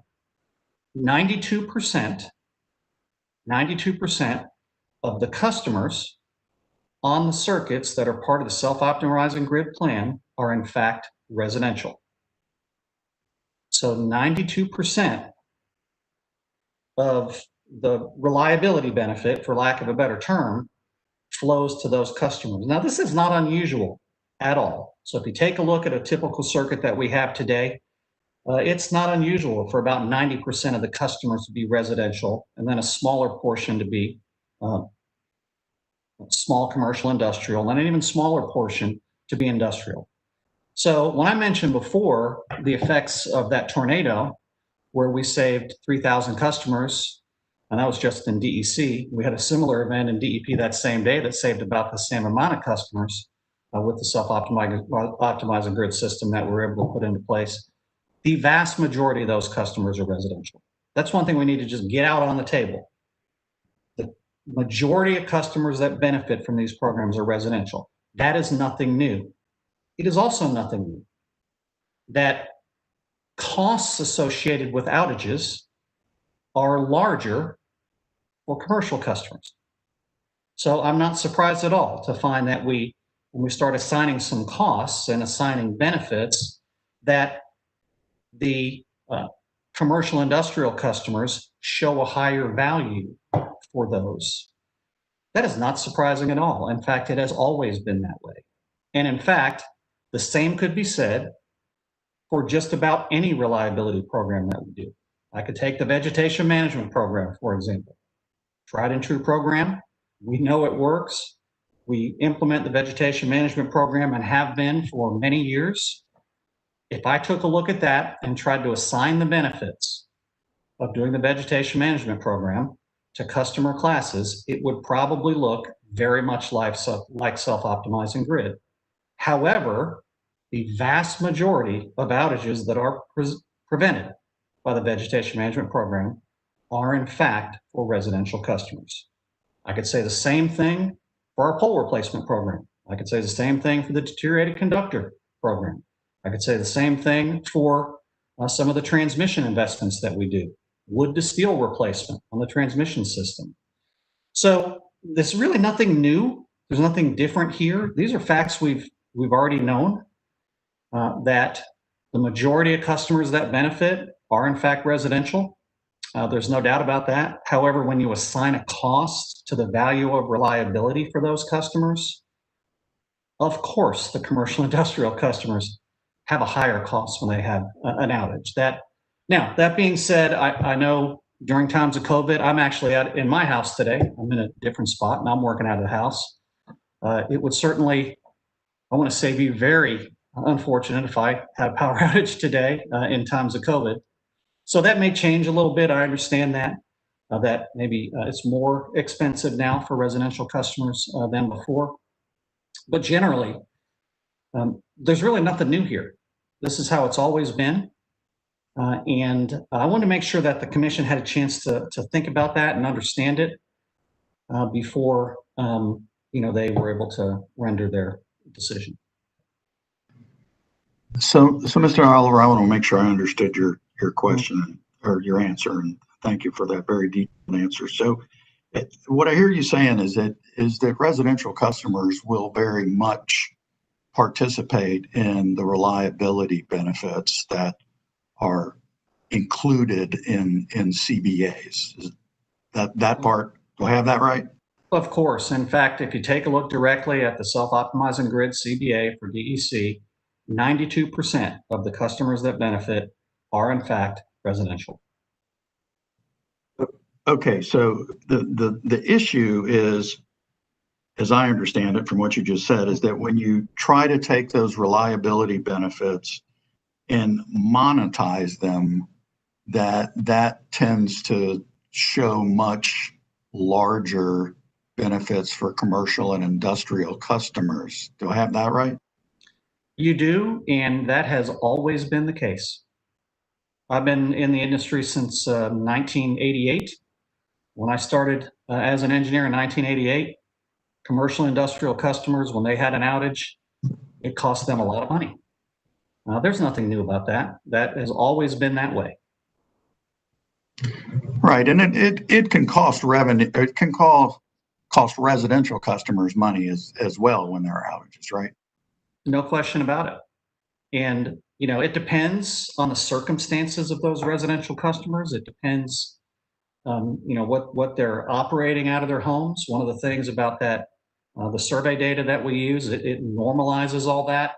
There are many residential customers who would say that it costs them much more than several dollars when they have an outage at their house. But particularly now, I guess, in times of COVID, with, you know, children attending school at home and, you know, people working from home. But generally, I'm going to say the law of large numbers, which is an important statistical analysis. You take all of that data, bring it together, and on average, residential customers, cost per outage, it will cost them less than a commercial industrial customer. I don't think that's a surprise. Yeah, and I guess the way I think of it is we shouldn't be surprised that that's the case, because by definition, commercial and industrial customers are engaged in commerce. They're engaged in economic activity that is designed to produce income, and we build that assumption into the monetization calculation, but we don't necessarily build the same assumption into residential customers, right? We do not. We basically take data from surveys that are done all across the United States, you know, as part of the interruption cost estimator tool, and put in there what the residential customers have told us. And perhaps more to the point in this docket, we are not asking the commission to make any determination about how these costs, if deferral is granted, are to be allocated among our customer classes, are we? Not that I know of. Mr. Oliver, you've listened to the intervener testimony on grid improvement over the last day and a half since you got off the stand, correct? I've listened to the majority of it. I was able to do a little bit of my normal job, but I listened to most of it, yes. Is there anything else that you heard that concerned you that is significant to the commission's decision about whether the grant deferral program costs that I haven't asked you about? I heard some questions about cost estimates and estimate classes, about a class 4 estimate and class 3 estimate. I have been a project director at the company. I have managed teams of project managers at the company. I'm extremely familiar with the way class estimates work. And you gotta be a little careful when throwing around those numbers. And I'll explain why. Quite typically, when those tools were put together, they're a little bit more applicable to, I'm going to say, large power plant type construction, where it's a very complex organization of things that come together to deliver one product in the end result. And there's many, many different activities that take place. So it's based on, and one of the witnesses said it today, it's based on your level of engineering complete. In other words, at a class 4, there's X level of engineering complete. So we're going to say it's minus 20 to plus 30% on the low. Okay, so that, and that's very useful in these cases. And we use it for all kind of projects. Here's the thing to remember about something like the programs we've agreed upon for deferral. Many of these programs are in fact small projects. I'll give you an example. When we put together when we do a electronic reclosure as part of a self-healing network, or we automate a capacitor bank as part of the IBVC program, We're going to do that same project 500, 600, 1,000 times. We just do it in different locations each time. We also have a very good track record of what these cost. It's called a unit cost. So we take a look at historically what it has cost us to do this work over X amount of years, similar work, and you divide the units by the total cost, and that gives you a unit cost. So the way we've estimated costs for these programs is largely by unit costs. Now, unit costs don't require engineering to be complete. So we've not done the requisite amount of engineering to move from a class 4 to a class 3 to a class 2. In fact, what we have is parametric estimates that tend to be very accurate. But strictly speaking, by the class rules, we would still be somewhere in a class 4 range, because for those type of projects, we do the engineering right before we actually install them, because we know what it costs. It's not a mystery what it costs. So I'm always careful when I hear about the class 3, class 4, class 2 for this type of project, just because I know better. I know exactly what the work is. I know how we estimated it. And so it's just a little different animal, in fact.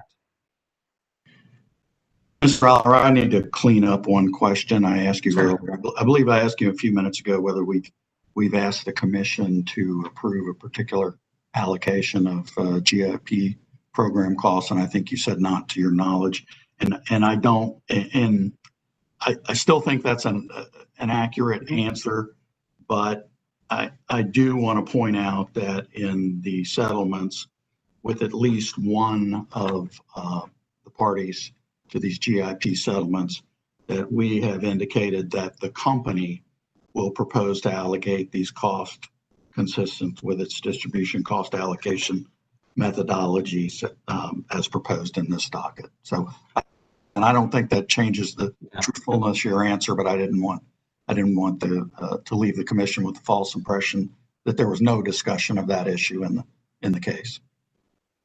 No, that makes sense, Mr. Jeffries. I don't have all the settlement agreements memorized. I was a little more focused on the programs in the settlement agreements. Really the main point that I think we would want to make here, I think it was good discussion that occurred yesterday. I think it was Commissioner Clodfelter that really started it, and it was good discussion. The thing to remember is when you look at the number of customers that benefit, from something like self-optimizing grid when it's reliability, the vast majority, in fact, 92% specifically for these circuits are residential. That is very similar to other system-wide programs that improve reliability, quite consistent. So I wasn't surprised at all to see that. All right, thank you, Mr. Oliver. We appreciate you coming back to see us today, and I believe that's all the questions I have, Mr. Oliver. Thank you. All right, at this point, I'm going to give parties an opportunity to cross these witnesses. I believe I'm first, but I'm not sure. Yes, the public staff will go first. I'm getting a lot of feedback. I think it's been resolved now. So Miss Cummings, does the public staff have any cross? Yes, we do have a few questions. All right, please proceed. Thank you, Chair Mitchell. First, for Ms. McManus and Ms. Smith, regarding deferral accounting, in addition to addressing a regulatory lag, is a deferral also often intended to provide for recovery in a future period of costs that otherwise would have been written off as expenses in a prior period in order to avoid an allegation of retroactive rate making?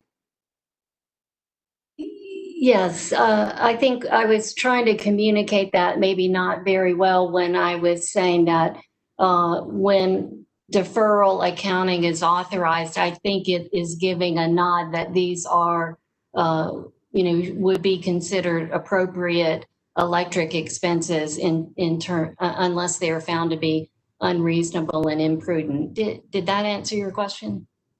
Yes, thank you. To the whole panel, there was some discussion about discovery in this case, and just for clarification and the settlement with the public staff, with regard to the discovery in this case, the public staff per the terms of the settlement, is still auditing the update, and will file testimony in each docket with regard to several categories of costs, but includes gift costs. Yes. Okay, and this is for Mr. Oliver regarding specifically CBAs. Mr. Oliver, you stated that residential customers benefit more from avoided outages due to SOG than CNI customers, if I heard you right, and that the reason for that imbalance is due to the cost per outage? I did not say that. I said that the number of customers on the self-optimizing grid circuits, for example, if you take a look at the whole program, 92% of the customers on those circuits are in fact residential. Would you agree then that the establishment of who benefits monetarily from SOG is dependent upon the cost per interruption used in the analysis? I'm sorry, can you say that question again? I want to make sure I got it right. So we have 92 customers, say there's 100, and there's 8 customers that are CNI, and if we have this kind of dynamic where these 8 customers, we're saying more of the benefits flow to them, it's really important in that, you know, sort of analysis that we establish who benefits, and when we, it's dependent upon the cost per interruption. You were saying you use the ICE calculator, the cost per interruption used in the analysis. That actual number is very important, right? Well, I think the number is important for cost benefit analysis. As far as how that is allocated, I'm not a rates allocation expert. I don't know how we would do that. I do know that reliability programs we've been doing for years and years would look very similar. If the commission were to explore or direct Duke to investigate alternative cost allocation methods consistent with the public staff's recommendation in this case that are linked to benefits instead of the traditional allocation that happens now, would you agree that a more Duke-specific cost per interruption for residential, commercial, and industrial customers would be critical to that effort, rather than using national averages from the LBNL study?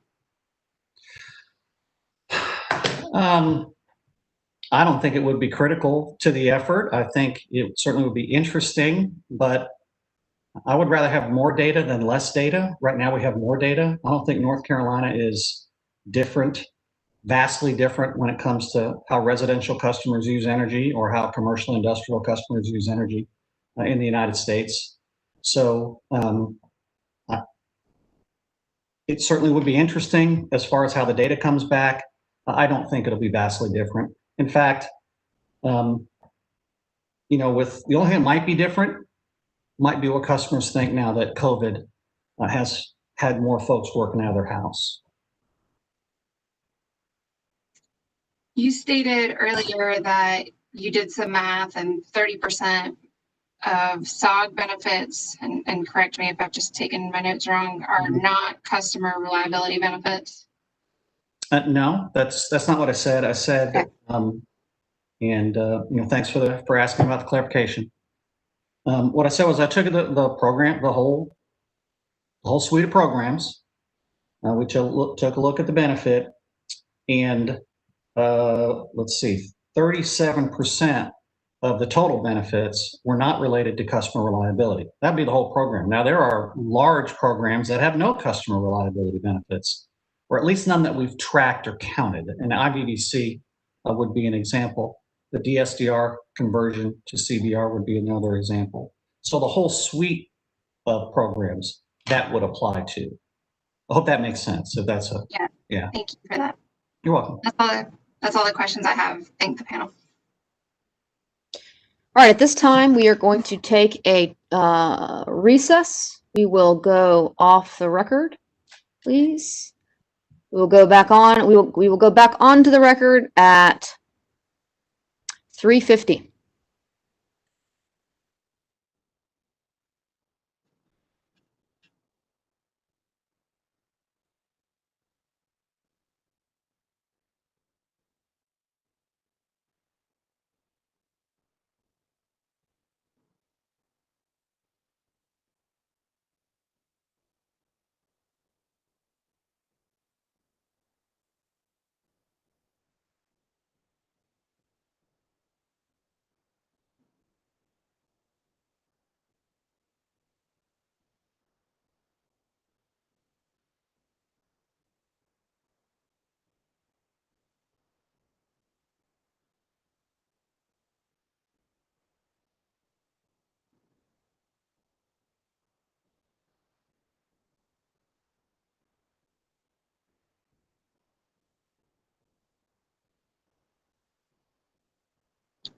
guys. Sorry, I couldn't do better than that. I had too many people chatting me. Hey, Layla, your mic is on. This is Bo. Thank you.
All right, Linda, you ready to go?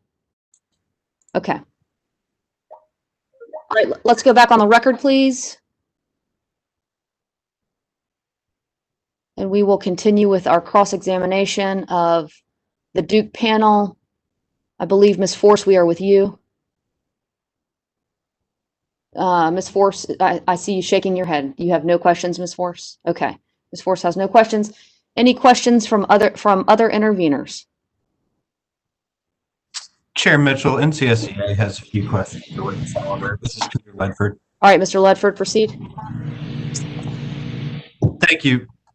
Mr. Oliver, did you read the pre-filed testimony of witnesses Alvarez and Stevens? I did. Is it fair to say that witnesses Alvarez and Stevens had reservations about the grid improvement plan as it was proposed in your direct testimony? Yes, it is fair to say that. And in fact, as came up in questions from Commissioner McKissick, witness Stevens mentioned that their original recommendation was to reject the GIP as it was proposed in your direct testimony. Isn't that correct? I agree. And a moment ago, you said that you were more focused on the programs that were included in the various settlements than other terms of those settlements. Is that accurate?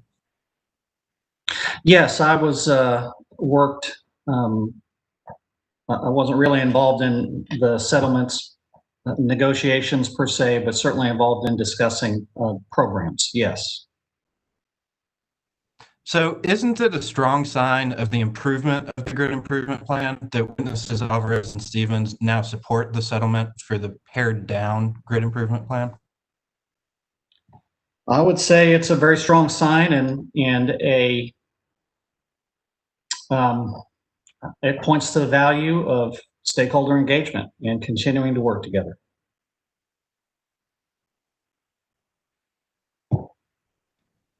And regarding the NCSEA and NC Justice Center et al. Settlement, were you aware that NCSEA's executive director told the media that the stipulations in the settlement take an important step towards expanding clean energy on the Duke Energy's grid? I was not aware of that, but frankly, I'm very glad to hear it. Thank you, Madam Chair. No further questions. All right, Mr. Ledford, any additional questions? Yes. Madam Chair, Alan Jenkins for the commercial group. All right, Mr. Jenkins, you may proceed. Mr. Oliver, good afternoon. Good afternoon. Consider a person who requires a 24-hour ventilator assistance at home. What value would that person place on the benefit of improved reliability of electric service to that home? Difficult to say. In some ways, it might be priceless. Thank you. Ms. McManus or Ms. Smith, at the end of the deferral period, is it your intent to place the value of estimated benefits into rates or the actual costs of the projects? I think I noted the other day, gosh, it seems like a long time ago now, that in a future rate case, a couple things will happen. First of all, the settlement agreement does say that to the extent that there are incremental operating benefits, that they should be netted against the incremental O&M costs. So we would be following the settlement in terms of the deferral. But I think I noted as well that depending on the nature of the savings, things will flow through automatically to customers. So for example, fuel was one of the primary ones I mentioned where we would have to do nothing in order for those reduced fuel costs to be reflected in customer fuel rider. And to the extent that we had any kind of savings related to operating expenses that reduced our costs, then in a future rate case, our test period costs would be lower than otherwise. That those reductions would be reflected in our test period and would be incorporated into our rates on an ongoing basis. Thank you. And I think my question was a little more directed. I should have phrased it different on the capital cost. When at the end of the deferral period, is it your intent to place actual capital costs into rates? Yes, so the way I think of it is that in the future rate case, there will be two pieces.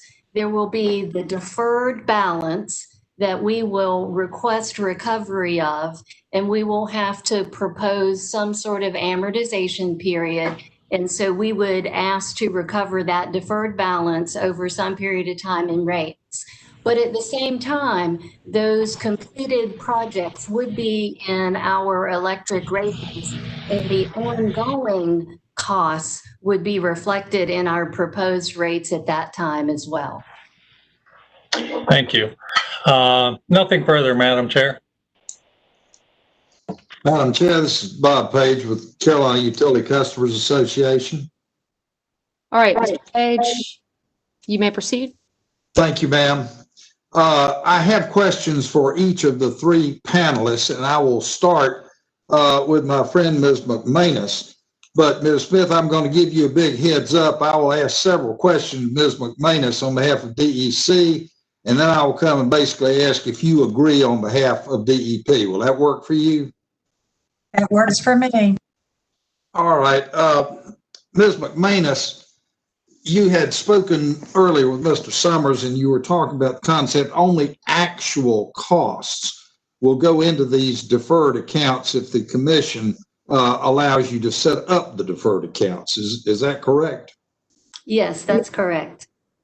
All right. So as we are speaking here today at Duke Energy Carolinas, none of these deferred accounts actually exist on your books and records. Is that correct? That's correct. And when the order comes out, assuming that it comes out in normal fashion within the next 2 or 3 months, and it authorized the creation of these deferred accounts, as of that day, those accounts still will not exist. You will have to create them after the commission has authorized them and your counsel has told you don't have to worry about reconsideration or an appeal. Is that correct? Yes, after the commission authorizes it, then we will make those accounting entries, and we will make them based on the costs that are incurred effective June 2020 forward. Exactly what month we get to do that, I'm going, as you just said, I'm going to rely on counsel to advise about that. But yes, upon approval, we would begin the deferral accounting. When the accounts are created, you would not have any way of knowing, would you, how much those accounts will grow and accrete before Duke decides to come in for another rate case in which it will seek to get rate recovery of those costs that have accumulated in the deferred accounts, assuming the commission allows you to set them up. Is that correct? Yes, I'm not looking at the settlement agreement right this minute, but if I get the gist of your question, part of the deferral included a return on the deferred balance. And in our settlement agreement, we do have a provision that at a particular point, that deferral would, that accrual would stop. If the company had not had a rate case by that point in time. And then the settlement also has a provision for a future discussion of when the amortization of that deferred balance on the company's books would begin. So all of those provisions of the settlement would come into play. All right. Well, I don't want to get too deeply down into the weeds as to how all of this is impacted by the settlement agreements. But my main point, and if you agree with this, then we can move on, is that at this point in time, I don't know, you don't know, nobody knows exactly when Duke will decide to come back in and file another rate case. That is true. And I'm not saying that just so you won't ask me another question. Well, I had another question for you anyhow. I'm sorry. The amount that Duke asks for, hypothetically now in the future, when it comes in seeking to recover some of these costs from the deferred accounts, if the commission allows them, the amount that you apply for when the new rate application is filed may not be the final amount, because you're always allowed to update to the end of the case, are you not? If I understand your question correctly, I think that when we come forward with a future rate case, the deferral amount it can potentially be known. And I'm struggling for the right way to say this, because you said you didn't want to hear about the settlement details, but I think they come into play. It's like if we had a rate case fairly rapidly, then of course my deferral balance would probably be, as you say, right up until the update period that I'm allowed to make updates for. But if it is delayed, then I may end up with stopping the continuing return on the deferred balance well before I have another rate case. So I think it just depends on when that is. And as I just stated, I don't know when that will be. All right, because the settlement requires you to do that. Yes. And so, and I'm not, I'm not stopping to pull out my settlement to read the sentence, but I figure someone will correct me if I've just said something wrong. All right, I'm perfectly fine with that. And I thank you for those responses. Ms. Smith, if you've been listening in, do you agree on behalf of Duke Progress with the answers that Ms. McManus has given me? Yes, I do agree with those answers. And I was reading the settlement as witness McManus was answering your questions, and I do agree. All right, I would be neglectful if I didn't ask, do you have anything you would like to add to the answers that I got from Ms. McManus? No, I don't. All right, then I've finished with you, and I will turn to Mr. Oliver. Are you there, sir? I am. Good to see you again, Mr. Page. Always good to see you, Mr. Oliver. I've made at least one new friend in this case. That always makes me happy. Absolutely. I don't want to ask you to put yourself in the shoes of Mr. Pirro or any of Duke's other fine rate design folks. I want to ask you some questions about cost recovery that any engineer, particularly any utility engineer, is capable of answering. So if I've gotten beyond your range or your comfort level, then and you want to defer, I have reserved some time to ask Mr. Pirro some questions, but I think you can answer these. And my question is, I brought Ms. McManus and Ms. Smith up to a point in time where we get to the next rate case, and Duke is now seeking to recover some of these program costs that will have been expended between now and the time of that next case. And so my question to you is, when Duke comes in with an application to recover these costs and is presented rates that will allow you to recover those costs, isn't it a fact that those rates and their design is not going to be based on these CBAs that we've been talking about? It'll be based on one or more cost of service studies that Duke will have prepared. Is that correct? I must confess, I may fail the test, Mr. Page. I am not familiar with how we set rates or cost of service studies. Do you know what a cost of service study is? I do not know. All right. Well, then I will take that matter up with Mr. Pirro, so that's a heads up for him. And I thank you for your candor, sir. That's all I have, Madam Chairman. All right, Mr. Page, any other cross-examination for the witnesses from the interveners? Madam Chair, Marcus Trathan for tech customers. I have just a few. All right, Mr. Trathan, you may proceed. Thank you. I believe all my questions are from Ms. McManus. Ms. McManus, with respect to the 70 basis points that you testified to, that's an aggregate number, correct? Yes, that's the amount at the end of the 3-year period.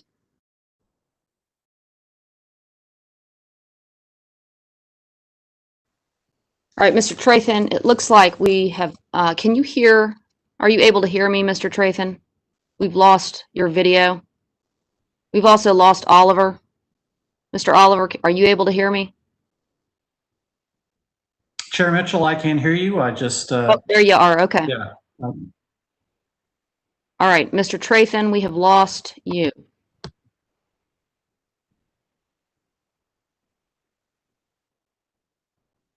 All right, what we will do at this point is I will check in to see if there are any other interveners that have cross-examination questions for this witness. Oh, wait, Mr. Trathan, you are back. Okay, I seem to have been lost in cyberspace for a second there. Do you have me? We have you.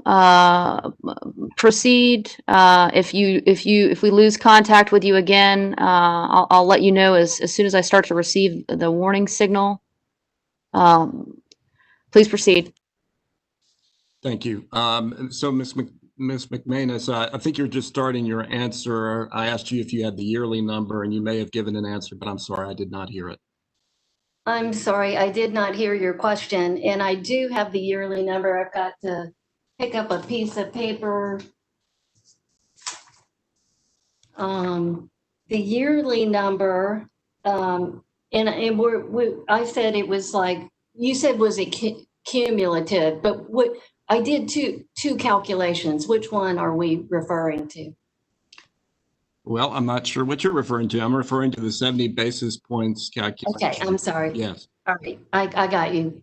Thank you. The 70 basis points, that is the amount at the end of the third year, and I rounded it off. It's actually, I'm looking at my calculation. In year 3, it's 0.71, and in the build up to that, it started out at 0.13 erosion, 13 basis points. Let me just talk in basis points.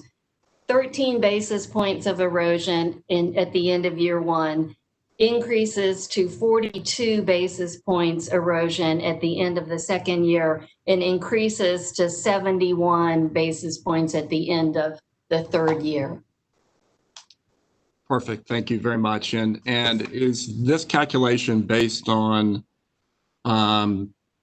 DEC's positions on the contested items in this case? Yes, another way to say that, it's based on the settlement agreements, what we have agreed to include or requesting deferral of, and we've removed anything that we have withdrawn our deferral request. Did that make sense? Yeah, it did. But as to items that are not subject to the stipulation, you would have used Duke's proposals. I'm not sure what you mean by items that are not subject to the stipulation. Okay, so it's just based entirely upon the stipulated items. Yes. Okay.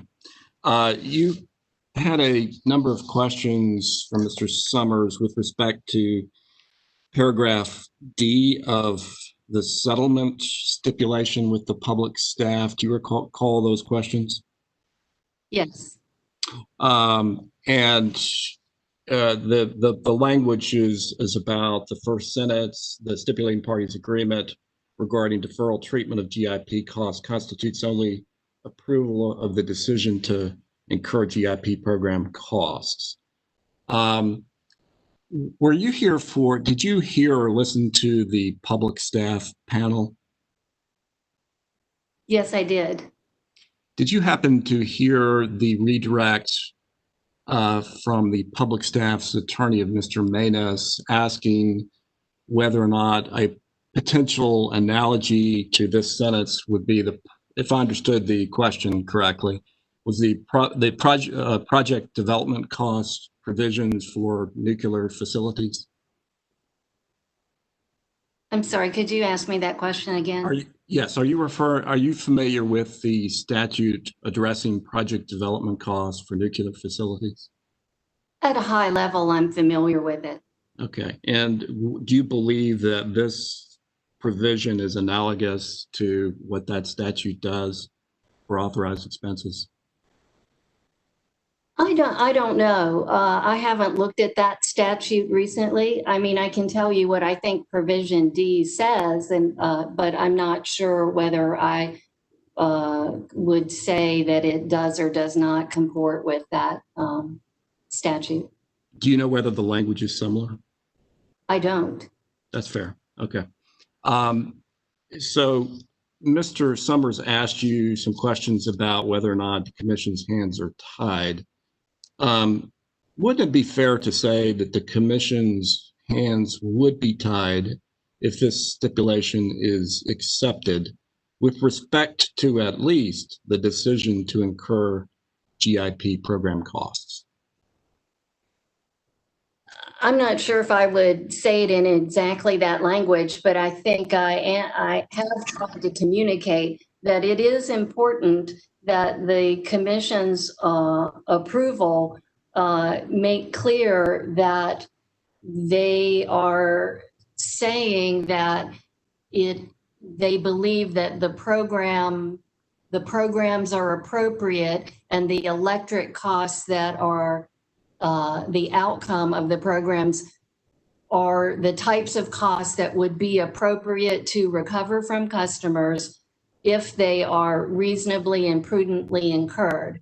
Again, because if we're going to have a regulatory asset on our books, I think, we still bear all of the execution risk of these programs, but I would be, I think it would be inappropriate to get to a rate case and have the outcome be, well, you shouldn't have even undertaken these programs to begin with. So I would view the commission's approval of the deferral accounting as an indication that, yes, these programs seem reasonable and the costs seem of the nature that customers should pay given the benefits of the programs, but again, exact cost recovery and the ability to disallow costs is still determined in a future rate case, and the company bears 100% of the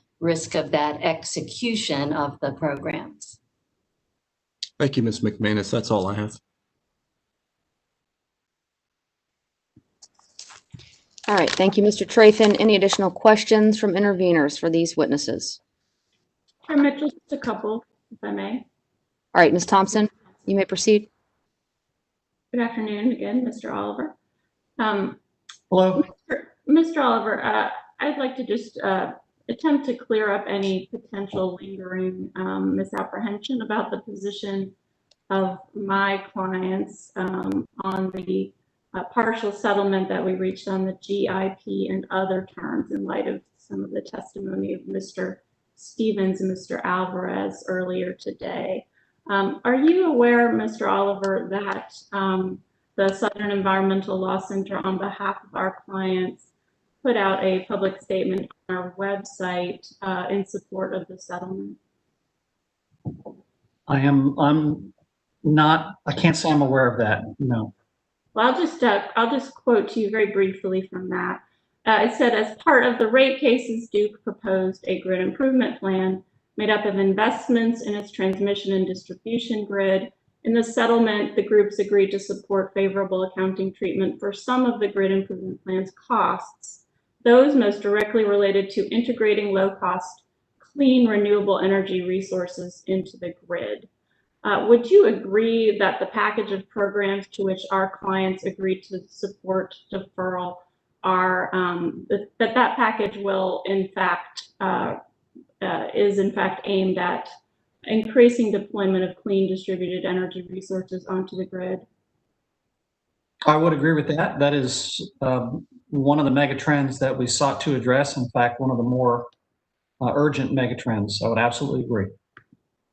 And I will just read to you one other quote from that statement, and I understand that you were not aware of the statement, but this one is from Sharon Goodson, who's the executive director of the North Carolina Community Action Association, which advocates on behalf of low-income customers and administers the weatherization programs. Ms. Goodson said, We appreciate the partnership between organizations that are committed to ending poverty and increasing affordable housing with those pushing for clean energy. These goals must go hand in hand, said Goodson. Do you agree with that statement?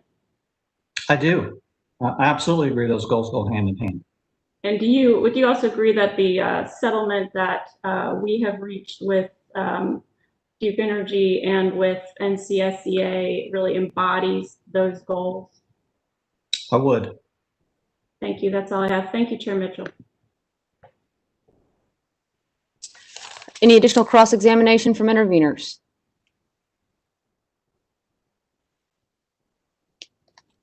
All right, hearing none. Duke, any redirect? No, ma'am. Thank you.